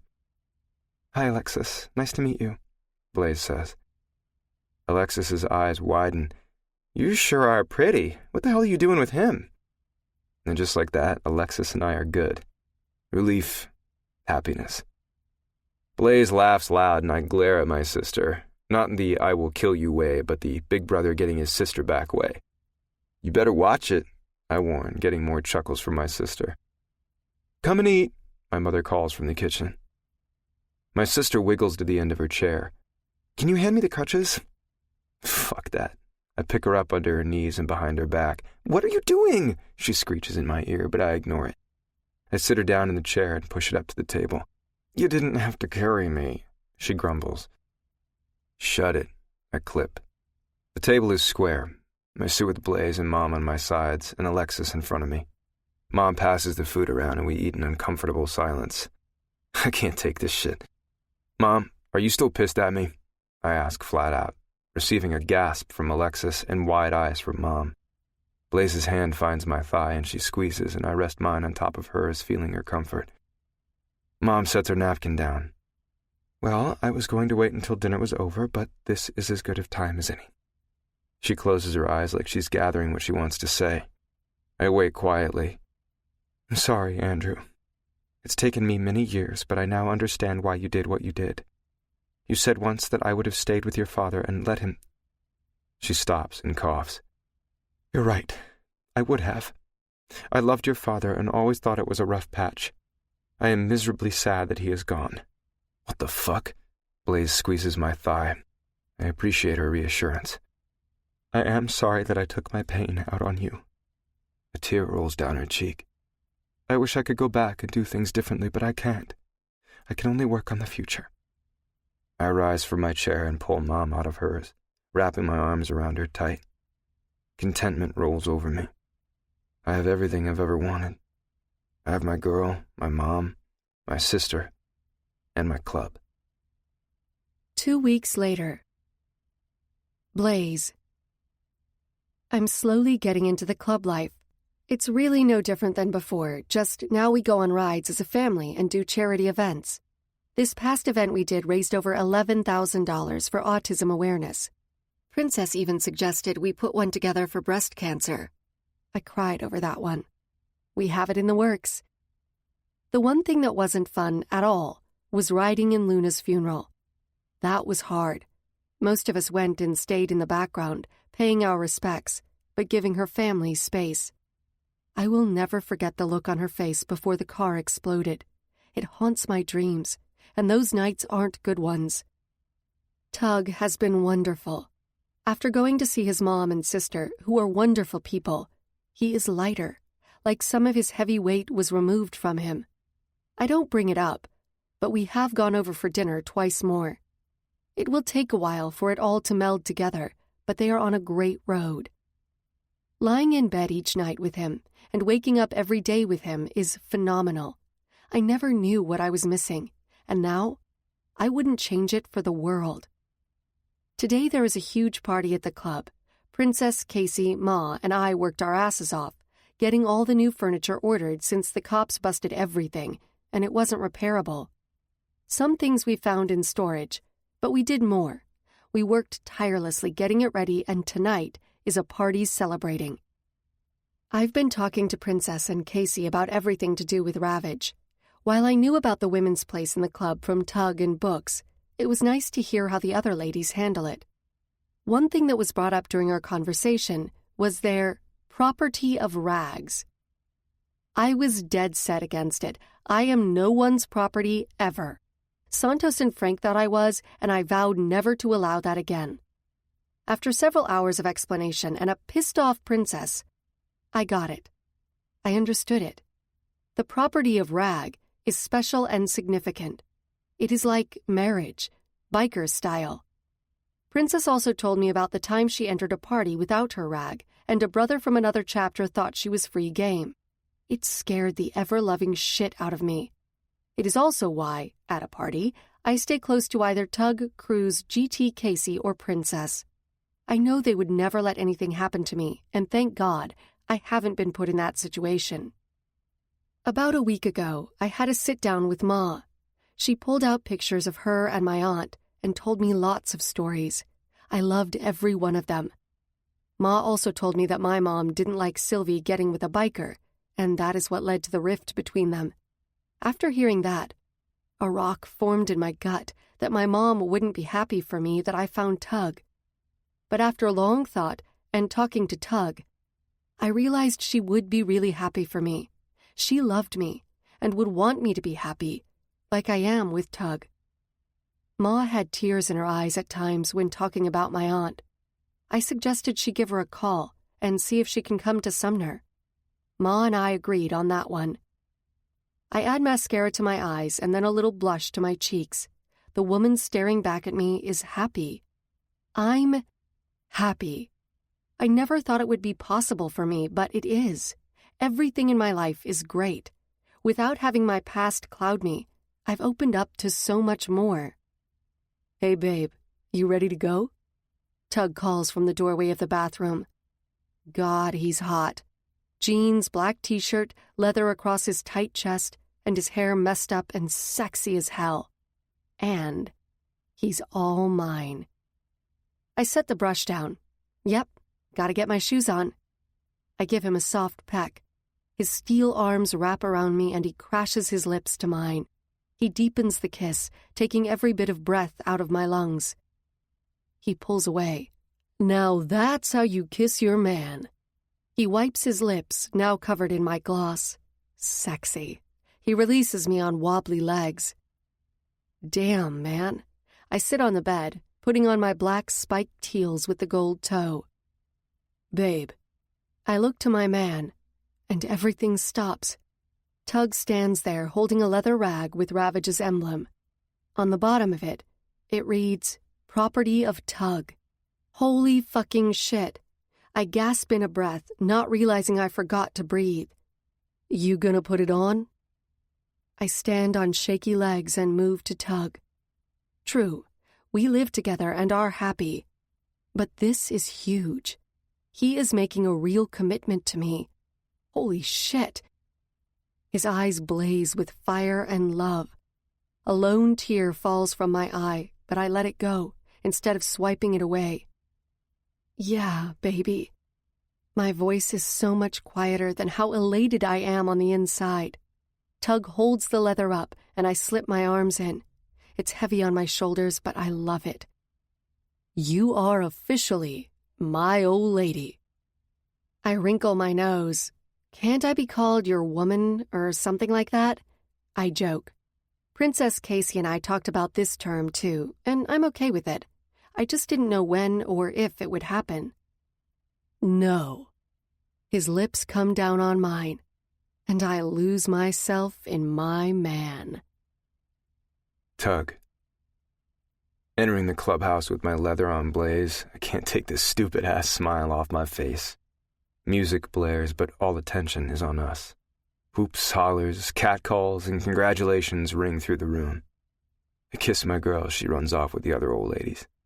I've seen her as one for a long damn time now, but I had to wait to get my rag then find out how to get hers. I just got it back early this morning. I was not waiting another moment to put it on her back. So you finally claimed her? Buzz nudges my shoulder. Fuck, man, I claimed her ass a long damn time ago. I grab a beer, taking a swig. I haven't gotten any more from the computer. But I'm going back to it after this. Buzz cracked through the first set of codes, and it was quite eye-opening. Basic information on Ravage, T-Darts, Rabbit's Crew, Ransom, and a shitload of other clubs around the country. There was even information on Santos, that stupid motherfucker. It wasn't any kind of breakthrough, all basic. But we do have a list now of each member within each organization. That's a plus. He's not giving up, though, and I have every bit of confidence that he'll get it. Drinking, dancing, and partying go on well into the night. It's the most fun I've had in a long-ass time. At the door, a very attractive woman with fiery red hair and a sexy body stands, looking around. I've never seen her here before, and she seems to be searching for someone. Dagger moves to the woman, who is now standing next to the bar where I am sitting. "Hey, beautiful. Where have you been all my life?" Dagger coos. "Damn, brother, get a new line." "That work with all the ladies?" she asks with a soft smile. "Only when I want it to." Dagger places his hand on her hip, a predatory gleam sparking in his eye. "Maybe you can help me." The woman's voice is sweet as honey. Reese comes up to the party, his eyes glazed with ferocious lust. Holy shit. Dagger and Reese are going to go at it over the chick. "I'll help you with whatever you need." Dagger takes a step forward, invading the woman's space. Reese steps closer, the woman's eyes swinging to him. Her whole body trembles. She shakes her head, not in a no, but trying to clear it, and turns back to Dagger. "Thanks, but I'm looking for Cameron Wagner." Dagger's grip tightens on the woman's hip, and she winces from the touch. "What do you need him for?" Dagger asks. Reese has fury pouring off of him. She looks around. "I'm Tanner, his daughter." This concludes Consume Me by Ryan Michele. Narrated by Christian Fox and Lucy Rivers. Copyright 2015 by Ryan Michele. This unabridged audiobook is published by arrangement with Ryan Michele and was produced in the year 2016 by Tantor Media, Incorporated, a division of Recorded Books, which holds the copyright thereto. Please visit Tantor.com for more information on our growing library of unabridged audiobooks and to take advantage of special offers.